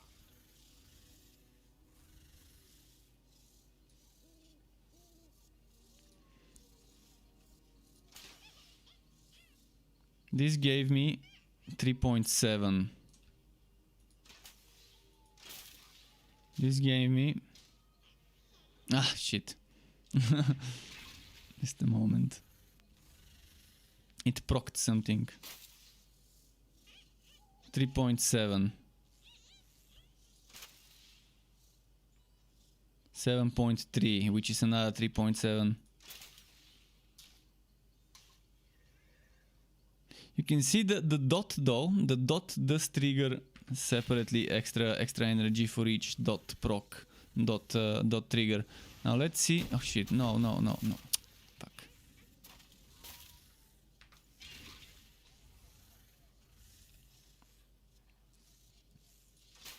I hit 2 enemies and that gave me, well, the proc kind of ruined it. Stupid poison. Okay, let's remove the poison.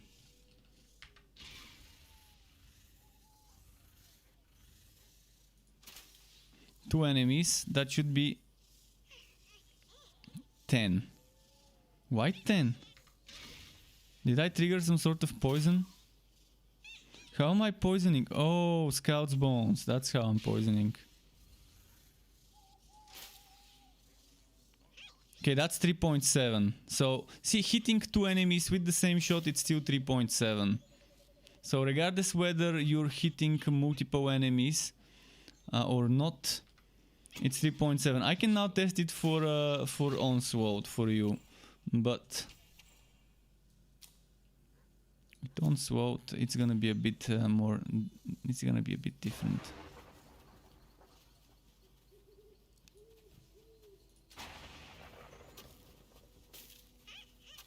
Every separate hit of Onslaught can generate energy. That's what I'm seeing.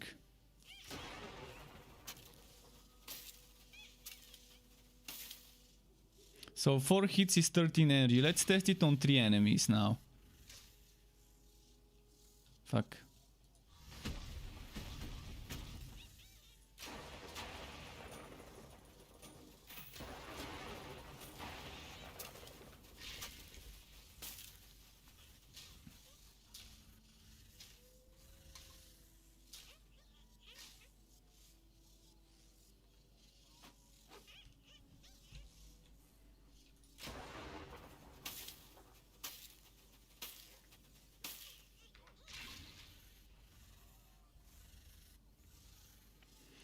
Okay, let's test it now. 1 hit.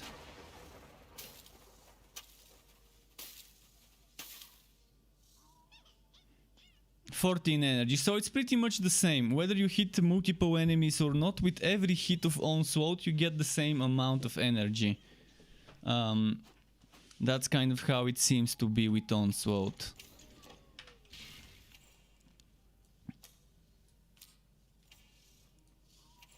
With this one though, you can definitely generate a lot of energy if there's more enemies.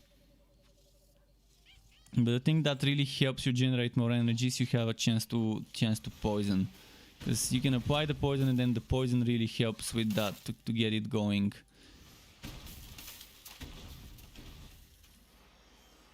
Max Onslaught, I can't tell you right now. I'm saving my respectacles, so I can't test it for you. I need those respectacles for other things later. But I'm gonna assume it works in the exact same way.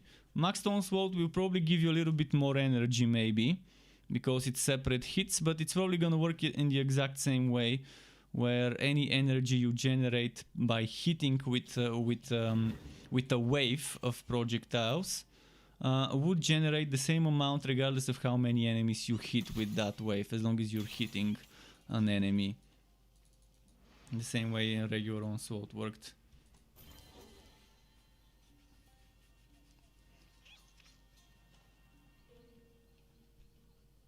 Okay, enough science. Let's see what we can do here. Junk maps here.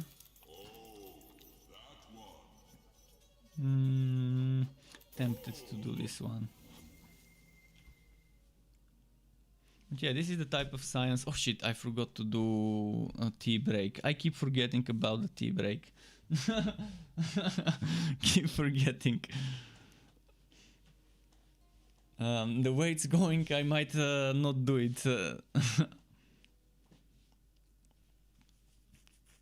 This how hard it hits also generate. Doesn't matter how hard you hit. As long as it hits, it should be the same.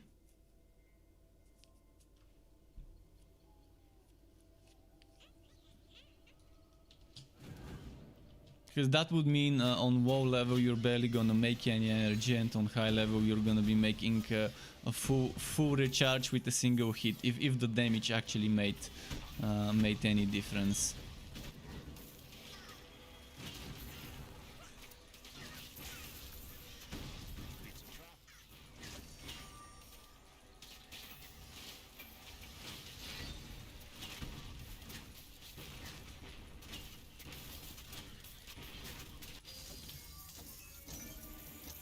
Also, energy generation affixes do help.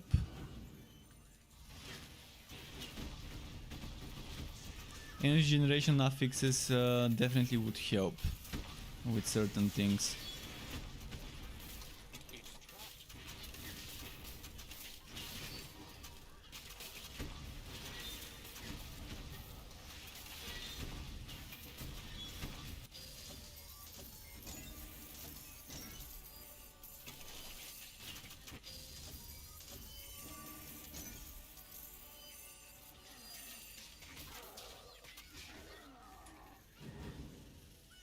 And you're welcome, thanks for the questions. I like it when people motivate me to test certain things like this for science. The science of numbers is my favorite thing as a build creator, as a content creator that makes builds, as a theory crafter. Knowing certain things, certain mechanics is always good information for me.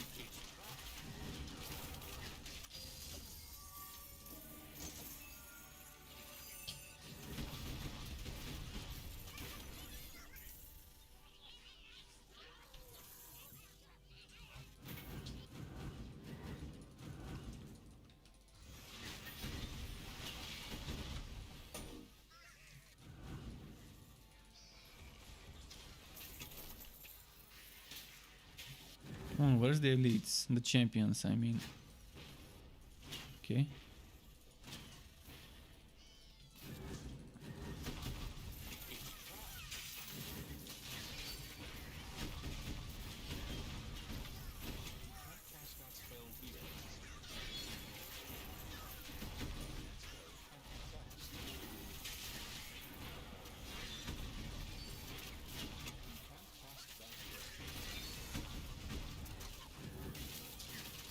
Okay, there.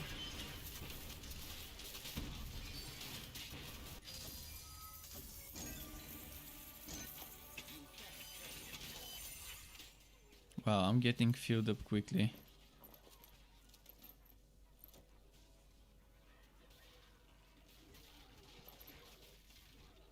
Wait, the levels we get are still scaling? Why? I thought they fixed the broken affixes. So extra levels, extra skill points to extra levels to certain skills from items are still scaling with the Fazir bonuses. I thought they fixed it to not go over level 3. as a bonus level, and yeah, I just got an item with 4 levels. So that's still broken. The Raiga just followed. Thank you very much, the Raiga. Welcome to the Struck Club. Thanks for the follow on Twitch.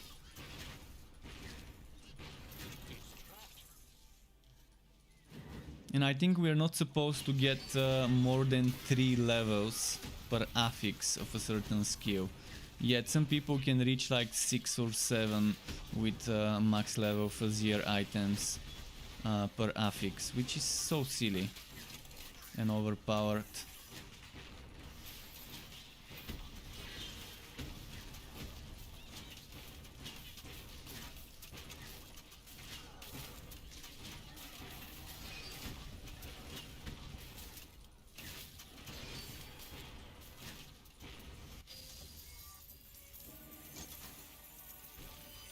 Wingspan. Not bad. That blind and that damage to goblins could have been better though.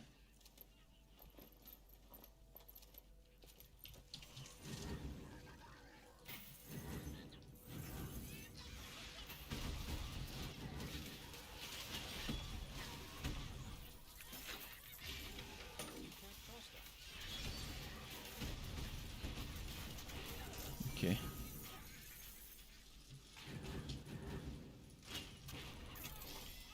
I'm probably gonna try and clear this map fully. There's a lot of uniques here. And yet I didn't get the wingspan from a unique, if I remember. Just a regular trash mob. As always, I keep getting my good drops from trash mobs. Every now and then there's some good drops from bosses and chests, but the majority of the good drops I get is from fighting trash mobs. And it makes sense because we're killing much more trash mobs than non-trash mobs. So the sample data of trash mobs we've killed is much bigger than the sample data of unique, elite or legendary enemies.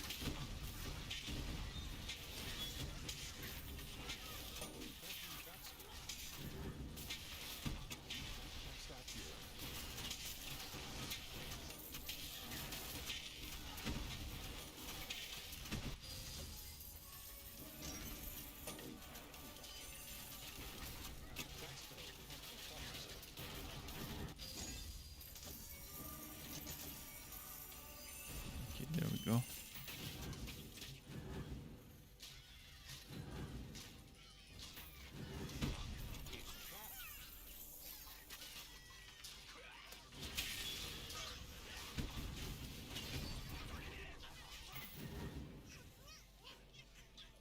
Are there no uniques? Okay, there we go, unique here. Any more? If I can pull them together, it would be perfect.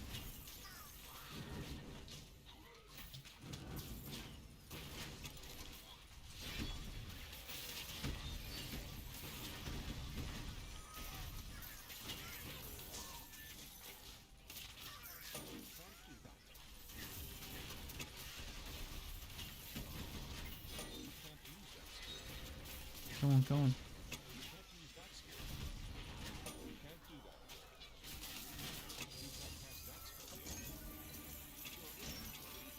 Oh boy. Filling up pretty quickly on this map. Oh, the pet is full. Damn.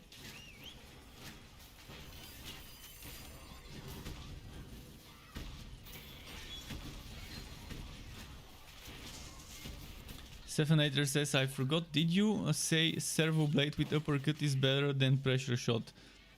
It's not better than pressure shot.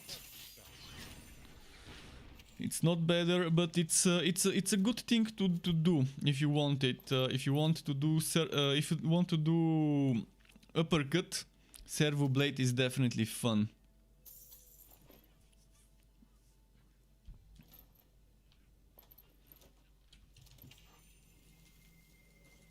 I think pressure shot gives you the best damage per second. Not the best damage per hit, the best damage per second, especially when you combine it with some extra casting speed from something like a Leo Genero, which you can get on any relic. You don't have to be Electrode to get some extra casting speed bonus.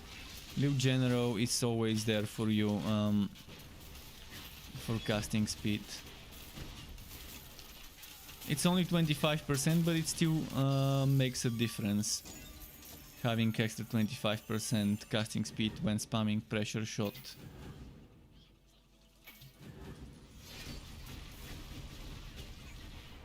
It's also gonna help you, the Leo Genero is gonna help you on things like uppercut.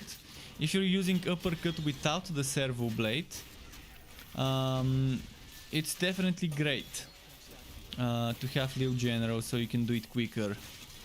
You can dump all the energy, all the steam, I mean, quicker.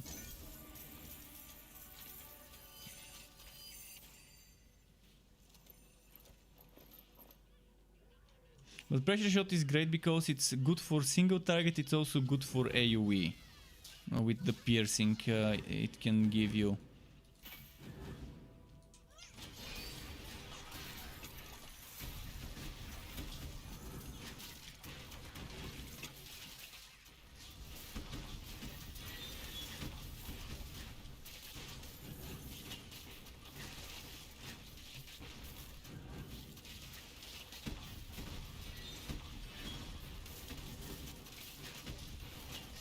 And Nechuvex says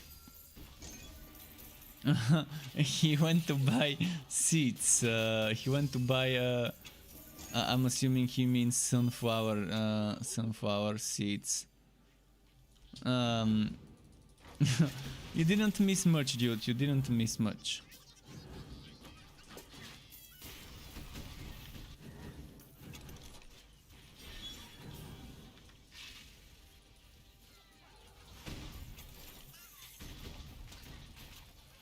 See what's here.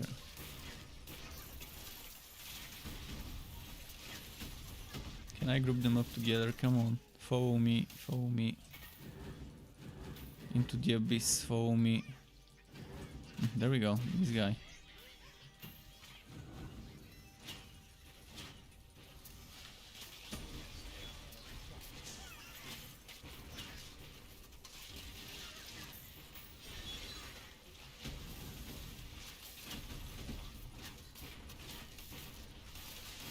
Ah!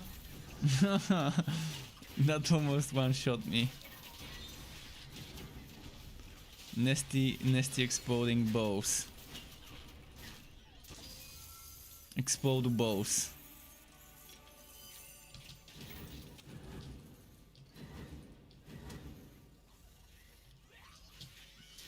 Trying to clear all the uniques from the map. I'm not gonna make a full 100% clear.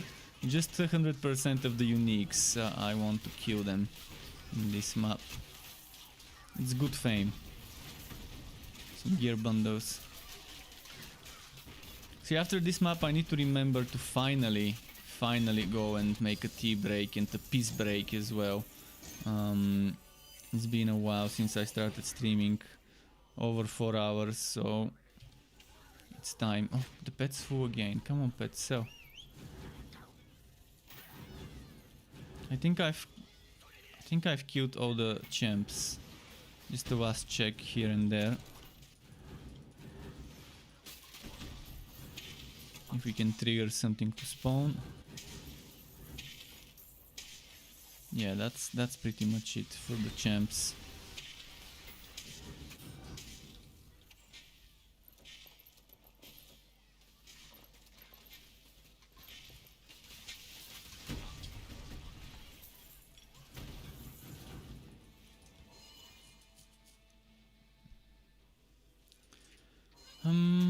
Okay.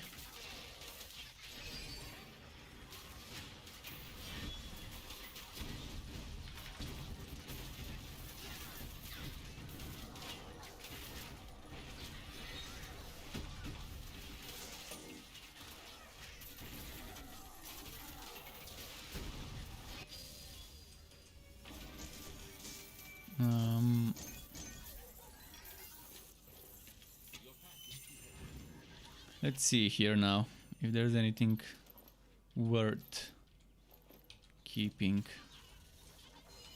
So yeah, it's time for the tea break. I've been willing to do. So I'm gonna quickly put the BRB screen. I'm gonna put the BRB screen and go for some tea.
moment. So, I've got a special treat for Sky and everyone else who wants to see him eat cucumber. Sky, come here. Sky, come here. If you haven't seen a cat eat cucumber, you can see one now. Come, Sky. Although, just a moment. We need something solid.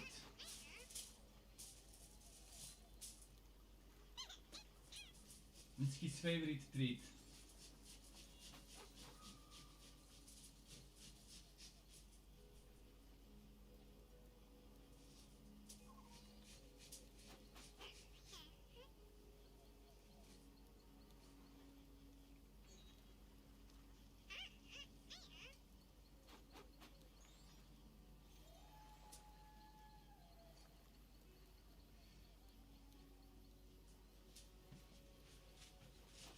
Okay, let's get him to go up. Come on, Sky.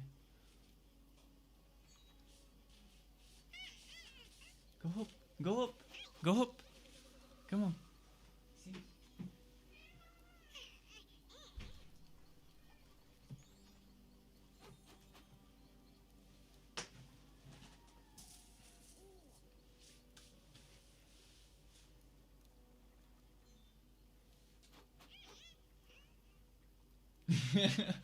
So yeah, that's one of his favorite treats.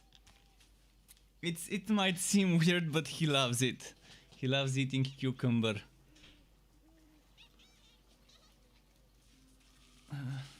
Just make sure everything's clear. Okay, I got my tea. It's probably still too warm to drink. So I'm gonna pour some cold water into my tea. Just a moment.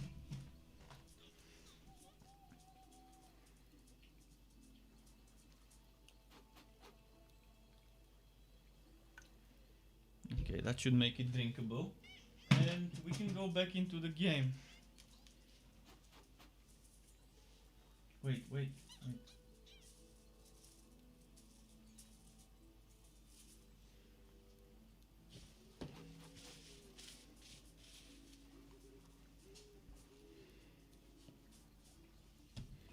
But yeah, many people have been wondering probably when I was talking some time ago about Sky eating cucumber, and this is how he eats it. So let's go back into the game. Let's see, there's some stuff to sell.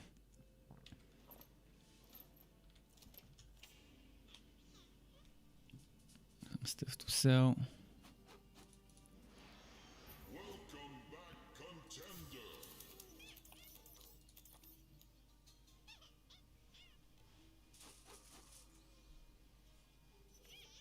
Well chosen. It's gonna fall off. It's gonna fall off. I think I need to put something to hold it.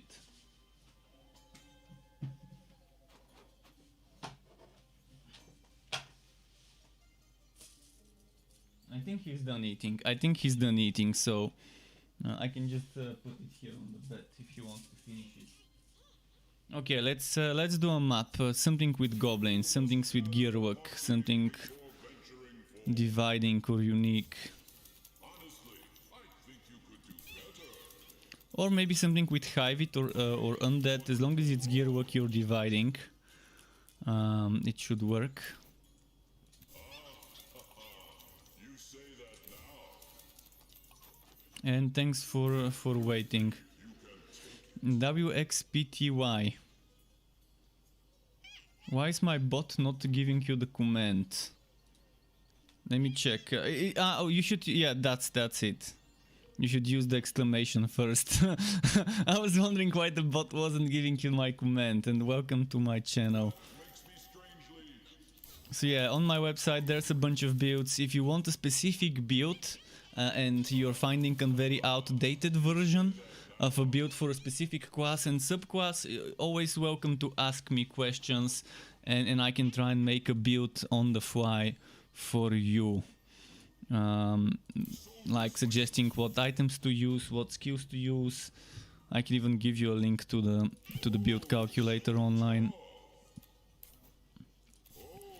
I'm not getting any good maps, so I'm probably gonna do some sort of undead map. I haven't fought undead in a while. I'm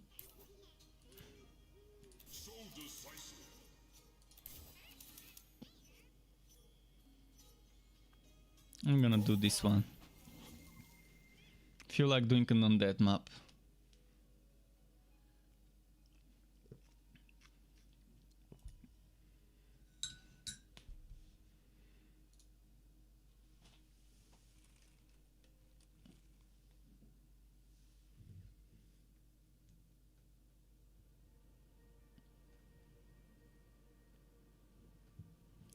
Okay, that's it. Let's go.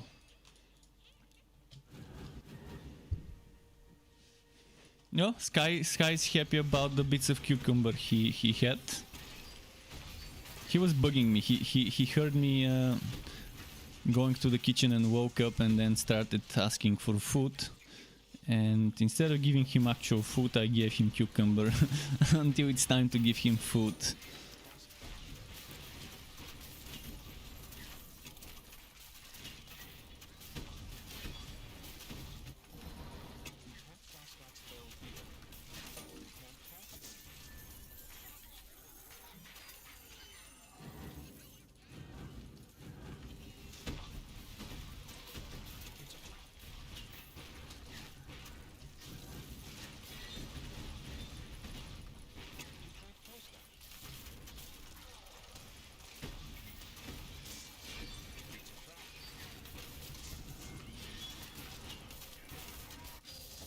Okay. A lot of traps, but it's that type of a map. The trappy map.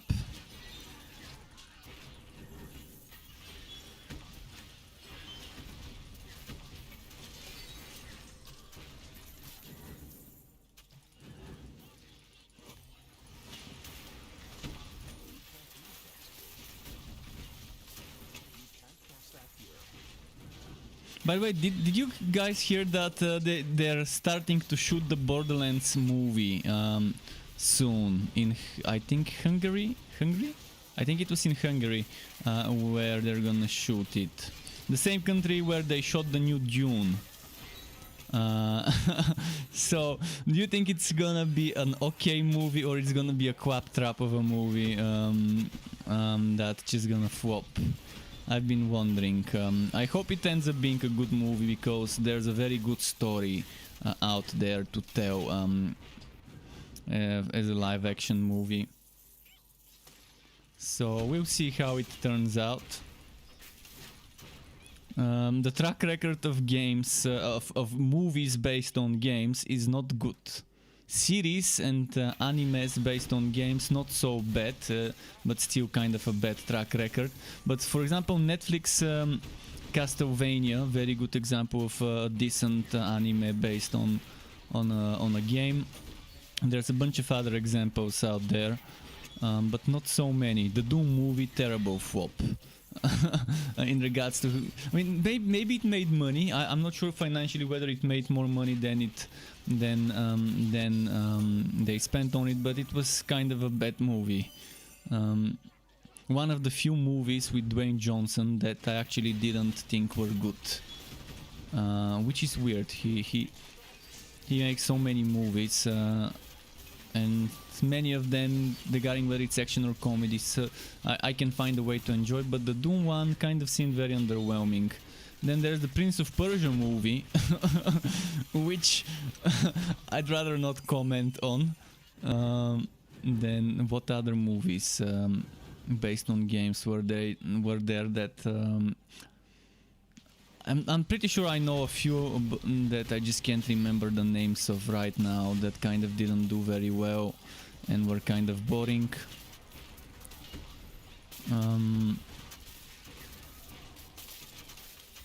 I think the movie I wanna see is an R-rated Duke Nukem movie. That's the movie I wanna see as a movie based on a game. a Duke Nukem R-rated movie. That would be the best thing ever if done right. It's gonna have the comedy, it's gonna have the brutality and gore from the games. And it's definitely gonna be fun. And hopefully the Borderlands movies also are rated, because I don't see it any other way. A Borderlands movie needs to be R-rated in order to do the game justice. WXPTY says, is there an easy way to get respects? Well, farming goat, I guess, might be the easiest way, or trying to run boss maps. I'm not sure whether it's gonna be better to run boss maps or not, but bosses and boss chests have higher chances of giving you respects than, for example, killing champions and things like that. So you could try and just keep running boss maps to have more boss chests per hour, and to have more bosses per hour, and maybe that might give you more respectacles. But in general, you can buy it with gold from the consumable vendor. 2,500 gold per respectacle. So if you focus on farming gold, maybe that would be a good thing. And the best way to do farming is using something I'm gonna show you. Just let me kill those enemies. It's called it's a pet item called Token of Rapid Bartering, that basically, I'm gonna demonstrate it. Let's put some items in the pet and see, my pet is full, and normally, you know, it takes 2 minutes and something. Boom, it takes 16 seconds for the pet to return. You can just pick up stuff and give it to the pet and send him or it or her or whatever your pet is. Send it to the town more often and get more money. Don't skip on wood. That's one way of doing it. I'm not sure if there's a better way to do it than farming gold or farming boss maps. And by boss maps, I mean the stages of the Fazir that are only a boss fight. Nothing else, just a boss fight. Those that are every 4 stages. That's the type of maps I'm referring to. So yeah, I think that's the thing I can... those are the 2 things I can suggest to try if you need respectacles.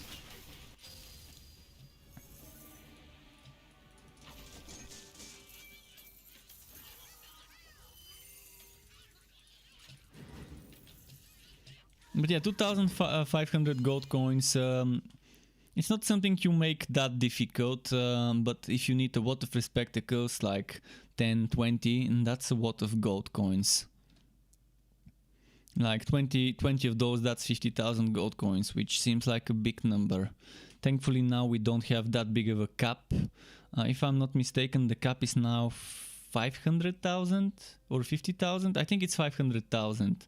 It could be 50 though. It used to be 20,000. Or 25 later, I think. But yeah, I'm already past 50, so it's not 50, so it might be 500,000. Someone mentioned something with 5 in the number. I've not confirmed it myself, but if it's 500,000, that's pretty good cap. That means you have 500 times you can re-roll a legendary item in a row without needing to stop the streak.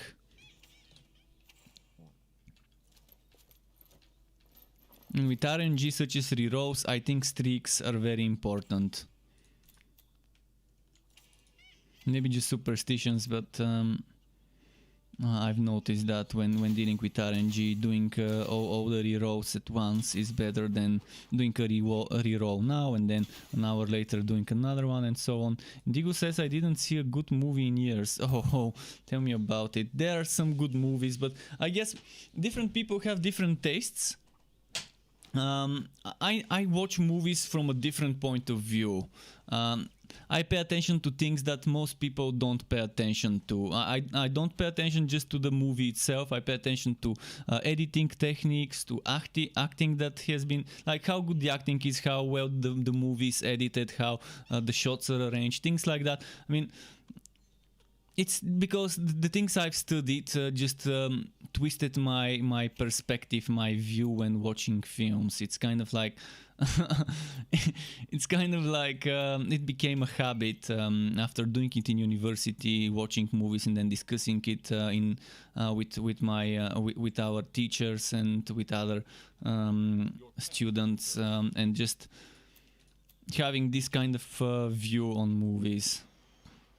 So even if a movie might be terrible as a story, I still might find something good about it, like the music or like the direction, or maybe the DOP, the blocking. Maybe would be nice. There's many things that could be good in a movie, even if the movie itself sucks. The cinematography might be pretty amazing. I've seen many movies like that actually. Super shit, boring, terrible movie, but top-notch cinematography and editing and everything. But yeah, as a story movies, I haven't seen full feature-length movies in a long time, because yeah, I don't go to the cinema. It's I hate going to the cinema because of people chewing popcorn and slurping drinks next to you, and you can't ignore that. And also I can't pause it and go to the toilet and continue where I left off. It's just not convenient. And it's just not comfortable, and yeah, and I have to wear glasses to be able to see properly. If I normally like to sit in the middle row in the middle.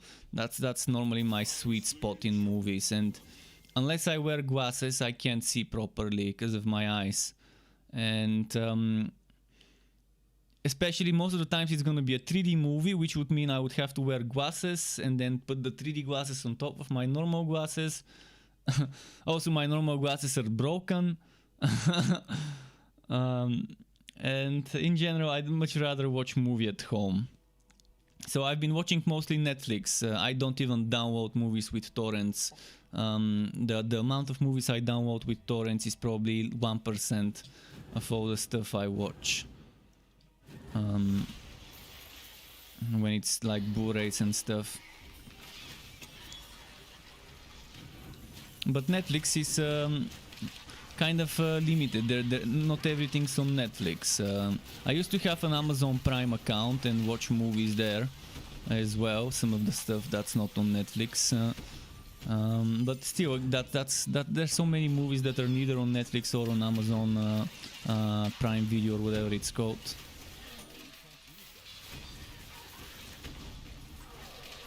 But I've seen some good Korean movies recently. There was this zombie Korean movie. What was its name? Damn, I can't remember. It was about the dude walked in an apartment building that sees that girl in the opposite apartment building, and they're just trying to survive somehow. It was not like an amazing movie, but I really enjoyed watching it. It was different than the other zombie movies out there that I've seen.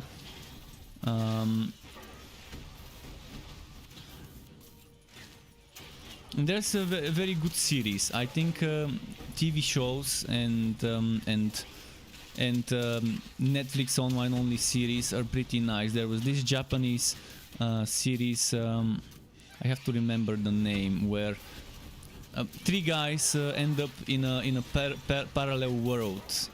I think it was Alice in Wonderland. Alice in Wonderland.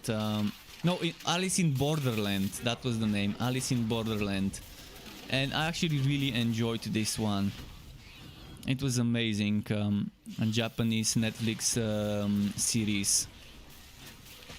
And I can't wait to watch the next season, because there's gotta be a next season.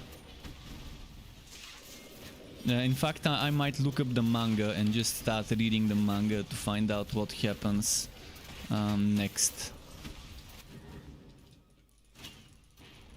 But yeah, Asian cinema has been very good to me recently. Watching some stuff there, some movies and series have been very good for me, for my taste.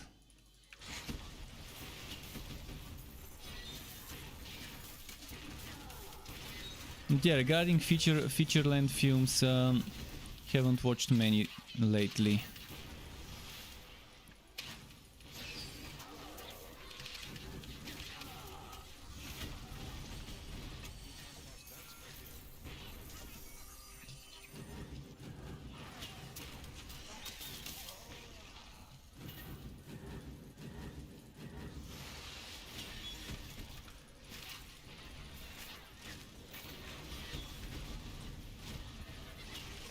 Come on, come on.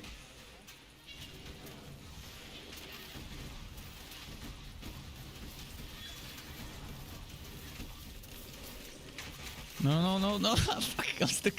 Okay. I got body blocked. Yeah, catch me here. And then this guy pulls the cheat code and starts flying. The angered ancestor with the cheat codes. Busan. Pudding Lime says Busan.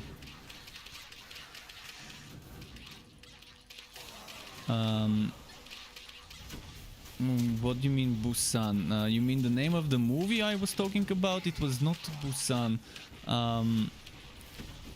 I can look it up on my Netflix, but if I open my Chrome, I might end up crashing my game again. So I'd rather not. The zombie movie was not called Busan for sure.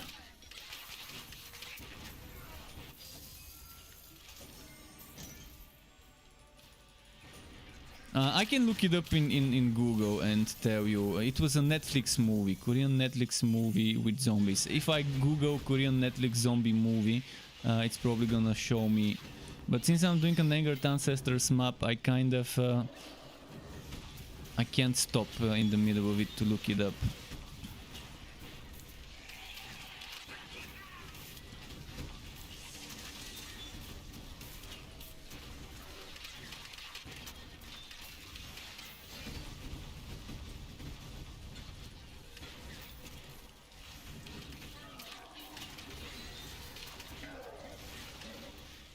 Come on.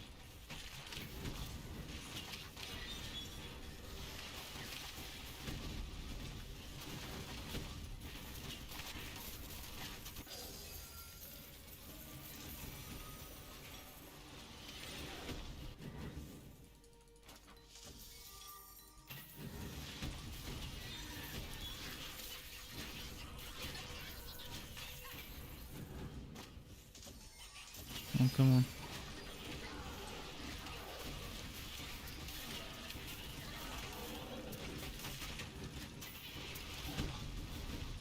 If you go up the challenge level, do you get better wood? Unfortunately, yes. Unfortunately, you get stronger items. There's a challenge bonus attached to gear. So sadly, you get stronger gear by going higher, which makes the game very boring and overpowered. And it means that any other endgame activities they add would be useless unless they give you equally strong gear. Which means they're kind of limiting themselves to only adding endgame activities that have stages where you can implement this system. I'd much rather see this strong gear get disappear, these extra bonus stats disappear, and then make you become stronger by selecting certain stats to go along with you. So, for example, having a choice of different stats like damage, HP, crit chance, crit damage, etc. to select and to put into a limited number of slots, and as you go higher to unlock different things to put into those slots, different stats or combinations of stats. I've talked about this many times in my stream, how they can make an amazing system where you don't break the game and don't make it overpowered by making the item stronger, but to give you buffs, boons, whatever you want to call it, that you can take that make you stronger as you go higher, as the content gets stronger, and to let you pick the stats you want to take, whether you want electric defense, poison defense, fire defense, whether you want physical defense but less, things like that. Just a few extra swots of stats where you can swat certain things that you unlock as you beat certain bosses in the Fuzzier dungeon for the first time, like at level 3, at level 7, at level 11, and so on. So this movie I was talking about, let me Google it.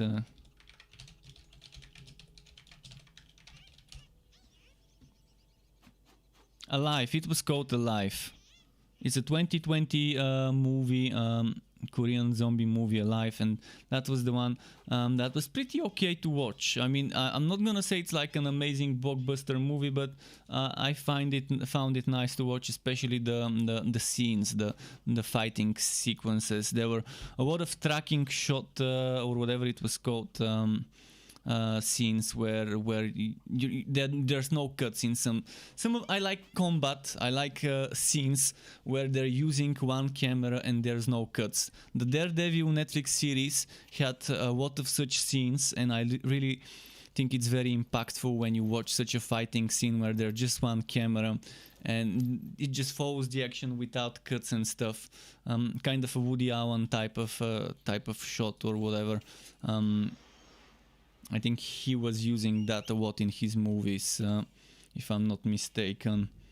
A tracking shot, or whatever the actual name was. Kind of forgot the actual name. Your pet is back. If you think you can take it. I mean, I'm not saying that every scene is such a shot, but there are a bunch of scenes that are like that from the fighting scenes. A fine choice.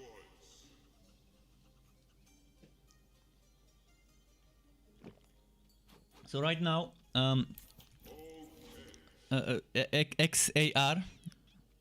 XARQ, what you get by pushing further in the Fuzzier is you get this challenge bonus, which gives you X% to item stats. It goes up to 118% at the final stage of the Fuzzier, 251. So it's 0.5% per stage, starting from level 16, which is 0.5%, then 17 is 1%, and so on.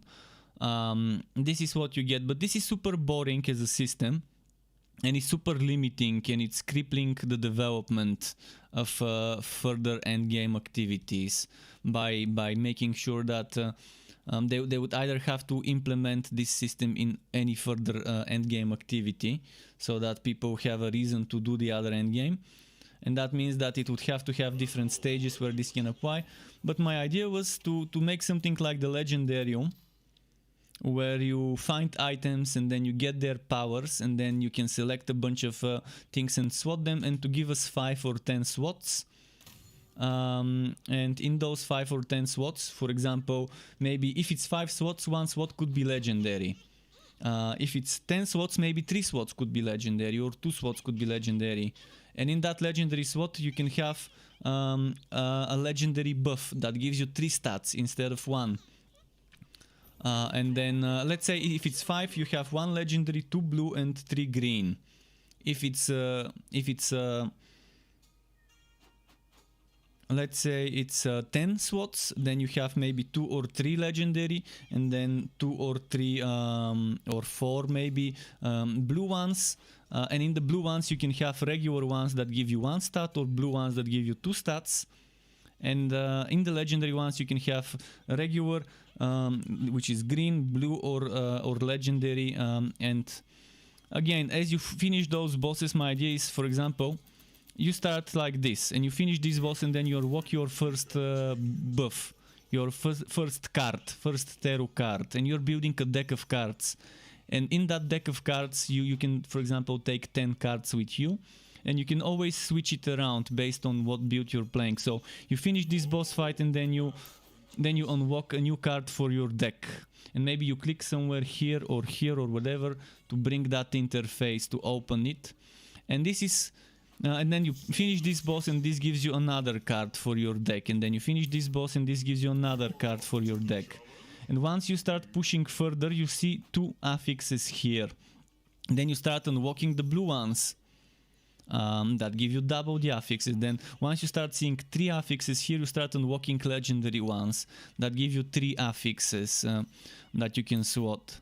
And I think this is an amazing idea. It's never been done in other games, and it provides you power, strength, power creep that makes you stronger without connecting it to items, so that people can feel good by farming the Mapworks maps, so that people can feel good by farming the Secret Alpaca level. And they're not gonna be, oh shit, I'm gonna do the Secret Alpaca level, but I'm not gonna get wood that strong for my stage of the Fazir.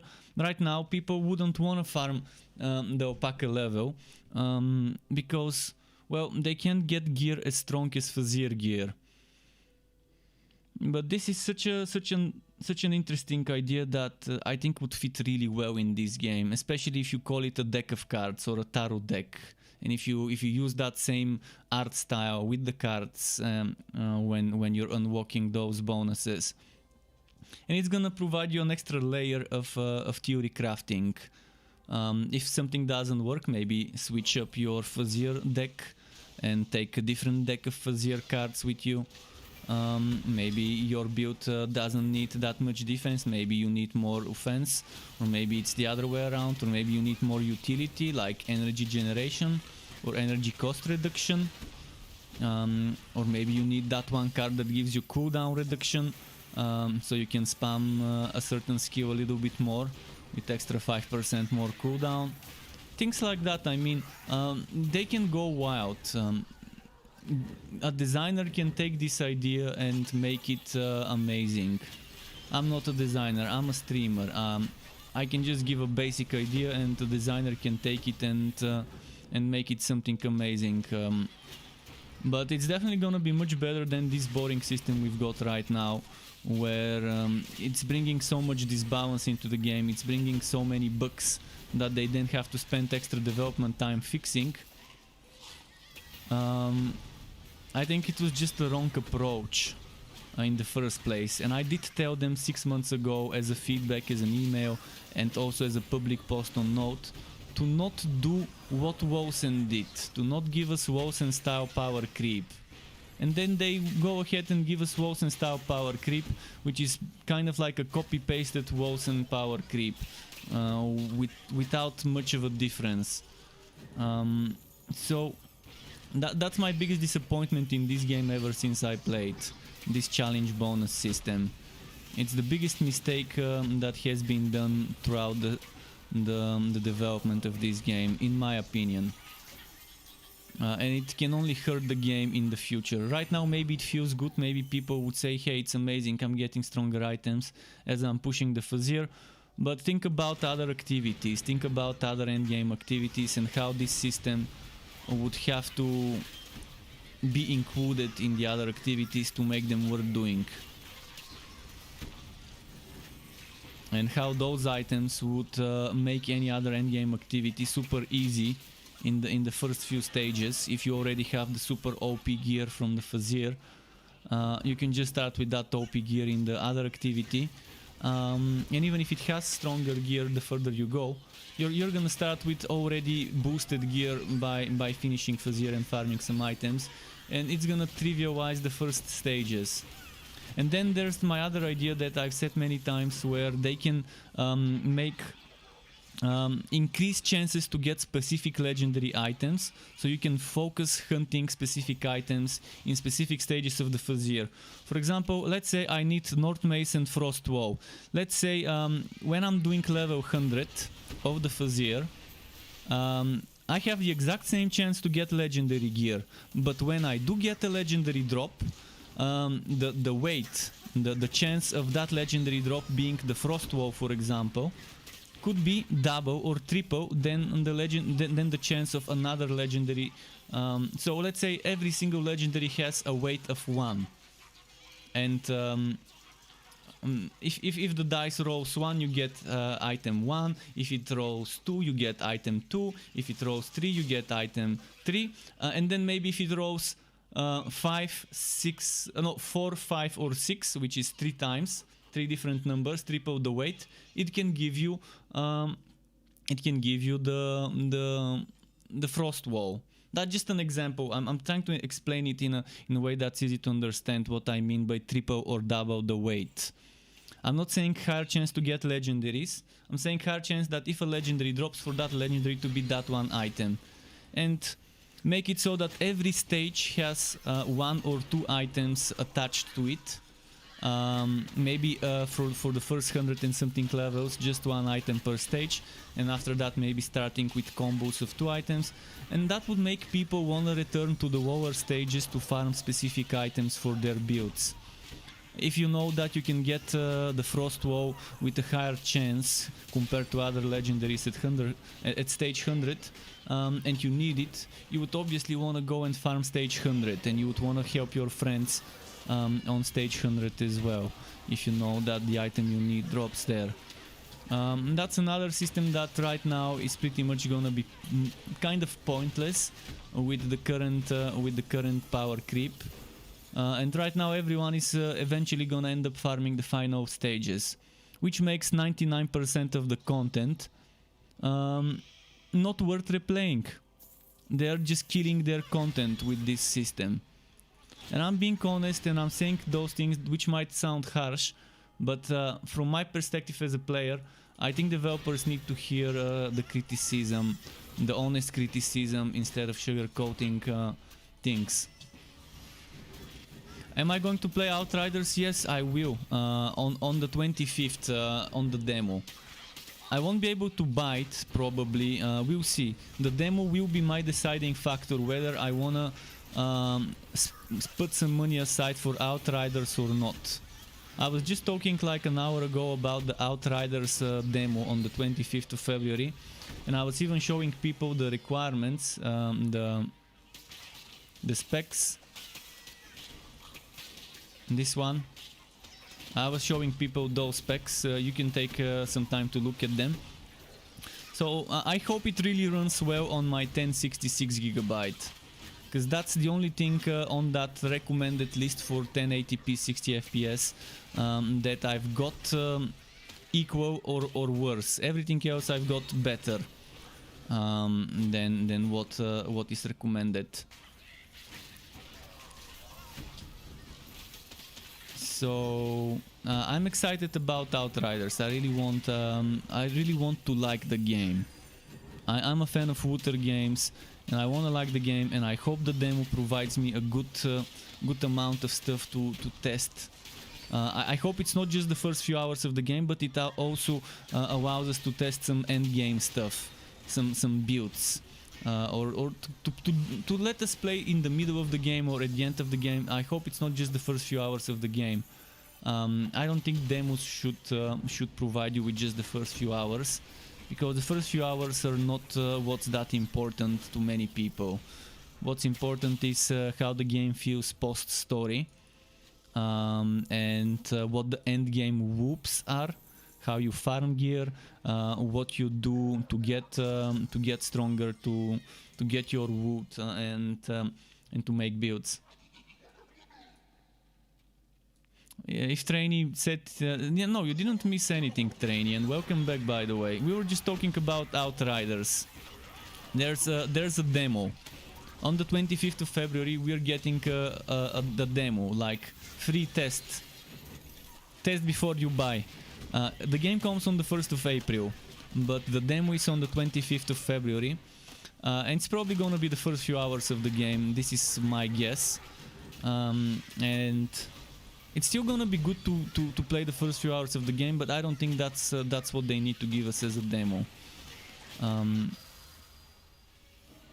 Because the first few hours of the game are not what makes me keep playing the game. It's the end game that makes me keep playing the game for hours and hours. If they tease me with end game and I like it, I'm gonna buy it for sure. If the demo is not gonna be enough to tell whether I wanna play Outriders or not, I'm just gonna wait to get my video card and then buy Outriders after other people have given it a proper review, and have said what needed to be said.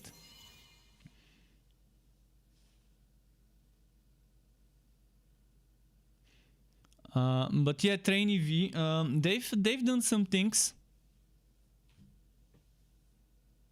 Keep in mind, you were taking a break, but the developers were also taking a break for the holidays. And they did fix the Forge. The Forge now benefits from spin to win. They fixed the broken sockets on gear, but the problem is you still get the extra stats from the socket. So my mace still has extra 900 damage from the second socket, even though the second socket you cannot see. And I was telling people to not get used to triple or double sockets because they're a bug. They're not intended behavior. So yeah, right now you still get extra stats from the sockets that are gone, but soon you won't be getting those stats either because they're not supposed to be there. And Happy New Year to Trainee as well. I was missing, I didn't see his comments earlier. Happy New Year to anyone else who hasn't seen me in a while, since last year. But the TLDR, the TLDR is that they have just started working on a major content update. I can actually show you. And the next major content update, you know how Bane is famous for teasing. See, it's gonna be a pretty quasi update. Quasi update stands as a pun that is supposed to tease what the next update will be. So here it could be anything from a new class, a new subclass, or a class rework for the Sharpshooter, which really needs a class rework in regards to the adventurer mechanic. I think the only thing that the Sharpshooter needs is for us to not overwrite adventurer buffs, to be able to stack different adventurer buffs. Or it could also be a subclass rework for the Cold Heart. Those are my guesses. Another guess would be it would have to do something like formal wear, like tuxedos, dresses, things like that to transmog, but I doubt it. I doubt they're gonna give us something like that. I think it's gonna be something class or subclass related, and I'm pretty sure it's not gonna be a class or a subclass because it's too early, and it's probably either be gonna class or subclass rework, but who knows? Who knows? But they've just started planning work for the next big content patch because they've been also having a holiday.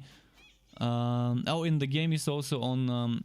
The game's also on Game Pass, Cloud and Console. So Android, Cloud, and Console. And I'm assuming with Android Cloud you would be able to play your console version of the game, not your Steam version of the game with the Xbox Game Pass. Apart from that, there isn't anything specific and amazing that's new. I think this is the patch notes, is it?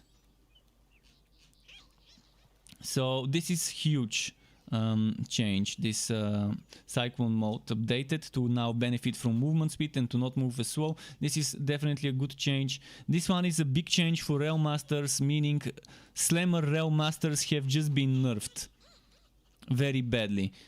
Train Realm Masters were fine. They can deal with without this 65% damage. But Slammer Realm Masters really needed that extra 65% damage, which is now only 10. So this is kind of a big blow to melee close range Realm Masters. So right now Slammer skills need to be increased a little bit. This is also another thing I'm a big fan of, and thankfully on time for the build I'm making tomorrow, the one I'm playing now. Being able to get 30 seconds cooldown for Call the Legion. And this is good. I haven't seen a single map that cannot be completed finally, so this is definitely nice. Finally no problems with this, and they fixed some other things, but yeah, in general most people would not even know what some of those things in the patch notes are if they're new players. But people who are old players should know most of the things in the patch notes and what they mean for some builds. Okay, let's keep going, doing some stuff. Your pet has arrived. I'm not a buddy with the devs. I'm not like a buddy with the devs. I'm not one of those people that constantly is online in Discord and talks to them in private chats and stuff like that. I just don't have time to do that. So maybe there are other people who know what might be coming, who talk with the devs on a daily basis, but I'm definitely not one of those. And even if I ask them, they're never gonna tell me what's gonna be in the next update. They will tell us, me and some select few people, as part of a different group, when they reveal. I think this is a bot. Wooner, etc. There have been a ton of bots following me with the same nickname. So let's just bot zone this, follow and just not tank it, because there's been a lot of follow bots and host bots. But Raiga followed me 1 hour ago, maybe when I was offline, not offline, but in the kitchen, which I forgot to tank. So thanks to Raiga. So we have a select group of people, me and a bunch of other, like 13, 14, 15 people or so from the Discord, that have access when testing is needed. They give us access to a test server to test things before they make their way onto the public test server. So you could call it a private test server. I'm not sure if that's still gonna be a thing. I think they're gonna keep it every now and then and open those servers for us when there's major updates to give them the initial first wave of feedback before they release it to the audience, to the general audience on the public test realm. So when that happens, I'm still not gonna be able to talk about it in detail.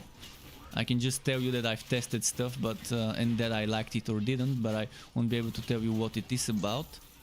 But when it makes itself to the public test server and cuts out of the back, that's when we are allowed to talk about things. But I really hope it's a quas rework for the Sharpshooter and a sub-quas rework for the Cold Hard. I think the Sharpshooter just needs one change, and this overrides any current adventurer bonus yellow text to not work that way. To no longer override. Just this change would make playing a Sharpshooter 10 times more fun than the current system, where you have to shoot an adventurer skill, then shoot 3 precision, and then another adventure, then another 3 precision. It would be much better if I can do Goblin, Shasta, and Scout's Bones and Ghost Visage, and then start using Explosive Arrow and trigger the bonuses of all those things I mentioned at the same time. And just retain the remaining stacks. Which would make items like the adventurer bonus boots, I think it was, the musketeer boots, it will make items like this one much more useful. Right now, if you're getting one extra stack, from 3 to 4 on one thing, it's not really worth it. But if you're getting one extra stack from 3 to 4 on 4 things that you can stack at the same time, then it becomes a whole different. It's changing the playing field if they make it that way for things like the musketeer boots. I think it was the boots, or was it the pants? Yeah, the boots. So with the set bonus you get an additional charge increase to 100. But again, you can only have one of those at the same time. So if I do Scout's Bones, boom. And definitely would be nice to not overwrite each other when using those bonuses. I don't think they would update the Cold Heart Relic. I hope they would update the Cold Heart Relic. I hope more people would start voicing their concerns about how bad the defense of that relic is. I don't want more damage. It's not supposed to be doing a damage. It's not a damage dealing relic. I want major changes to chill. I want chance to chill, to apply a debuff that reduces the damage an enemy does to me. And I want this to stack.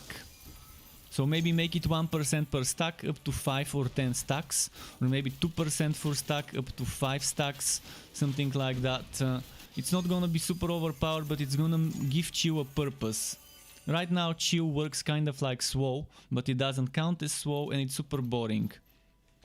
But if it works like Swow and doesn't count like Swow, but also reduces the damage enemies do to you, it's gonna make this passive of Cold Heart much more valuable to people. And then they could rework tier 3 Snowstorm to reduce the damage of nearby enemies by 25 or 20 or 15%, instead of giving you that boring crit chance versus frozen enemies. And then they need to reduce the cooldown of Frost Skin to like 15 seconds at max level and 30 seconds at level 1, or maybe 20 seconds at max level and 20 seconds at level 1 and 10 at max level. But I think 15 and 20 would be fine. 15 and 30. So at level 1 it's 30 seconds, at level 5 it's 15. I think that would be good for Frost Skin. When you consider things like the Winter Weave Gauntlets and Ice Shield, that can also give you things that can trigger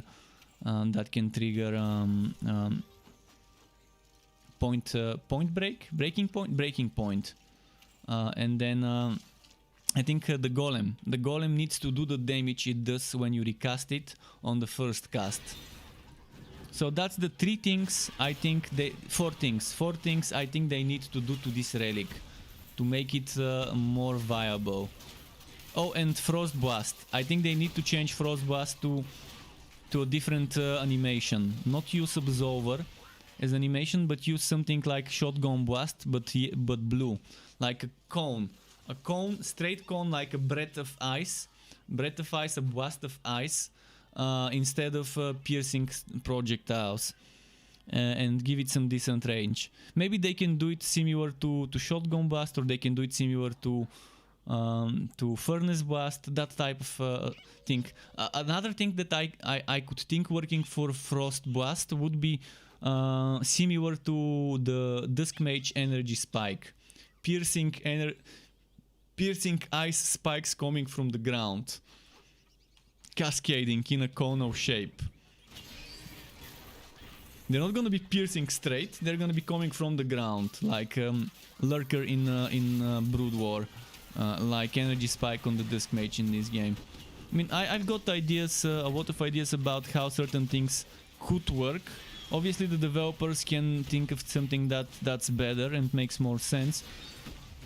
But yeah, right now I think they should lean in on the defense, on the extreme defense they promised when designing this relic that we never got so far. Leaning into the extreme defense, I think, is the way I see this relic working. The only damage related change would be, as I said, making the golem do damage the first time you cast it. Do that 700 or X% weapon damage and that you do on the second cast the first time you cast it. Even if it does 50% of this, so let's say at level 10 it does 1000 something damage, maybe just do 500% weapon damage on the first cast, and then on the second cast do the full. But it still needs to do damage the first time you cast it, because it's just not worth it using 100 energy just so you can get that damage done with the golem. But yeah, that's just some ideas out there. Demon Ice Sky says, Struck, I'm using Forge with Cold Heart, it works. Yeah, it works if you use Ice Shield. Try not using Ice Shield and Snowstorm. Let's see it work without Ice Shield and Snowstorm.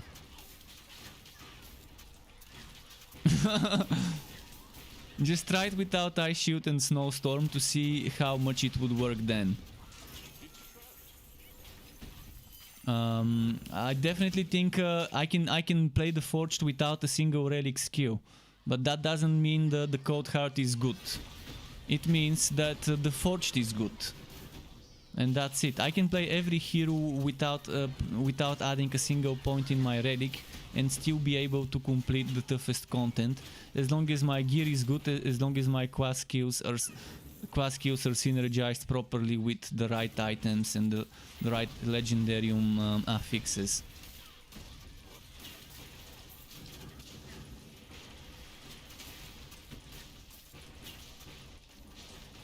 Let's see.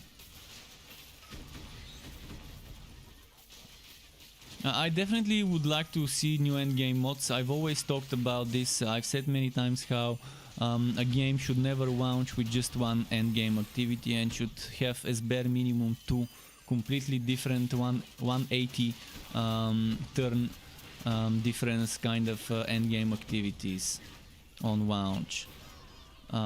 This is, in my opinion, for the Wooter genre, you need at least 2 different activities to keep people interested in the game, to keep people want to play in the game and give them some variety. If it gets too boring doing one endgame activity, they can always switch, or they can take turns, a bit of this, a bit of that. But when it's just one, it becomes much more boring, much quicker. When it's just one thing they can do, like this game.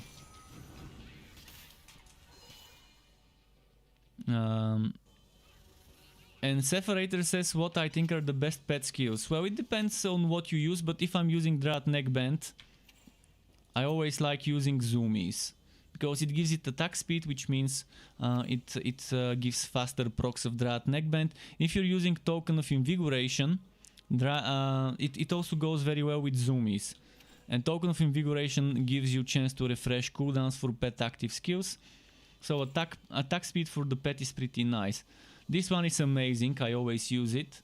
And here it depends which aura you need. If you don't need crit chance, defense is always nice, movement speed is nice. I mean, on a forge spin to win, I would normally go defense or movement speed, because I can get crit chance from other places, like the gauntlets, the Mountain King gauntlets. I can get 20 crit chance from those just by venting 75 or more heat. So yeah, with the aura I normally use Deadlier Strikes, except with some cases where I would use Defender or Running Partner. And I always use this or this, depending whether I need more defense or damage, but this is completely optional. This is also not bad, because it has no cooldown and it can kind of slow enemies.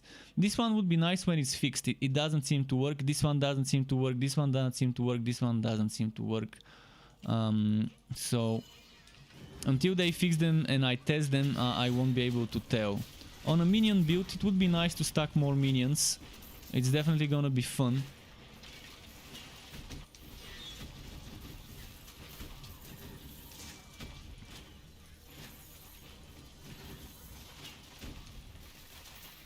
It would have been nice if we had a legendarium slot for the pet, where we can only put pet items and have a 3+1, 3 hero items in the legendarium and 1 pet item. They actually removed pet items from the legendarium. We used to be able to put pet items in the legendarium, they removed them. It would be nice if we get another slot here that's dedicated to a pet legendarium item. To have some more fun with pets. Although right now there aren't that many pet items, but it still won't be bad to have that one extra pet affix in that extra slot.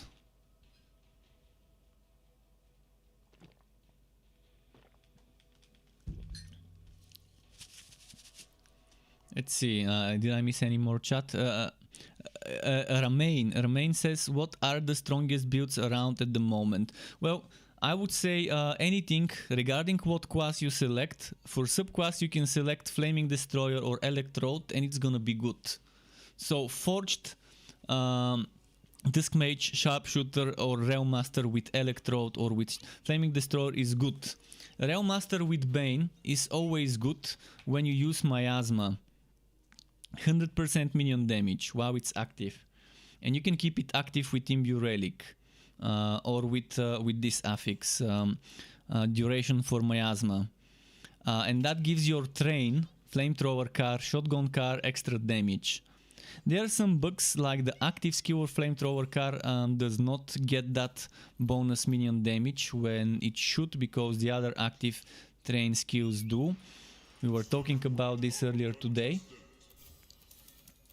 But yeah, the Bane train build, I have one miasmic train. Soon I might go and rework it and revisit it when I find time. Although before that I'm probably gonna make a new Electrode Realm Master build. But yeah, Electrode with anything is amazing. You've got 3 amazing active skills for the Electrode. Chaotic Strikes, amazing. Conjure Electrode, amazing. Walkaway Storm, it's amazing as well. Then with the Flaming Destroyer, you've got again 3 skills that you can build around and have some fun builds, which is Sword Smash, Blazing Pillar, and Cloak of Flames. Regardless which one you decide to build around, they're all good. They can all give you some sort of different experience, different kind of build. That's not terrible. That's good. That can push all the way to the end of the Fazir. I need some spice.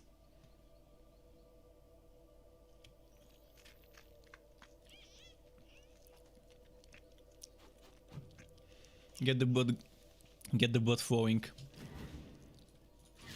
Get it moving.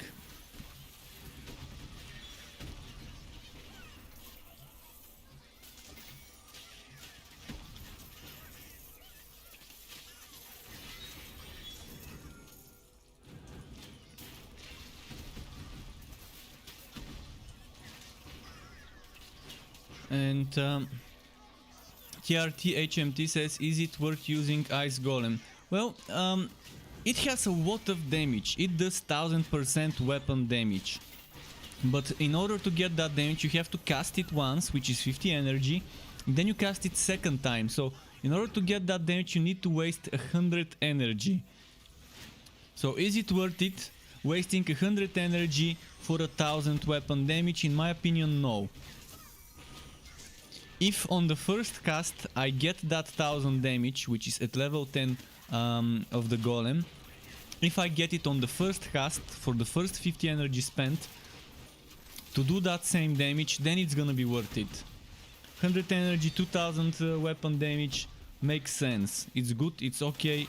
The golem itself doesn't do much damage, it attacks slowly, it's a melee monster, so it's not great. If they make it ranged and make it shoot icicles from afar as its basic attacks, it's gonna be probably a little bit better and more worth using. It's not bad, but it's not great, let's say it that way.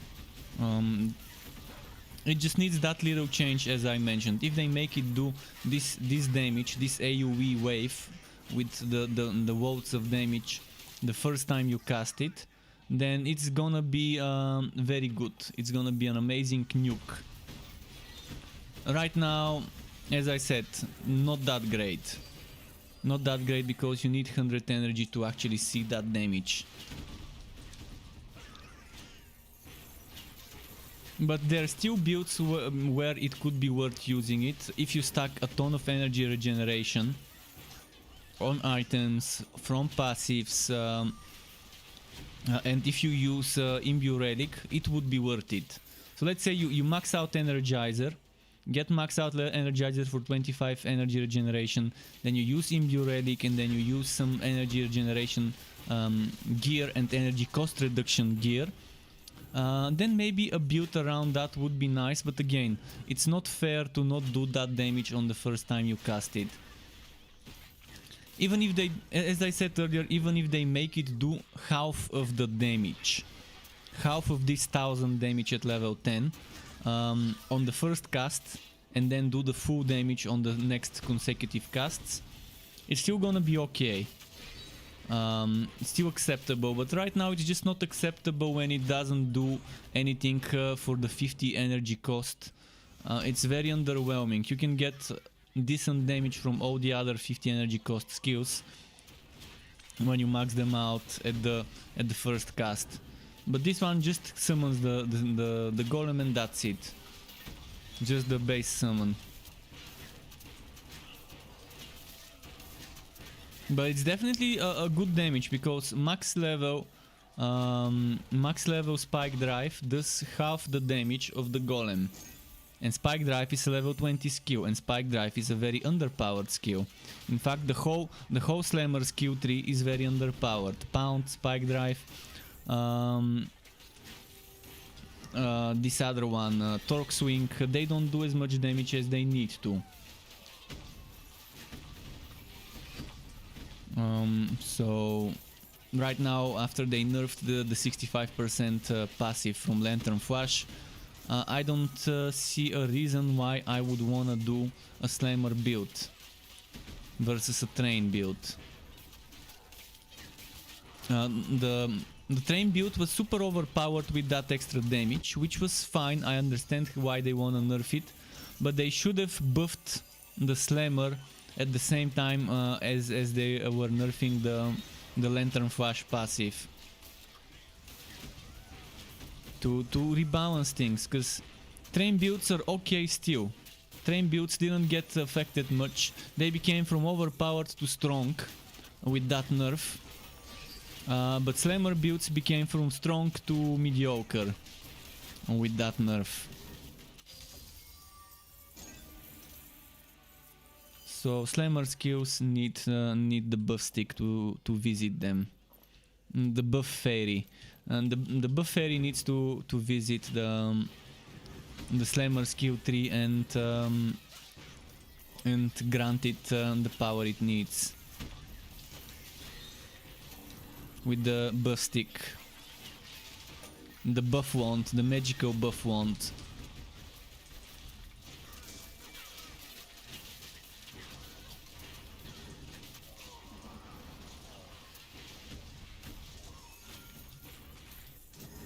But yeah, there's a lot of things that could use some tweaks every now and then.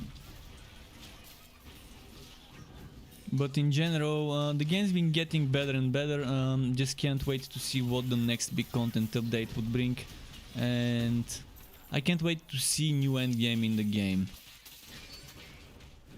And hopefully the Fuzzier bonus get removed by the time we get a new endgame activity.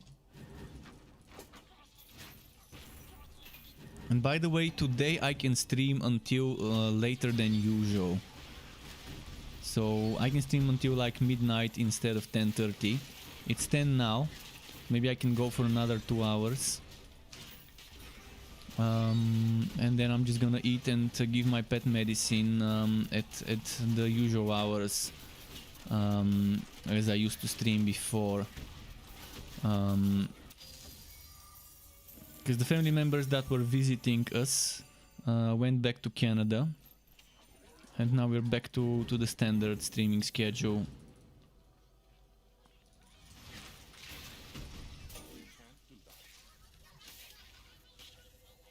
So today I'm not gonna stop in half an hour from now, but I'm gonna stop in 2 hours from now at midnight.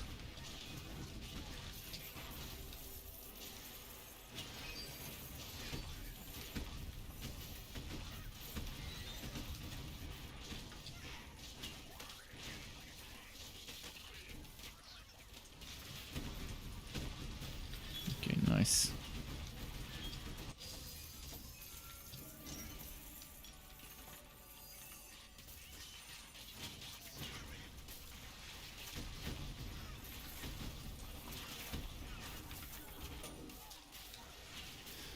Okay, let's keep moving.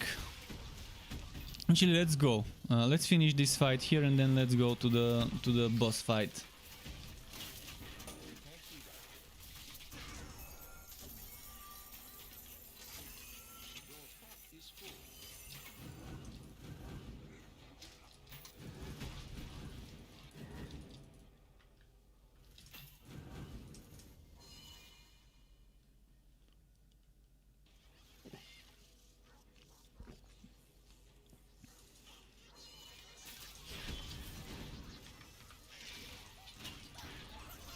It's 5 in the morning in Korea and you're still watching this. Wow, nice to hear that. Are you Korean living in Korea or a foreigner living in Korea? From watching all of the Korean movies I watch on Netflix, I've kind of learned some phrases. Some phrases. I was gonna say "Yeboseo" to you. My pronunciation is probably very terrible. My pronunciation is probably very terrible, but yeah. If I had time, I wouldn't mind learning. I've always wanted to learn an Asian language like Korean or Japanese, because they sound nice. They really sound nice to me. But yeah, it requires a lot of time, especially the older one gets, the harder it gets to becomes to learn new languages. At least that's what I think.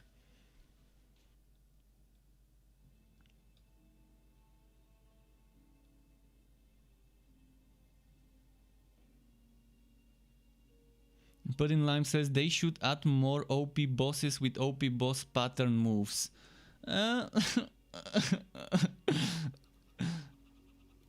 I agree here, because I know it's gonna be good for the game. Although I'm a big anti-fan of super OP bosses. I think those should be optional and they shouldn't be forced on the players. I think OP bosses should be side content that you should optionally do to go and do those bosses to challenge them, like Uber bosses in Diablo. In Diablo 3, I don't feel the reason to do Uber bosses. And they don't feel forced on me. But if I want to, I can just get those things. I can summon, open the portals and do those bosses. And yeah, I would like to see such bosses, but I don't want them to be forced on me, to be something that's necessary to do to progress further. If they add a bounty system, I was talking about it, a bounty system in this game, where once you beat Act 3, whenever you go back to this zone or this zone or this zone or whatever zone from the story, the content starts scaling to your level. If you're level 46, just beating the story, you go to Edgewood Bluff, boom, every monster is level 46 plus 1. Or 46, if it's easier. Then if you're level 60 and you go, boom, every monster is level 60, plus maybe a little bit of extra stats to make it more challenging. Maybe level 60 plus 15% increased stats or 10% increased stats. And then maybe give us some sort of bounty system that makes us travel to those locations with the scaling to hunt certain things. And then getting those things to allow us to maybe summon some Uber bosses. Similar to the bounty system in Yabu, but different. But very similar. Yet still different. If it makes sense. See, that would be a good idea of extra endgame. And it wouldn't require a lot of development in regards to designing new things apart from the bosses and the skills of the bosses and the attacks. You can reuse the old content. You can reuse the old things, and it's definitely gonna require a lot of coding and a lot of work, but they can at least reuse some stuff like the old zones, and they can take advantage of having those zones and give people reasons to go into those zones. Let people do something in those places after beating the story. Don't make it a thing that you just visit once throughout your whole journey in the game and then never visit that place. It's a waste. It's a waste of assets if you don't use them one way or another in your end game.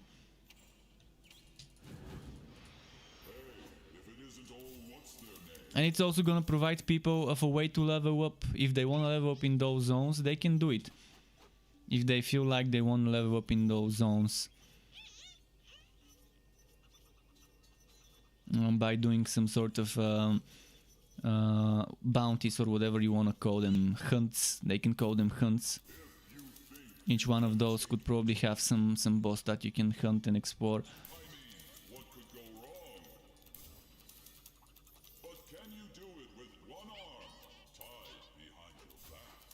There's many ways one can call it, many creative ways they can think of not calling it a bounty or a hunt. to avoid similarities and saying, hey, they stole the name from this game. But can you do it with one arm tied behind your back? I feel like doing a zombie map because I haven't done a zombie map in a while, but there aren't many great ones. Let's do dividing zombie map.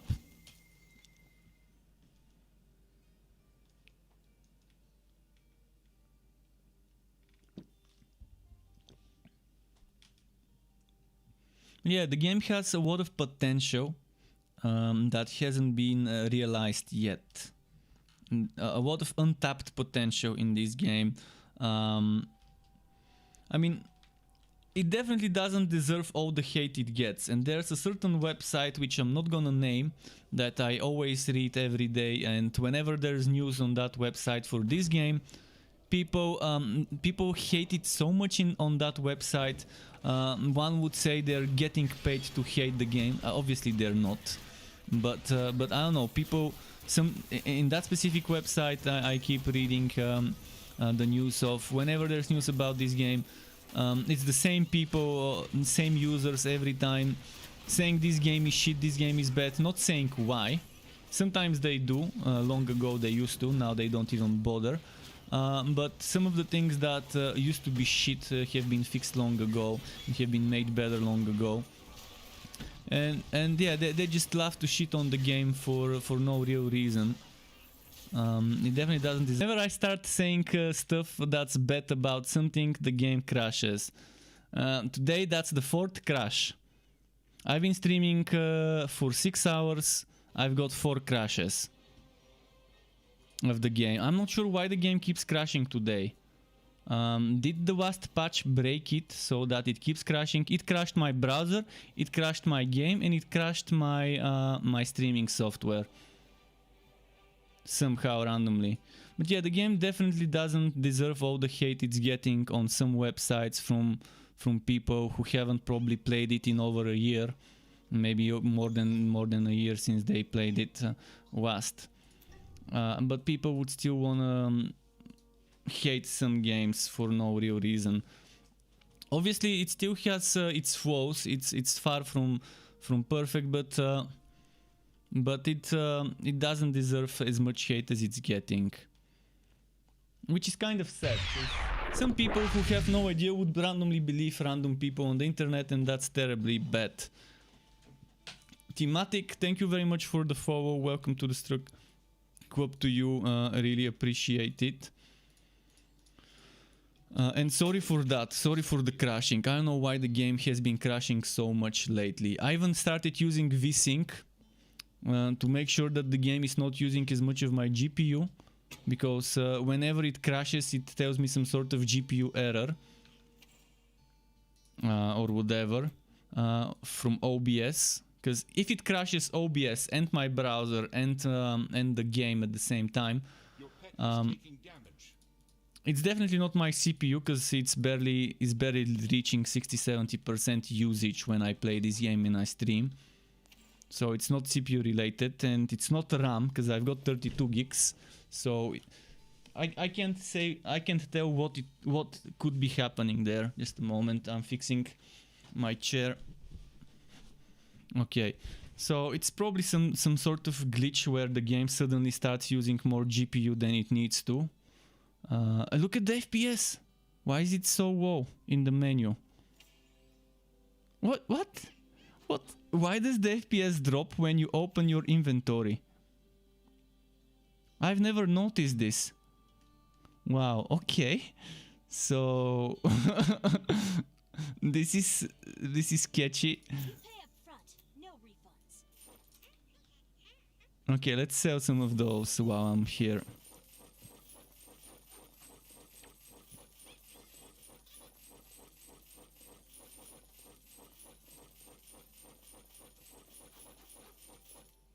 Thanks for the gold.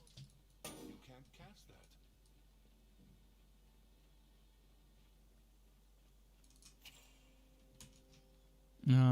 Yeah, let's go to the fort.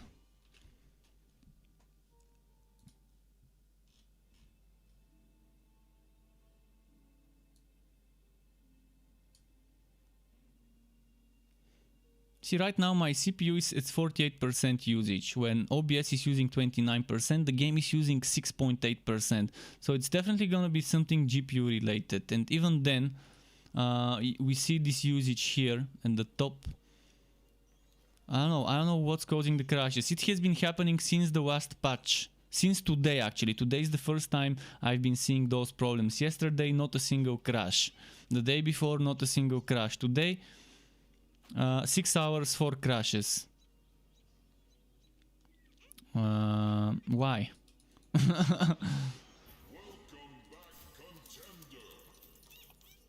What's different?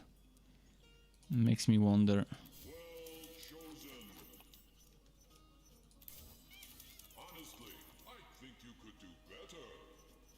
I was doing this map. Let's do the same map. See if it's gonna crash again.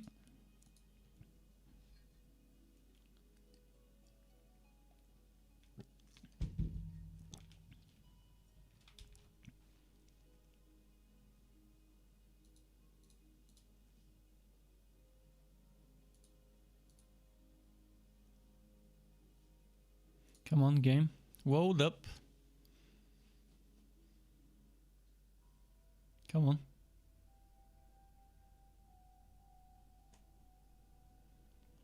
TRT HMT, please send me some kimchi. Oh man, I love kimchi.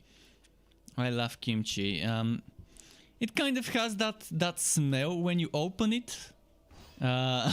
Like any cabbage, if you pickle cabbage, it just has that smell. But I fucking love the taste of it. And we have a Korean restaurant in our country that sells okay priced kimchi. I also love gochujang. Gochujang or gochujang. I'm not sure how it's pronounced. I love this spicy soybean paste. It's very hard to find well-priced Nongshim noodles in my country, and gochujang at good prices though. If I want to buy it from an abroad website, they're gonna charge my kidney as delivery. I'm gonna have to pay more than the whole package as delivery if I want to buy some Nongshim ramen of the extra super spicy ones.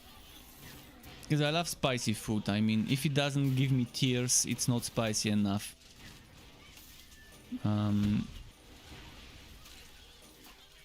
And there's some very nice Nongshim noodles there that I've tried. And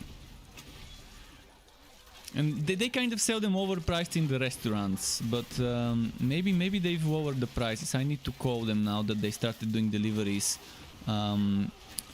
And the restaurant has like a shop that sells some Korean goods and stuff here. I wish there would be a Korean barbecue place in my country where I can go and barbecue it in front of me. They can just give me the meat and I can barbecue it myself. Or there would be a Korean spicy chicken, fried chicken with like I've eaten once. There's a burger joint place in my country, not just once, many times. They make this burger where they dip the chicken in gochujang and then they fry it with the butter on top of that, and that's amazing. I wish I would see something where they do it for chicken wings and drumsticks and stuff like that, not just the fillet, not just on a burger. Proper spicy chicken. In the end, I might just try and make it myself, but we don't have a fryer at home, and it's a big mess to have a fryer and all the grease and stuff. Probably if we had a house, sure, but in an apartment, it's gonna make the air very hard to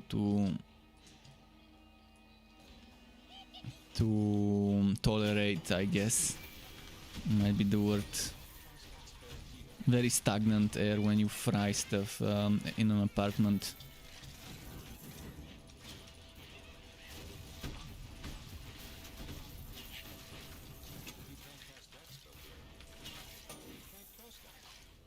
And by the way, welcome back to Digo.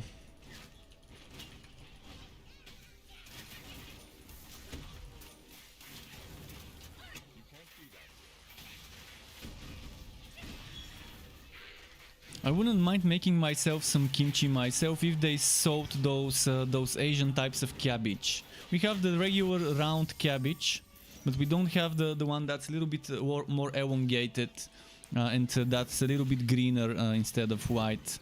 The kimchi type of cabbage. And we also don't have the special peppers that they use. I'm not sure what peppers they use, but those long red peppers, those chilies. We have different types of hot peppers, so maybe I can try and make a Bulgarian version of kimchi with whatever red peppers we've got in our country and whatever cabbage we've got here, and make it see how it goes.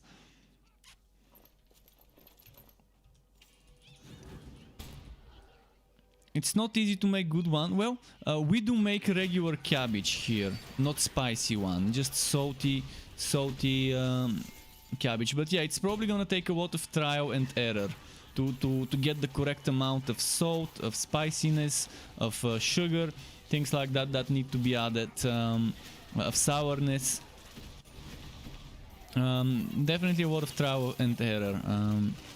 But there's so many recipes out there for everything. You can learn to make everything as long as you have the products. There's many recipes. Yeah, obviously probably one recipe is not gonna be as good as another one. And many people have their own way of making everything. Normally I improvise. When I cook, I always improvise. That's my favorite thing when cooking. To improvise with whatever I've got at home. And to just experiment and try combinations of different flavors and spices. I really love cooking, to be honest. It's pretty fun. It's kind of like making builds. I use whatever I've got at hand. And yeah, whatever I've got at hand, I'm gonna use it and combine it. And I normally cook for my own taste, so probably the food I like to eat many people wouldn't like. And I don't care what it looks like, I only care about how it tastes. So the presentation is probably zero when I cook. It's probably zero in regards to presentation skills. It might look like a big mess and that people wouldn't want to eat, but the taste might be good. At least for me it's always good.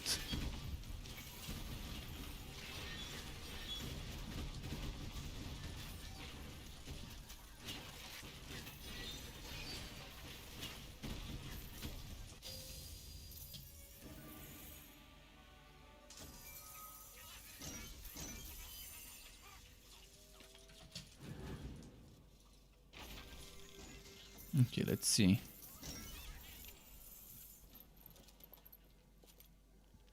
I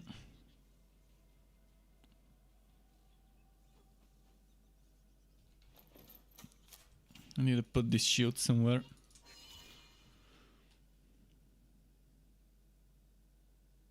You do sauerkraut. See, there's two different types of pickled cabbage. One of them is just cabbage and salt. That's it, cabbage and salt. And you just let it stay for a while and it kind of ferments. The other one you properly seal and you have to put salt and sugar and vinegar and that's a different one. I think that's probably what sauerkraut is. So the one that you put salt and vinegar and sugar and all those things, that one you actually seal it properly and that's the proper pickled one. Whereas the other one you actually have to leave the jar open for a few days. You just put salt and cabbage and just leave the jar open, then it ferments and after a few days you can close the jar and it's ready. And that one doesn't actually stink up the whole place, which is pretty decent. But I actually like the other one a bit more. The one that stinks up the whole place, that's more like kimchi. I find that one a bit more tasty because it's sour and with kimchi you can even taste a little bit the sweetness. I might try and make the one that we make with the one that is just salt and cabbage, but add some chilies to it just to see how that will go without the sweetness, just the salty and spicy. See how that would go.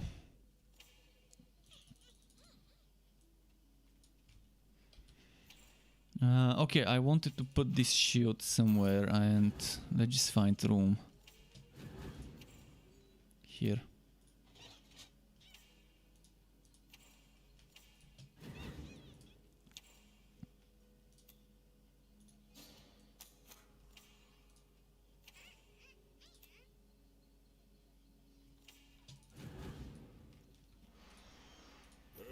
If it isn't all what's their name? No. You say No. Not angered ancestors for show.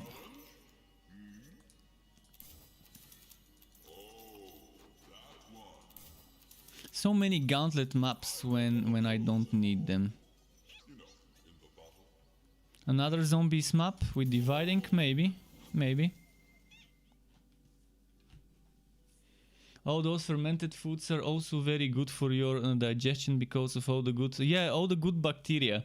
In Bulgaria, we have very good yogurt, which we call sour milk. The real yogurt, the Greek style, Bulgarian style, Turkish style, the Balkan style yogurt. In foreign countries, in Western countries, they call it Greek style. But what they sell there is nothing like the one you can find in Greece and Bulgaria and Turkey, the real yogurt. With that bacteria, but in my country it's very cheap, it's good, and it's very good quality, and you don't even have to make it yourself. In England, when I was a university student, I had to make it myself. I had to take that bacteria and make the yogurt myself. Yogurt that's so thick that when you flip it over, when you flip the jar or the whatever you put it in over, it would not fall off. The good yogurt, and that's a good bacteria as well. But yeah, pickled food is definitely nice. It's tasty, it's good. There's good bacteria there.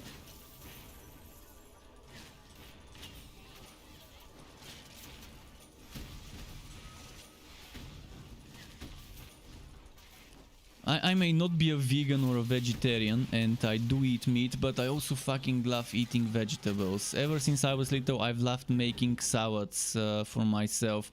And when I make a salad, I would make like a whole full big bowl, like this big, this white, all of that just for myself, like the whole family portion of salad just for me separately. And that's how I eat pasta. When I make pasta, I make like a whole family portion, and that's just for me, like 4 servings just for me in one big bowl. That's how I eat it. I just I can eat a ton of this, and I just love it.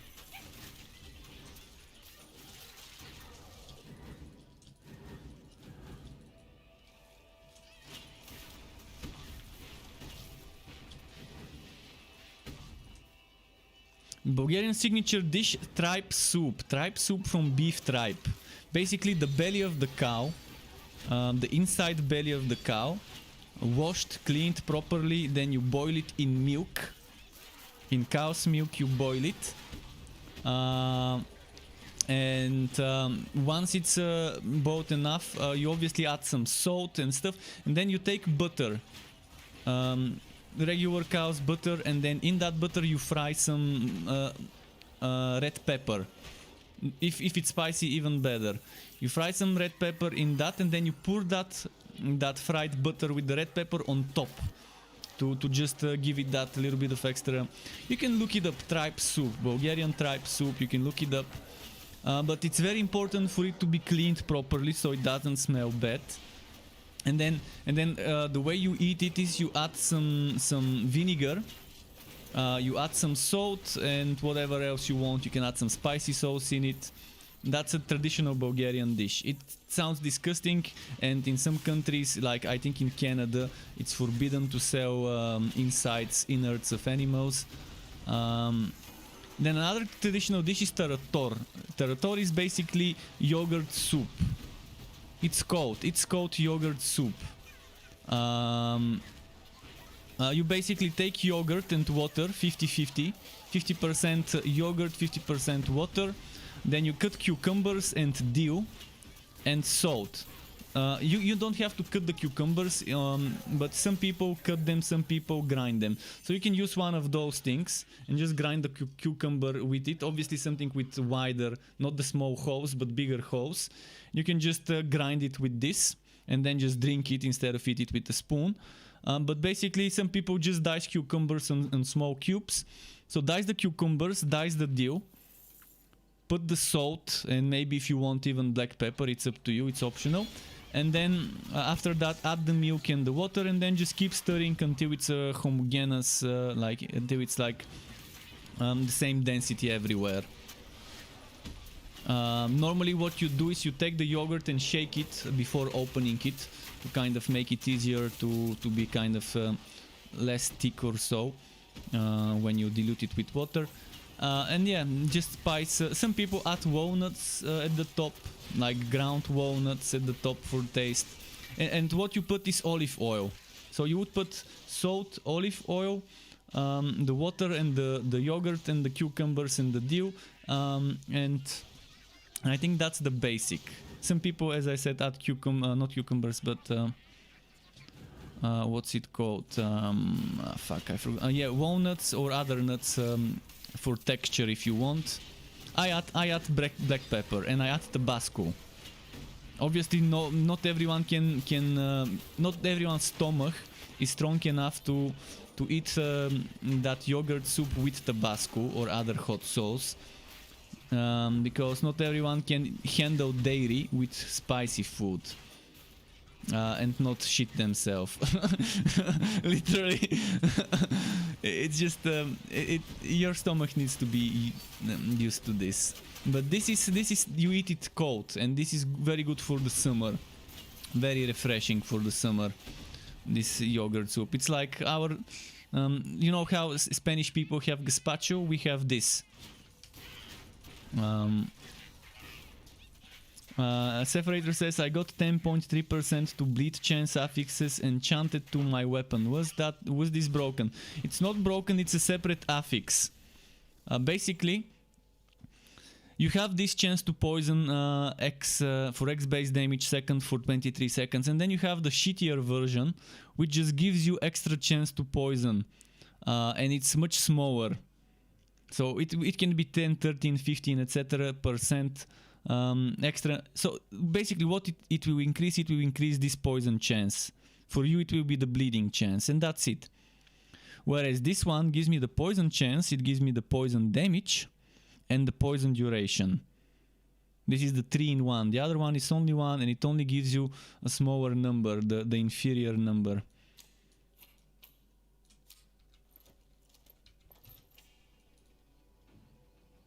Diego says one signature dish in his country is also cow stomach with tomato sauce. We call it chutto, not your favorite though. What country is that, and how do you cook it? How do you cook it? Do you like do you boil it? Do you fry it?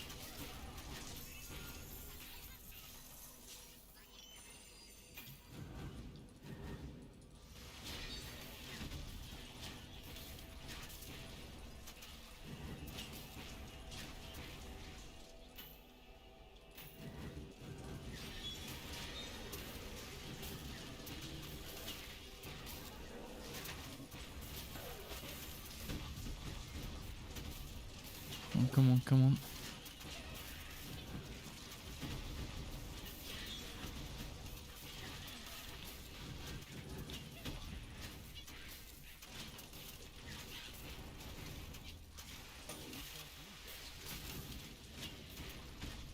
But yeah, those inferior affixes, I'm not a big fan of them, but yeah, they can draw.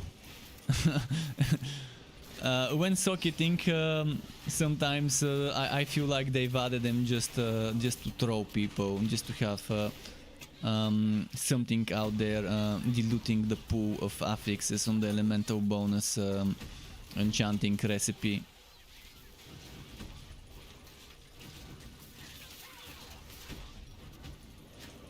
I feel like they might have intended something for this one to just give you a higher chance without the damage and duration, but then they didn't make it be better chance than the regular, because it makes no sense to have this affix give you less chance than the regular one.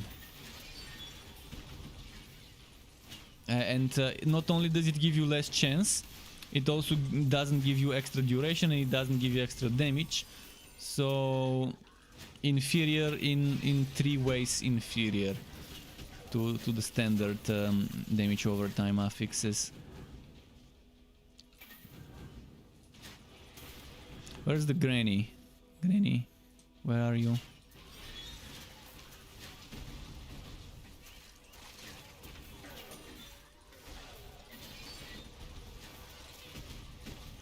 By the way, yesterday, no, 2 days, yeah, yesterday on Friday, was there a stream, official stream on the official Torchlight channel? I need to check later if they streamed, if there was a Friday fun day finally for this year. The first Friday fun day of the year. Triple F. Did they make it yesterday or did they not?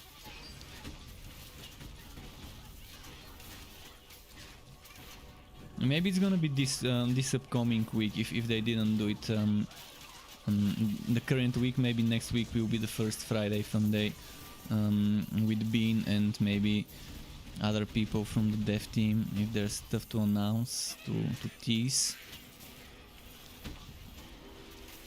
If they just started working on the patch, I said earlier, probably 3 or 4 weeks from now we might hear more or have the patch. We'll see. They said they've just started working on the next big content update. So it depends on how big that update will be and how many new things there will be. But I don't think we're gonna see it in at least 3 or 4 weeks from now, the earliest. That's what I'm imagining.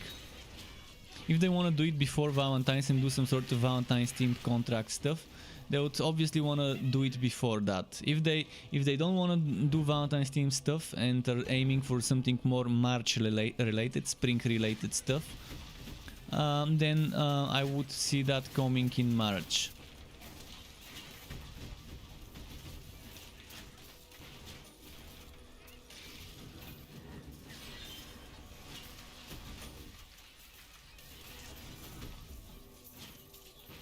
Kick78 says, I've been playing this game for 2 days now and I've had one thing that's been really frustrating. I left off at lakeside clearing and it always puts me in fields of unrest and making me walk all the way over there, which takes ages. Is this supposed to be in the game? Let me look into the zones to see which ones you're talking about. Lakeside clearing, fields of unrest. It puts you where your last checkpoint is, normally. Lakeside clearing, fields of unrest. Where is fields of unrest?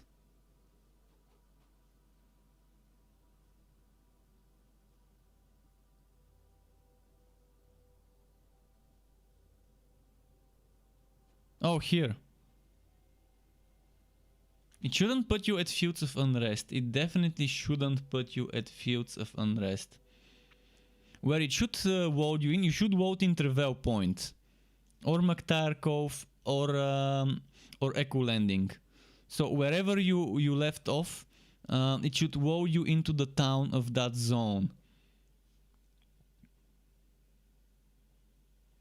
And if you left off at Lakeside Clearing, you should be able to just teleport from Travel Point to Lakeside Clearing, and that's it. If it votes you in Fields of Unrest, that's very bad because you either have to use the waypoint from there to teleport, or you have to go back to travel point and use the waypoint as a travel point to teleport. If you don't have the waypoint, just use a portal. You probably have it, but yeah, that shouldn't be happening.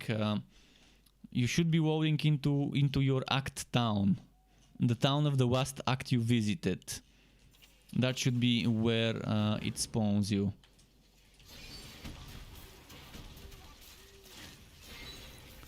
But use waypoints, don't walk. Teleport to the nearest waypoint to your quest.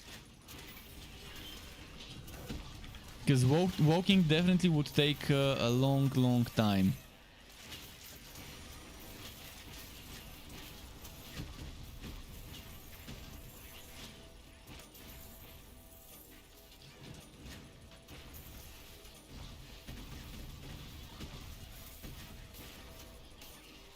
If it's grayed out, it means you need to unlock the waypoint. So in every zone there is a waypoint to unlock. A waypoint I'm gonna show in a moment when I reach my fort what it looks like. But it's basically a circle on the ground with some runes and some inscriptions or whatever on it that has some blue glow. And when you click it, it starts glowing and it unlocks the zone. It means you can teleport to it and from it to any other waypoint. The same way you can teleport to your fort. So you can see now, I'm gonna finish this boss and then I'm gonna show you what I mean when I say waypoint.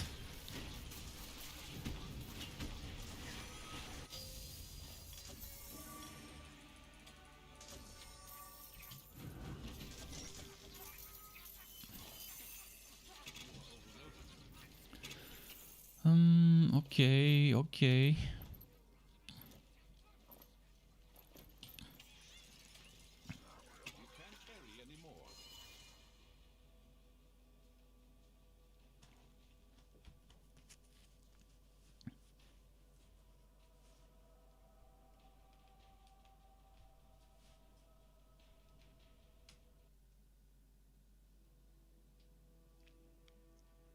So you're gonna see in a moment. Come on, load up. Blinky boy. Is he gonna blink? How many times is he gonna blink before it loads up?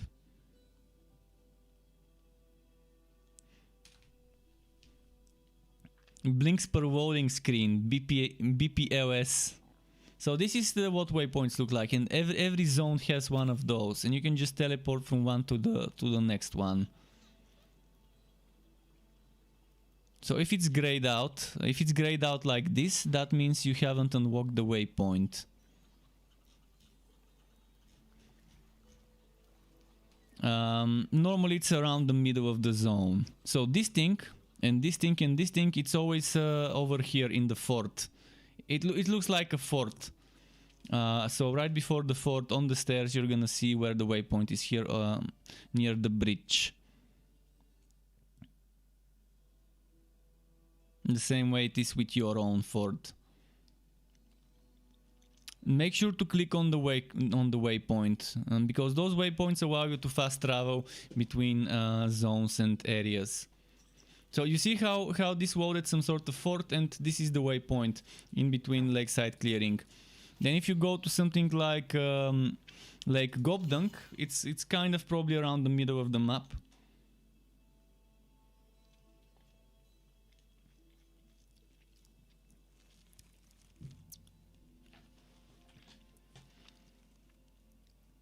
Come on, load up.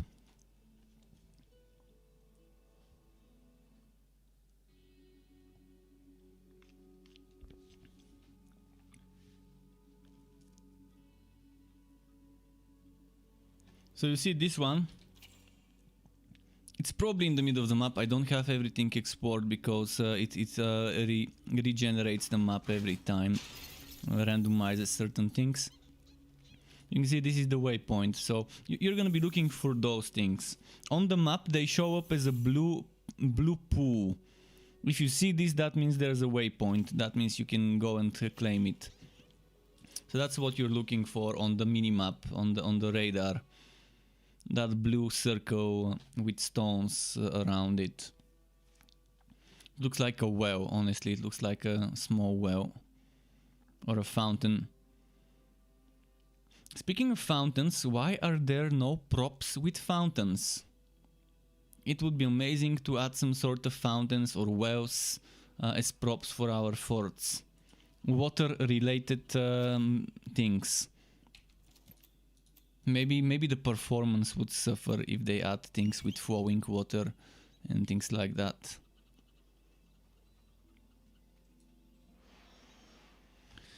Okay, another map, or maybe let's get rid of this thing first.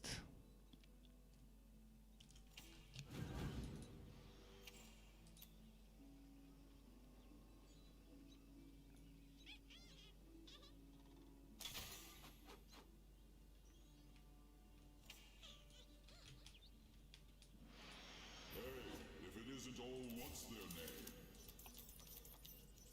name? Dividing Gearwalkie goblins. Don't mind if I do.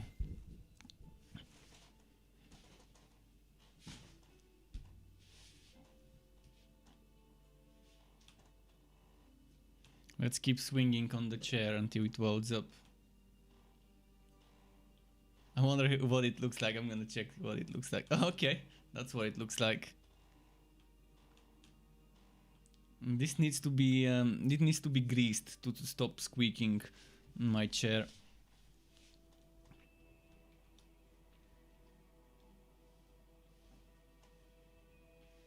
It welded. Come on, Gobu boy.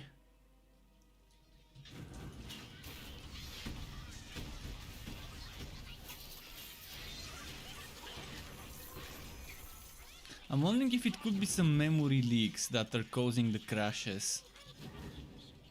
Like some video RAM memory leaks or whatever.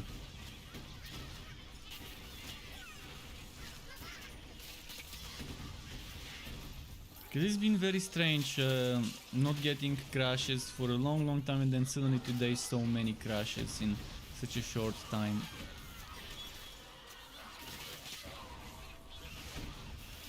Do I have updates? Let's see, just a moment.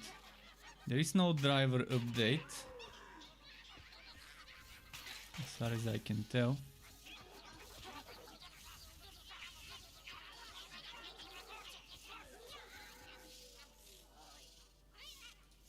Just a moment.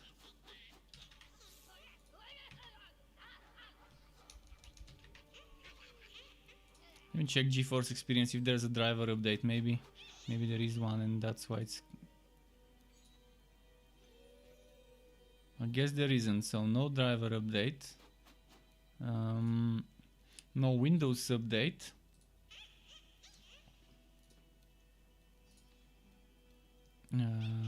Yeah, there's definitely no Windows update. Huh, okay. So yeah, I can't think of what else could be causing the crashes I got today.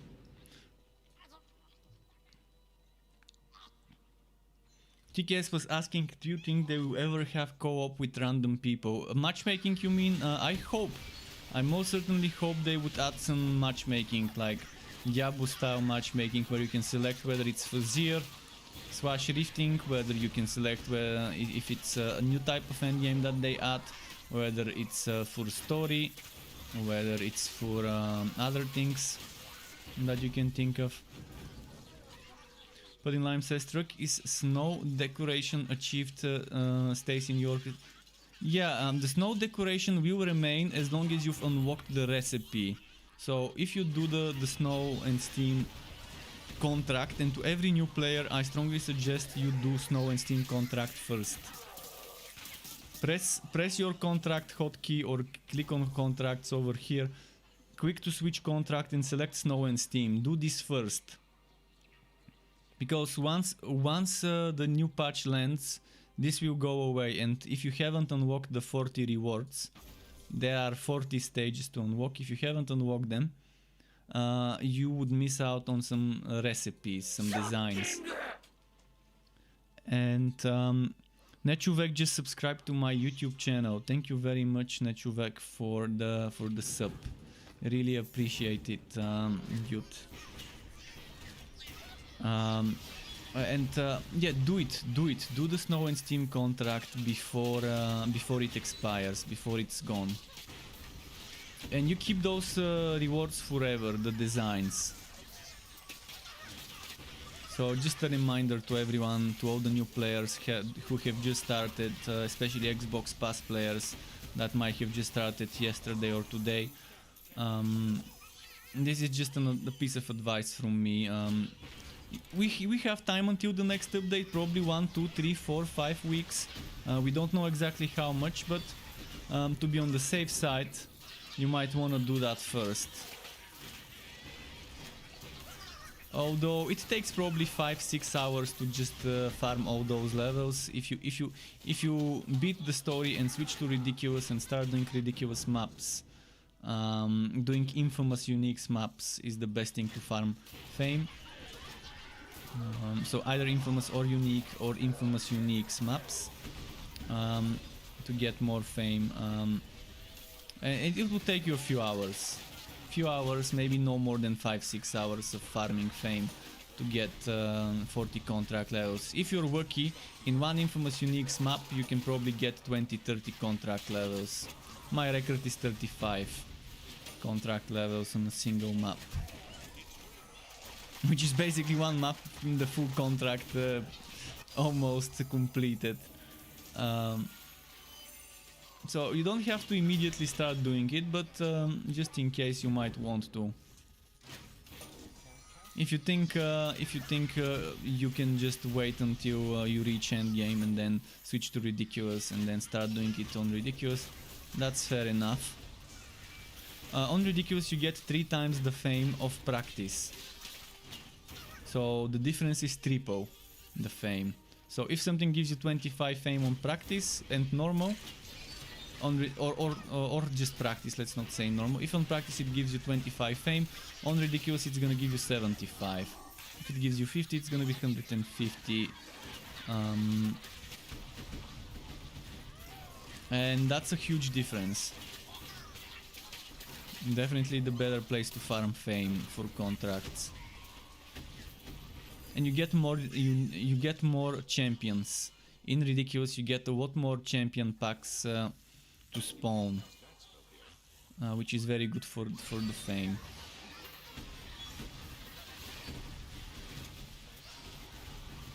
I was track of where the boss is. Where is it? Oh, it's there. Okay. You see the boss HP yo-yo. This happens when you're playing minion builds. Come on.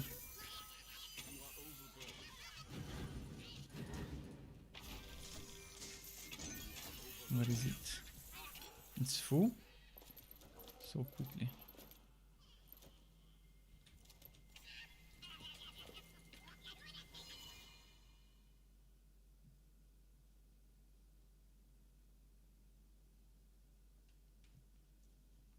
So it's 10:53, another hour.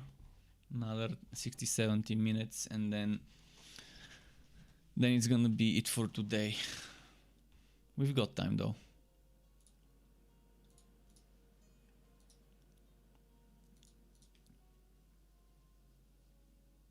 What's happening? Come on.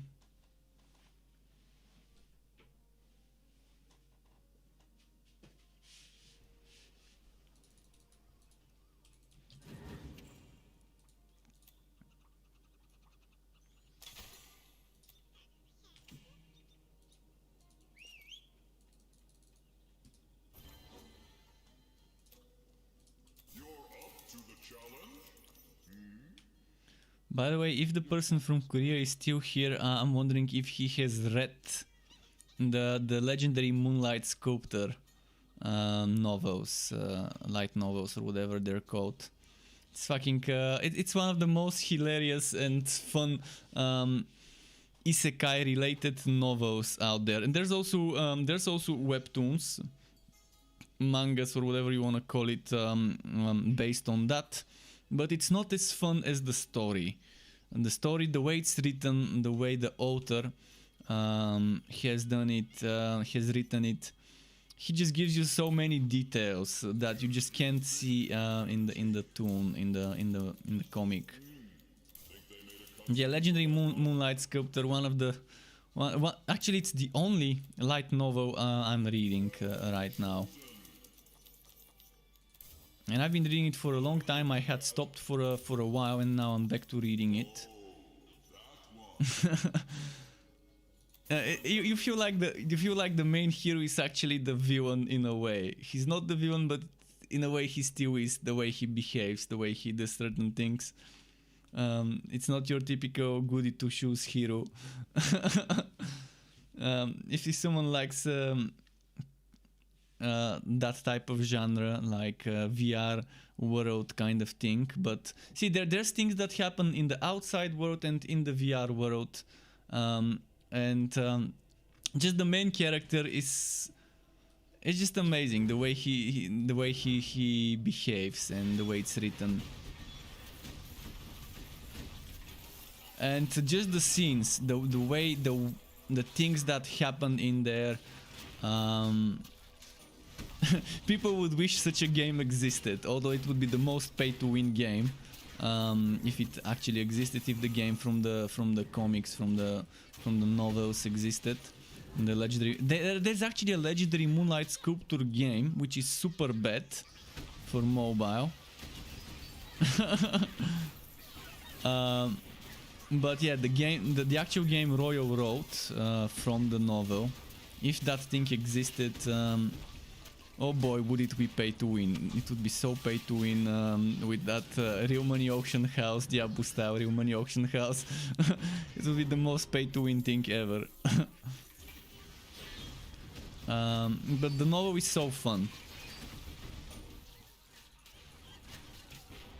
And the comic does it justice to a certain extent, but certain things you just can't see in the novel. Certain things, the way how the author is describing the feelings and behaviors of characters at certain points. This would make for a very good anime though. If someone takes the Legendary Moonlight Sculptor and makes an anime, but doesn't to keep the action happening where it is happening. I'm not a fan of what they did to Noblesse. What Crunchyroll did to Noblesse. They kind of Japanized it, made the action happen in Japan instead of in Korea, and they changed some names to be more fitting to that environment, and it felt wrong to me. It's like one version of kind of like, you know how Hollywood movies whitewash. I guess this anime kind of Japanized the Korean webtoon. But Noblesse is such an amazing webtoon. And the animation was okay, it was good. Probably some things were kind of rushed and skipped some details. But yeah, I think someone needs to do something with the Legendary Moonlight Sculptor and the novel, and either make some sort of a movie.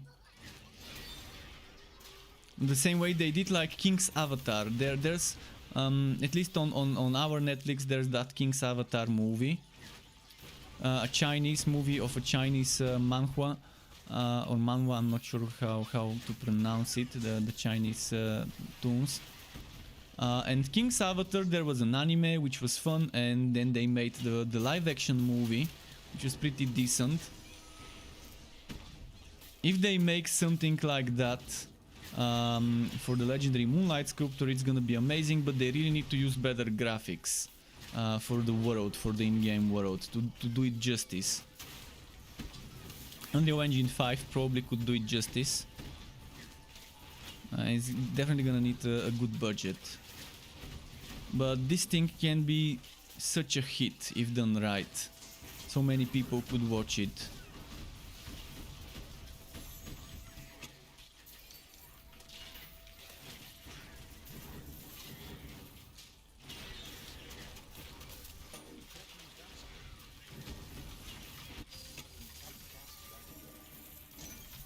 And Separator says, when does the mobile version of this game come out? Which game? I'm not sure which game you're talking. Are you talking about Torchlight? Torchlight Infinite. Torchlight Infinite is actually developed by a Chinese company, like most mobile ARPGs out there, and Extra Games and the creators of Torchlight have nothing to do other than probably earning money from the licensing of the. I'm not sure what the whole story is behind it, but most likely they don't have anything to do with it other than just licensing the rights. So probably Perfect World got the rights from Extra / Runic, from the creators, from Max Schaefer probably. He gave them the rights to license it to a different studio to make a mobile game. I'm gonna test it. See how it feels when it comes out. The same way I'm gonna test the Diablo mobile and the Warhammer mobile and the Titan Quest mobile games, just to see for myself how different they are from the originals, and how much pay to win there is and things like that, and to tell people whether they would want to stay away at all cost, or whether there's gonna be some fun that can be had on the go. But we don't know much. We don't know much about Torchlight Infinite for now. It's definitely not gonna come very soon. From what we've seen and read, they're much further in the development than Diablo Immortal. Maybe they're gonna give Diablo Immortal some time to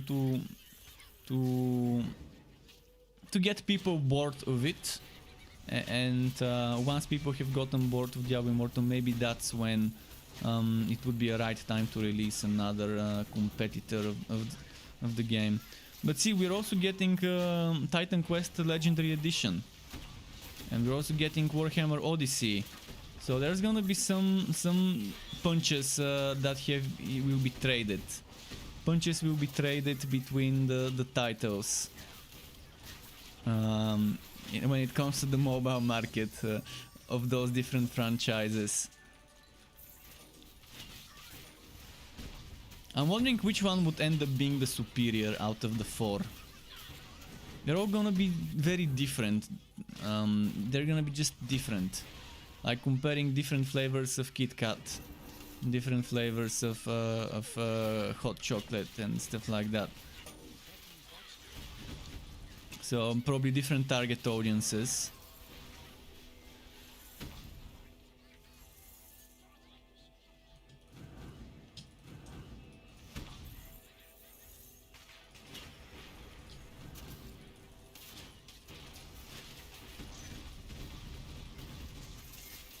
But so far no news regarding even ETA on not even a year. As far as I know, they haven't even announced a year, unless there has been some new news that I missed. I can check, I can out and tap after this and check if there have been some recent announcements about Torchlight Infinite.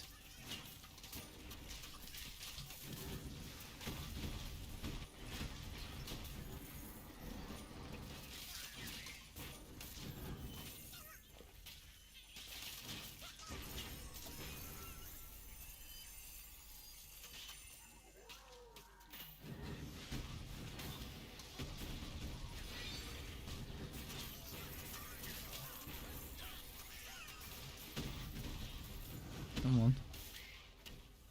Oh, nice. Map completed.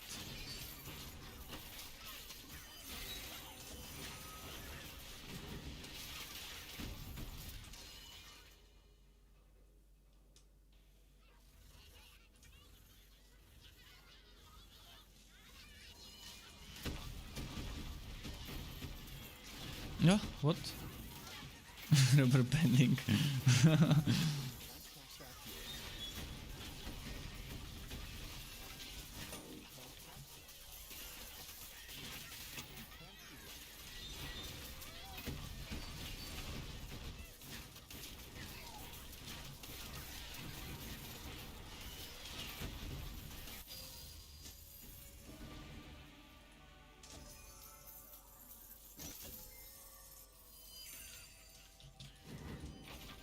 You can't find good gear? Well, welcome to the co-op.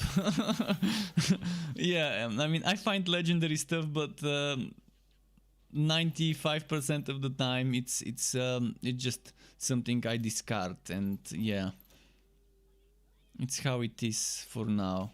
That's why we need so urgently an affix rerolling system. It's painful. It's just painful to gear up a build, and knowing that there's so many more builds out there to explore, and you're just stuck grinding for this one build out of more than 200-300 builds out there that I can do. And I have to just spend so much time grinding for this one build on this one hero, because it's just dropping the worst possible items. Just look at my gear. I'm stuck wearing level 38 armor on level 60 and level 45 helmet on level 60. How is this acceptable? To be stuck wearing 38 and 45 legendary items at level 60. And because the drops are pretty shitty. And there's no way to either upgrade a low level item to high level, retaining its stats and affixes, or there's no way to convert random items into other random legendary items, or there's no way to reroll the affixes of one item to another, because I think I've got like a level 50 something rope somewhere. I think I've got 50 something rope, maybe not 60 but 55 or so. Maybe it's in another hero, but I'm pretty sure I had a musketeer rope somewhere. This one, 45, a little bit better. The problem is it doesn't give me defense, so I'm not wearing it. But if I had a way to reroll, I could at least reroll it to give me defense instead of HP, and maybe some better stats, and equip it. Still better than wearing a 38, obviously. And same goes with the hats. I might have a 50 something one somewhere, maybe on the other heroes. But yeah, it's painful. It's painful, and it's a big problem for many of us.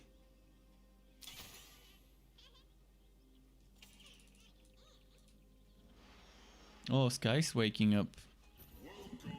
He's been very quiet, but he just made eye contact, and when he makes eye contact, he makes this. The happy face, slightly slowly closing his eyes and nodding his head, which by the way means agreement, or that he's feeling good. That makes me strangely hungry. If you think you can take it. Oh, that's interesting. You are in gold, Wookie. I feel like doing a Hivit map. I haven't done Hivit in a long time. Let's do this one. But before that, I think it's time to open 124 contract rewards. Shit, when? When did I get that many? I'm not gonna open all. I'm just gonna do a quick two rotations of contract rewards. Okay, one rotation done. It's too much. See, another thing that we really need the quality of life is to stack. Everything you collect from contract should stack. Every single thing that you get as a reward from contract should be stackable. Maps, refined resources, bundles, essence bundles, gear bundles, everything. Not a single thing should not stack. If you get it from a contract, it should stack to a nice amount. Maybe maps are fine as they stack to 20, but other things should stack to like 30, 40, maybe even more. Especially gear bundles where you get 3 per collection. Those should stack at minimum to 30 for 10 collections. Ideally to 60 at least.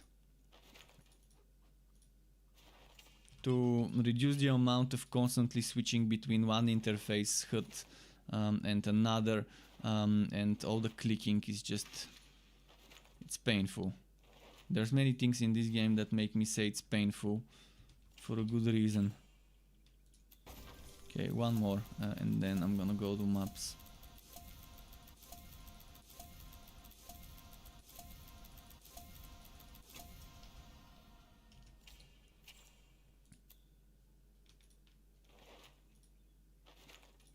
Actually, I'm gonna do a Mapworks map, because see, I've got a full stack. We gotta do those Mapworks maps one by one. Otherwise, I'm gonna end up not having room to collect stuff.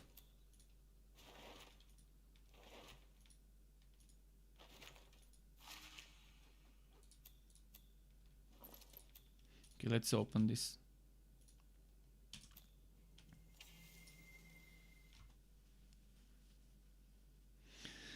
Ex-Boot Royale says the pets on PS4 are still disappearing. Having to constantly exit maps and switch pets annoying. How? Wow. How has this not been fixed yet? Wasn't the patch saying something about this? Is that a PC patch? Just a moment. Oh, the patch I read about is on Snow and Steam. So maybe console. No, that's. Maybe console hasn't gotten this fix. Maybe PC still hasn't gotten this fix. I can't tell you because I've never had this bug myself. But if anyone is getting this same bug on PC, do confirm where the pet disappears. I've never seen this bug happening once to me, so I'm not sure if it. I'm not sure what's causing it. Why I've never seen it happen once, and why it happens to so many other people. There's got to be some common thing that connects those people, and it's not just console. I know it happens to PC players as well, or at least used to happen to PC players. So is it based on region? Is it only to new accounts and not to old accounts? Is it just to people who have glitched something by doing a certain quest in a different way? Then it needs to be done. I'm not sure what could be happening. Is it related to the pet shelter? Does it happen with every single pet or just a specific pet?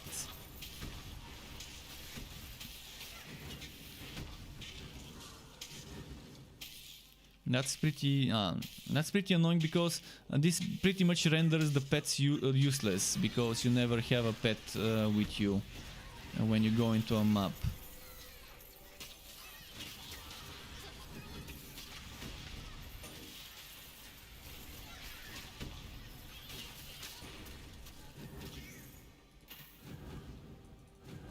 Is anyone else experiencing this bug or is it just Boot Royale? Because again, I've never seen this bug and I've read so much about it and I've seen so many people complaining about this bug, but I still have no idea what could be the cause of it.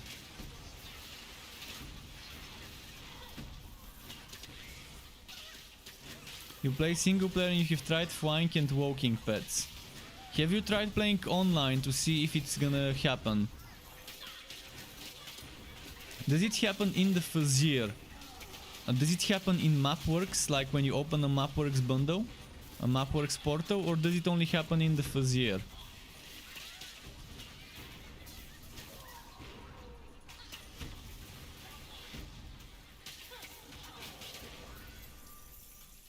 I'm not sure how the saves are on PlayStation, whether you can reinstall the game while retaining the saves, but does it happen when you do those maps, the supply run maps from the contracts? Maybe the best thing to test now is to see if it works if the bug happens in regular maps that are not Fazier, in regular Mapworks portals.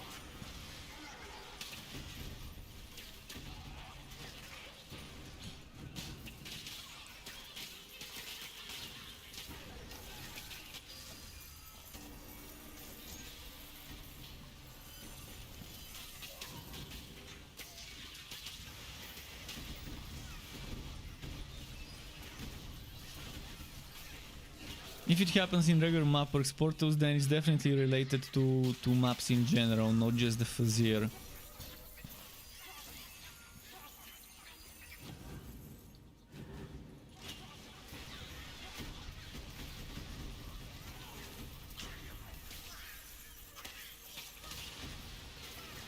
And if it happens in Mapworks Portos, that means you can go in online and test the Mapworks Porto before even unlocking Fazir.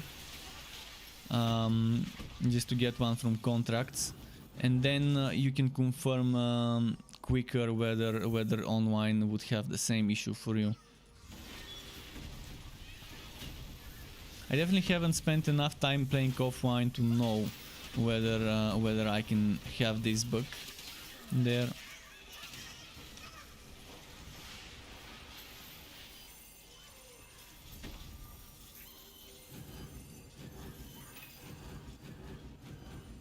Let's clear some more goblins before going to the boss room. You never know where the gear will drop.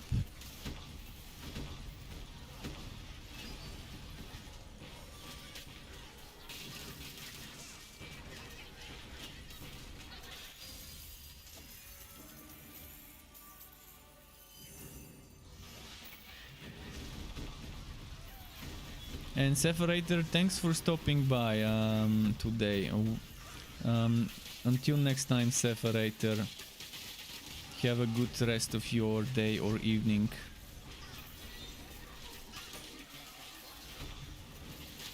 We've got like 40 something more minutes left of the stream myself.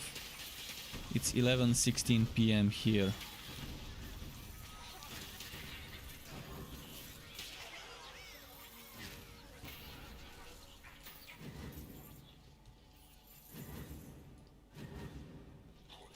You're playing Chaos Bane now. Oh, enjoy. Enjoy.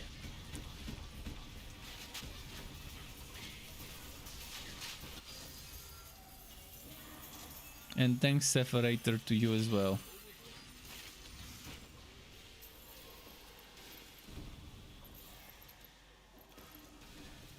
Oh, the pet needs to go. Alright, pet, go. Go sell pet.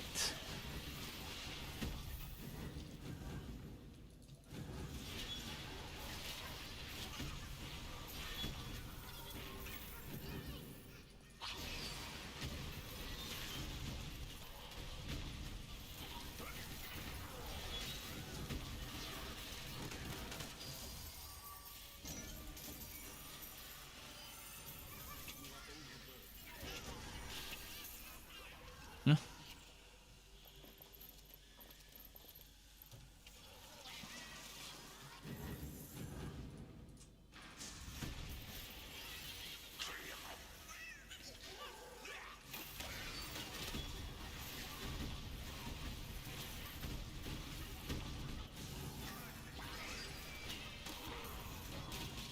Okay.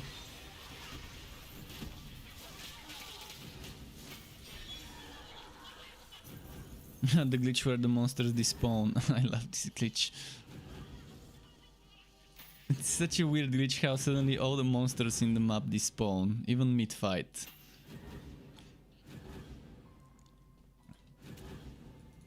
It only happens in this map. Only in this specific map layout, the library or whatever layout. Let me quickly check the name of the map. I'm gonna... Where's my Sublime? Sublime. Copy paste. Map layout. Equinox Library. Equinox Library. That's the map layout name.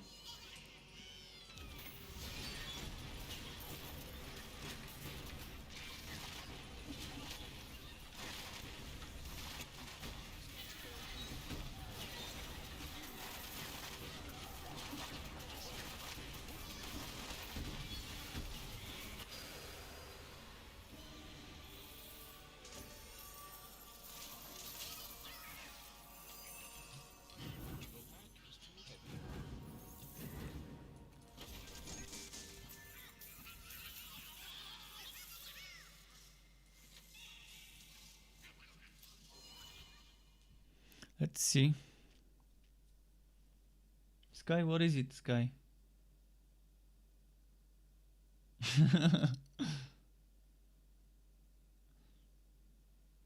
He has a very weird look on his face now.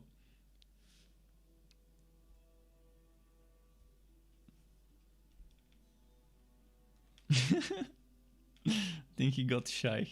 He looked away. And now he's looking at me again, making eye contact.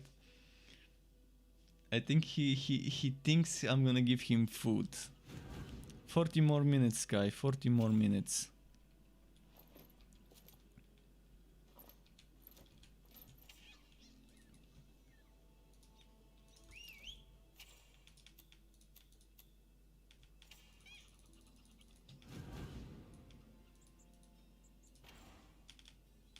Your pet has returned. Oh, what's this helmet, by the way? Anything good on it? Evasion, evasion. I'm just gonna check it somewhere for now. Let's put it there.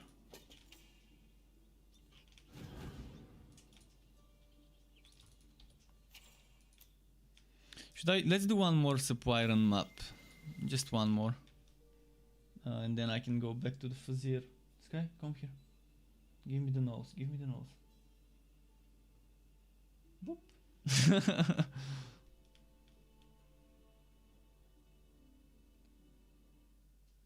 He's gonna start begging now.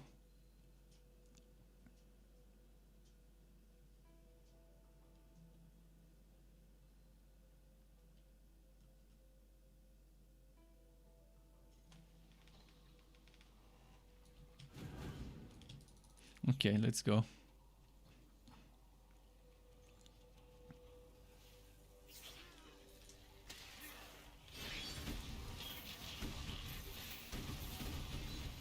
Oh, this is a big one. I'm not gonna complete all of it. It just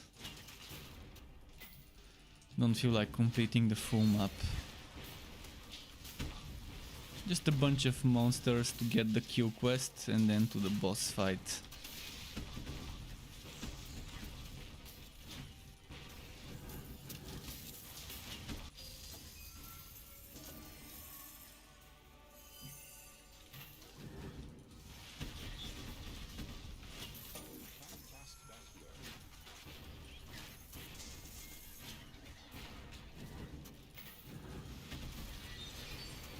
But yeah, on this build, minions are the flavor, not the main dish. The main dish of this build is still explosive arrow and Scout's Bones.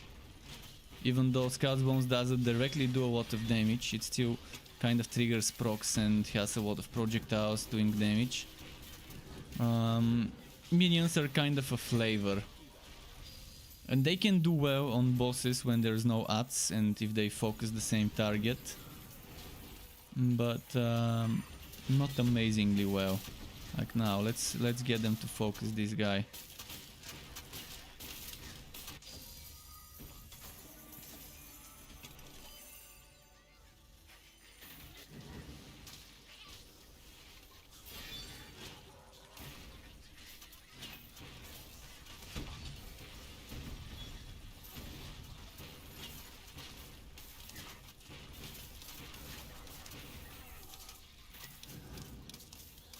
The goblin brutes stacking the brute army.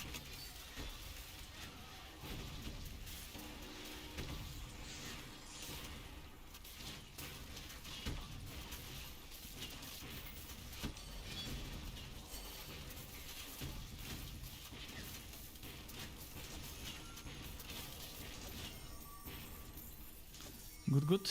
Next. Can I port there? I can.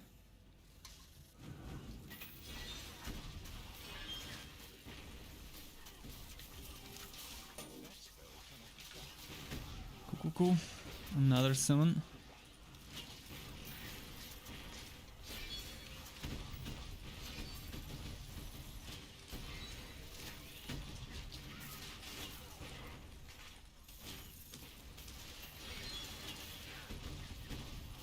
Come.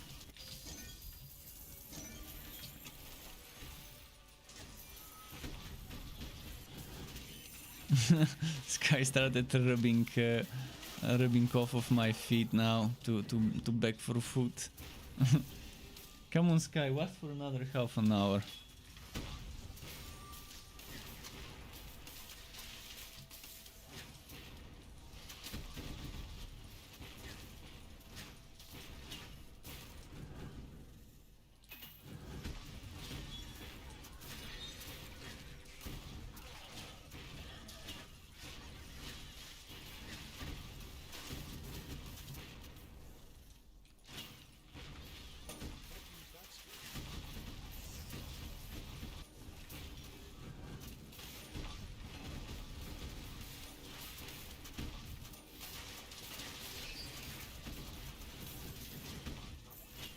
nice. More.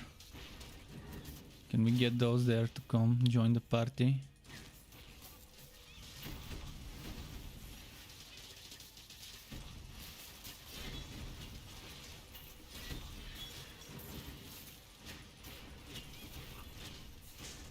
Those there are stuck maybe? Okay, there we go, they're coming.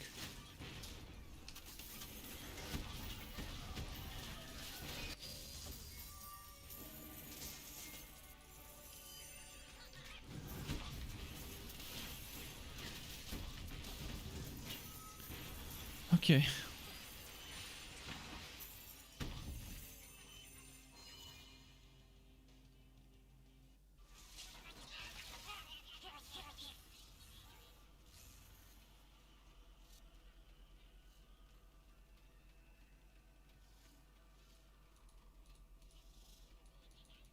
I'm gonna wait for this to be ready.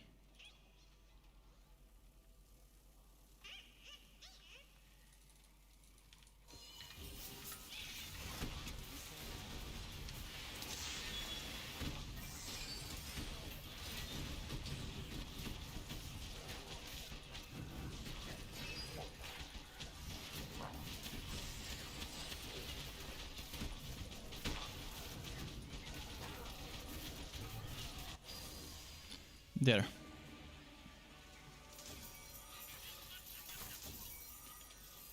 Two-tone pool. Now I've been getting some decent amount of legendaries in those maps compared to Fazir. Could it be that those are just more wacky maps, the map works? They're 25% gear work, but even on 50% gear work Fazir maps, I still haven't been getting as decent results.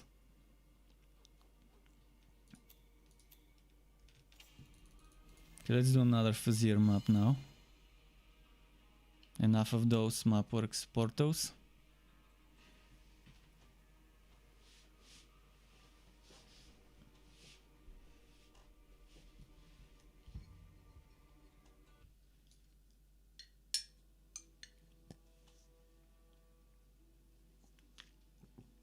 The tea is over, no more tea left. Come on. Vote, vote.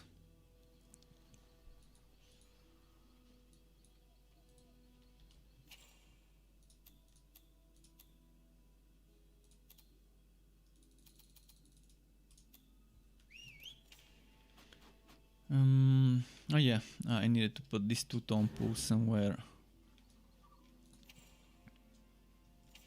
Your pet has returned.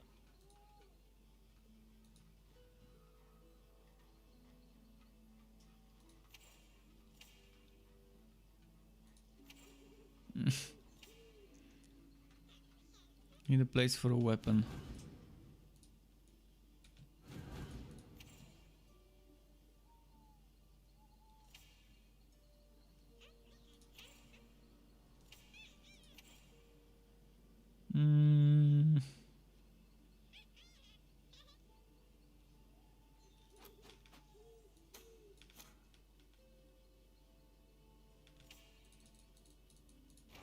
I'm gonna need to make some room.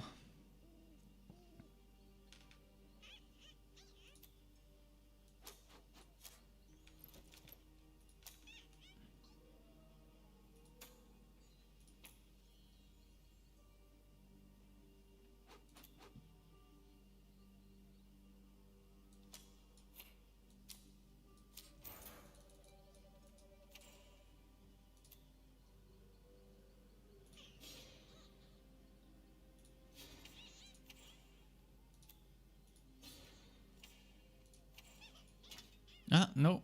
Should I keep misclicking here and...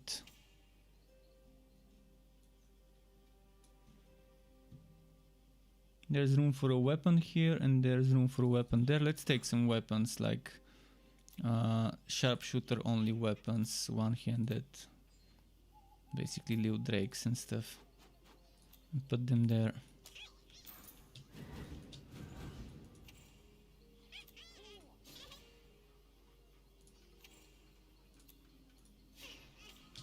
Okay, now I've got room to put some items in the storage.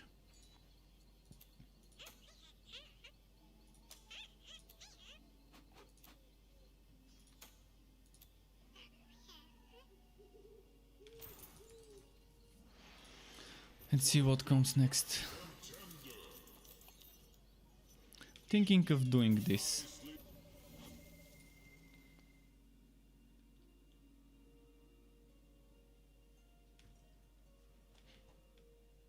I'm gonna give Kai some pettings. He's standing next to the feeding spot. You're asking why you dress it up. Dress up what? Dress up? Dress up? What am I dressing up? You mean the wardrobe? I was just making room. I was making room for some stuff in the storage.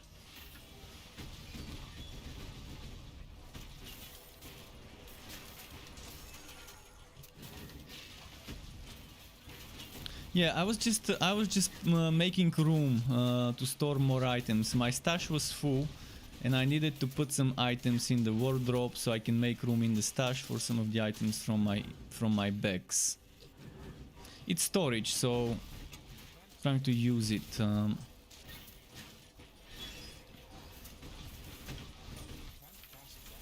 I'd rather put quest-specific stuff in the quest-specific wardrobes. There are actually no non-quest specific wardrobes.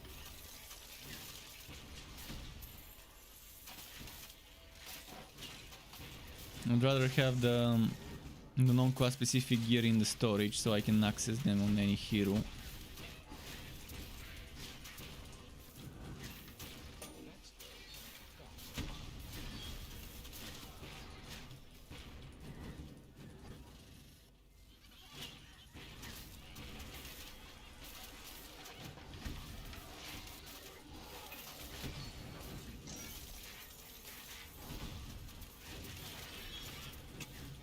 Yeah, tomorrow this is coming as a build video. I didn't get lucky to get a musketeer rope or a musketeer mask, hat I mean, not mask. So I'm gonna have to use the WoW level ones for the build video. Not much I can do about it though. I mean, I'm trying to get some drops. They're just not dropping. Even though they increased the chance of getting quest specific items, I've been still getting a lot of storm blades and other things that are not quest specific instead of my quest specific set items.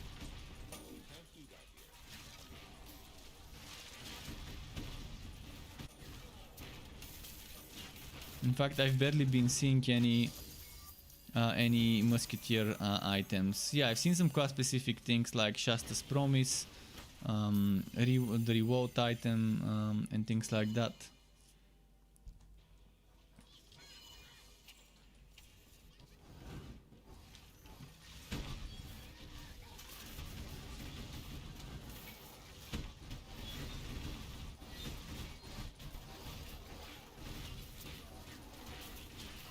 Yeah.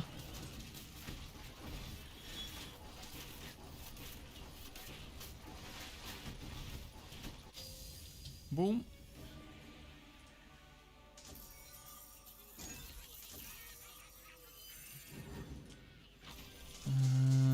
No.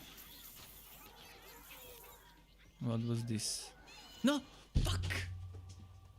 Why? Fucking bullshit, man. This is just fucking bullshit. Why is there no yes, no button? And I was holding out. To try and click on the item. And I thought I clicked on the item. Obviously I didn't. Now I don't even know what the item was. At least if I knew it was a shit item, it would have made sense. This is fucking bullshit.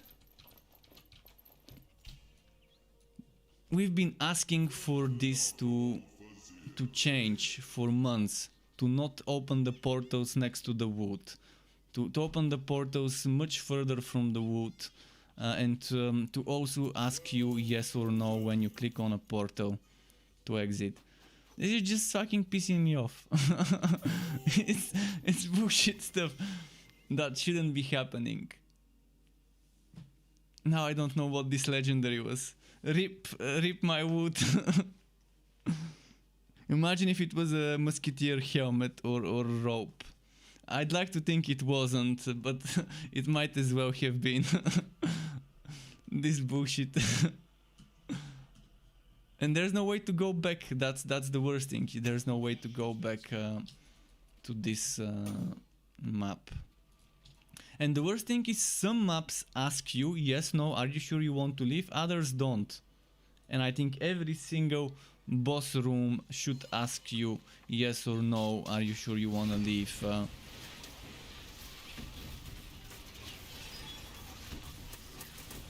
Not sure why some don't ask you though. But yeah, it's super tilting. You probably saw me getting tilted, and it's for a good reason. I mean, I fucking lost a legendary as a result of this whack of yes no prompts, and as a result of the terrible spawn location on top of your wood of the portals. Also, the wood didn't have a nameplate. It didn't show me the nameplate of the legendary wood. Not sure if it was because of the portal. Why is it so difficult to spawn the portals far from... What if this portal spawns here? What's gonna be the problem? In every boss stage, this place, whatever this place is, the one you spawn from that place, is much further from the wood, and it's the perfect place to put the portal. The perfect place to put the portal. And they should have the coordinates of this one somewhere saved, because when you click here it puts you here. So why not use the same coordinates to bind the portal to those coordinates? So it's not gonna randomly spawn around the chest, it's gonna spawn over there in those coordinates. That way there's not gonna be people getting tilted by bullshit like the one that just happened earlier. Come on. My wood. It's gonna be missed, even though we don't know which one it was. It was like the equivalent of abortion. Losing a legendary item without even seeing the name of that legendary item. Let's see.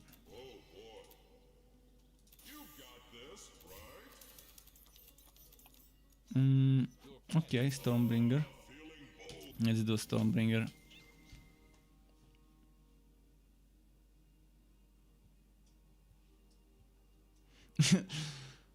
Let's see what else. What else is tonight gonna bring for the remaining 20 minutes?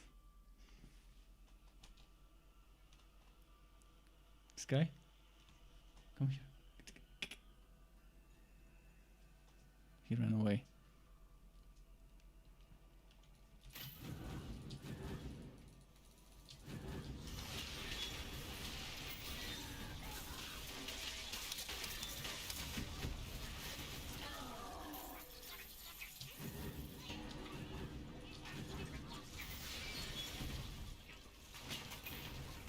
Come on.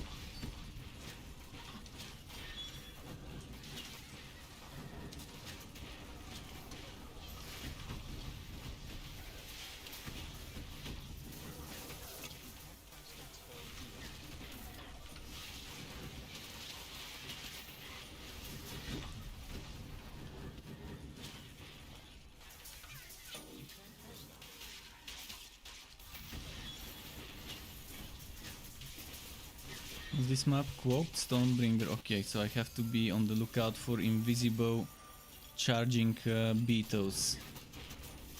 They can be dangerous. There can be some surprise butt sex from those beetles. From the Nethering warriors, we gotta be careful from them as well. So there's two dangerous creatures in this map when they're invisible. You don't see them coming. Let's see. I'm gonna just keep my distance, maybe let the pets do the tanking, the minions do the tanking.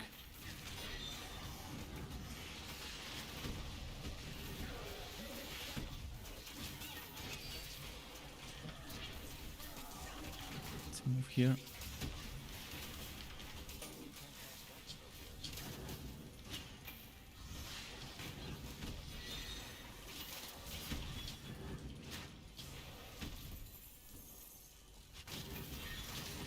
Those are pretty speedy.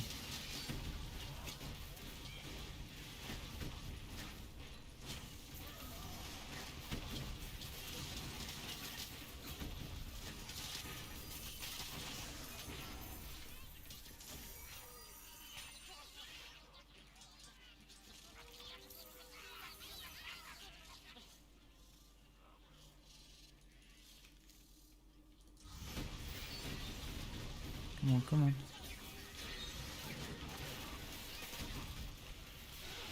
Are the melee classes tanky yet? Everyone can be tanky. Even sharpshooters can be tanky. Even disc mages. Everyone can be tanky if you have the right gear and you're using the right skills. Even a ranged class can be tanky without relying on melee hits. Yeah, it's just all about gear. That's what you need. You need defense. And you need certain maybe items to help you with some damage reduction, like skittering shoulders. Liu General also can give you 25% damage reduction. But yeah, you can make absolutely every single build tanky with the right items. Even without relying on broken, overpowered triple socketed items or double socketed items that you can no longer get. But yeah. Welcome back, Kilner79. But it's very gear dependent how tanky you will be. See, I'm using level 45 and 38 items here and here. Yet I still have 42% physicals, 55, 61, 49 with this one socket here. This one socket. This is with one socket and this is with one socket. And those are without sockets and Wobby items. And this one is with one socket, but I'm not using it for defense. I'm using it for poison. So instead of chance to swallow, I would have preferred some defense there. To have that survivability. And if I use miasma, I still get pretty decent defense. Let's just show you.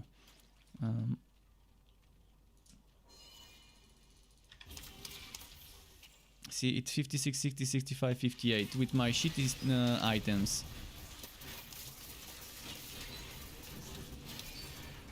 Obviously with better items, with better rolls and stuff, you can get better results. Okay, this one became invisible for a moment.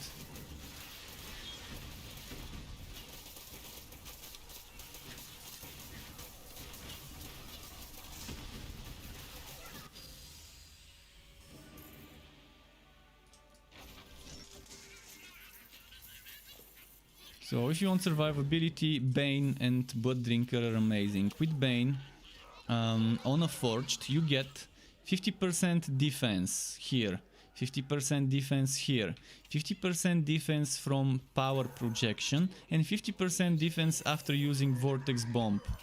When you level up those things to the right level, obviously with vortex bomb that's a tier 1 bonus to get the buff. Obviously there's diminishing returns, and stacking all 4 at once might be a little bit of an overkill. But stacking 2 of those at once and then the other 2 after that is pretty great. And on top of that, if you add the melee damage reduction and maybe a skittering shoulder field, or maybe the damage reduction from a Liu General, you can be tanky, especially on a forged. You can be kind of immortal on a forged with Bane. With the right items, with stacking enough defense and stacking those skills.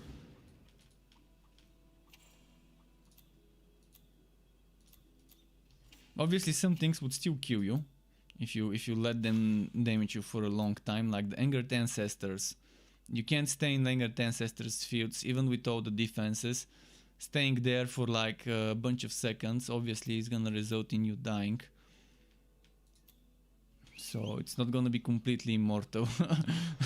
But with enough healing and with enough defenses. You shouldn't have... Wait, what's with the rubber banding? Wow.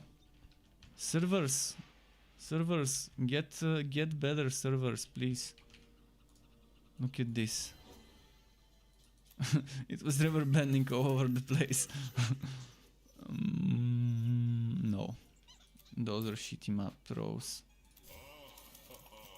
You say that now. But can you do it with one arm tied behind your back?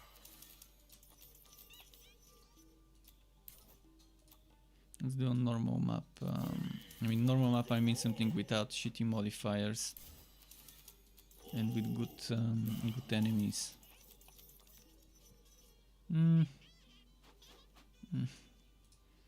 Let's check the Stormbringer. What could go wrong? This one maybe. 24. You're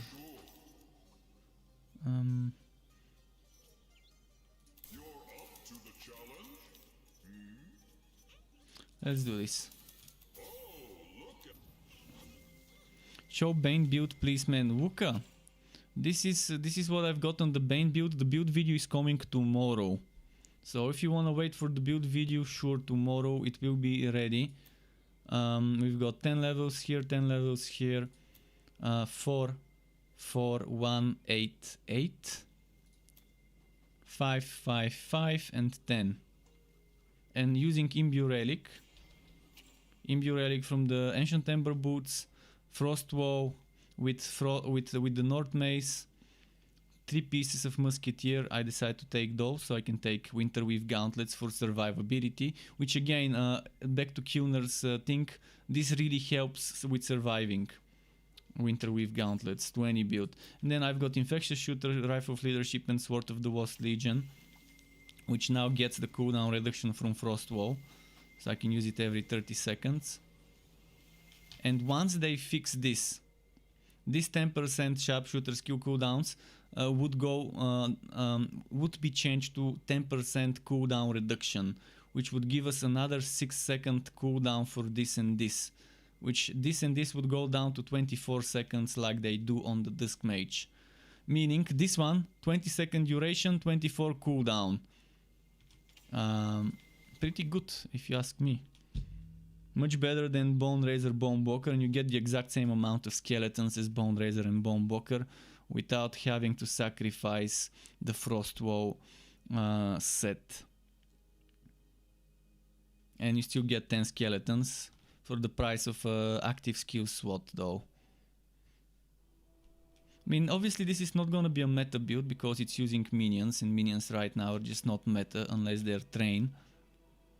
But they can be strong. If you clear out the adds on a boss, they can do decent damage. As I mentioned earlier, the main flavor is explosive arrow, the main dish. Minions are just an extra spice, like putting Tabasco on your spicy chicken or on your steak or whatever. It's a little bit of extra flavor, but they're not the main dish, the minions.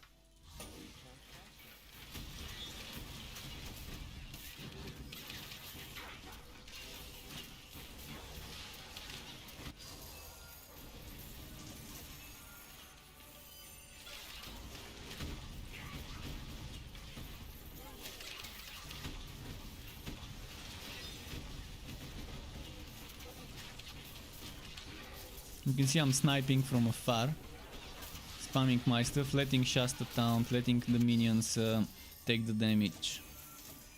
I'm using the range to my advantage. Welcome back, Wuka. Ah, I forgot to say it.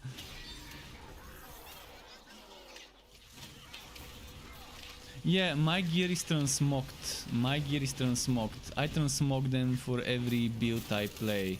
For the little teasers. The teasers I put on social media. This shield I will transmog into something. I will transmog it into the skeleton shield.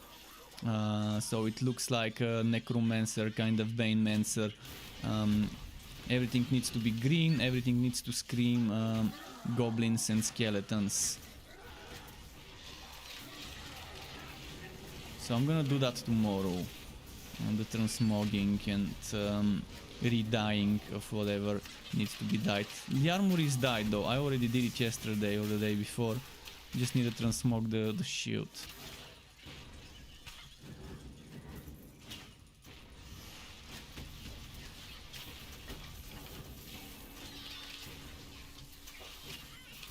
That's why the hair is also green, so it fits the Bane aesthetics.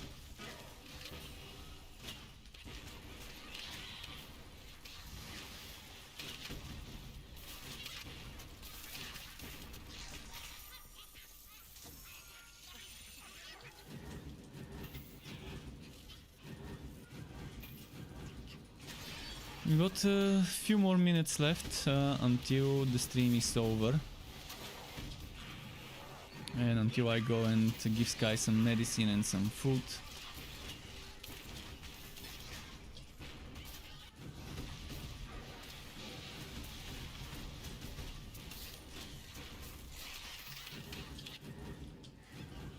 But I love transmogging in the game. I'm a big fan of them adding this system.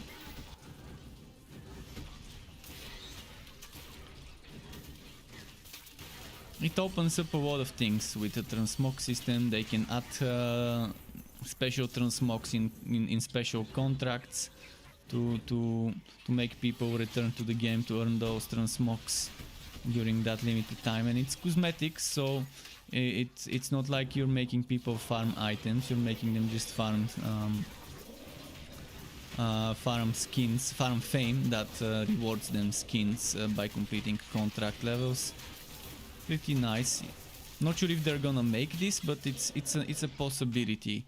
When you have a transmog system and you have a contract system that can reward cosmetics, definitely not a bad choice to combine them and to award transmogs for the style station.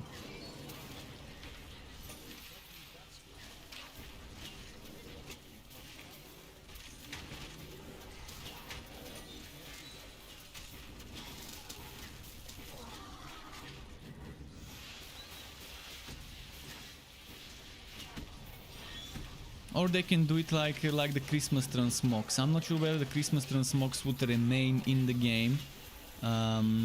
They drop as blue items. So you only get them as blue items, but they're not any different than the other blue items, just visually. And even if they remove them after the next update, and you can no longer farm those transmogs, it's a good way of adding some styles to hunt. Even if you don't get them as contract rewards, you still have stuff to farm randomly to drop from bundles and from monsters.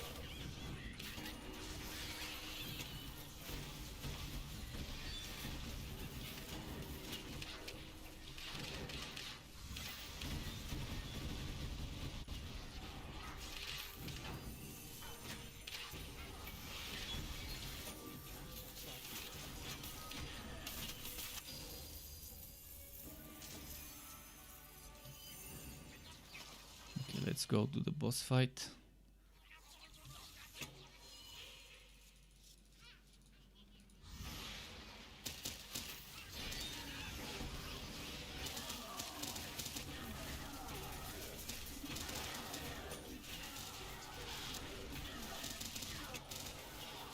Silenced my scout's bones, seriously. Finally.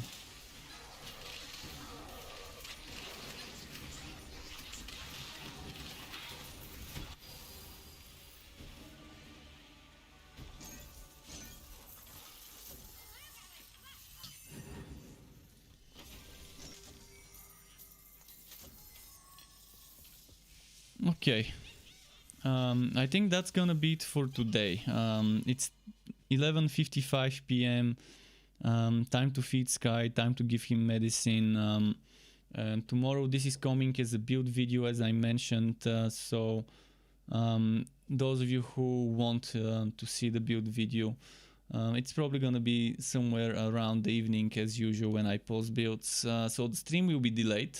The stream will be late in the evening, not early in the noon, afternoon. So thanks for stopping by on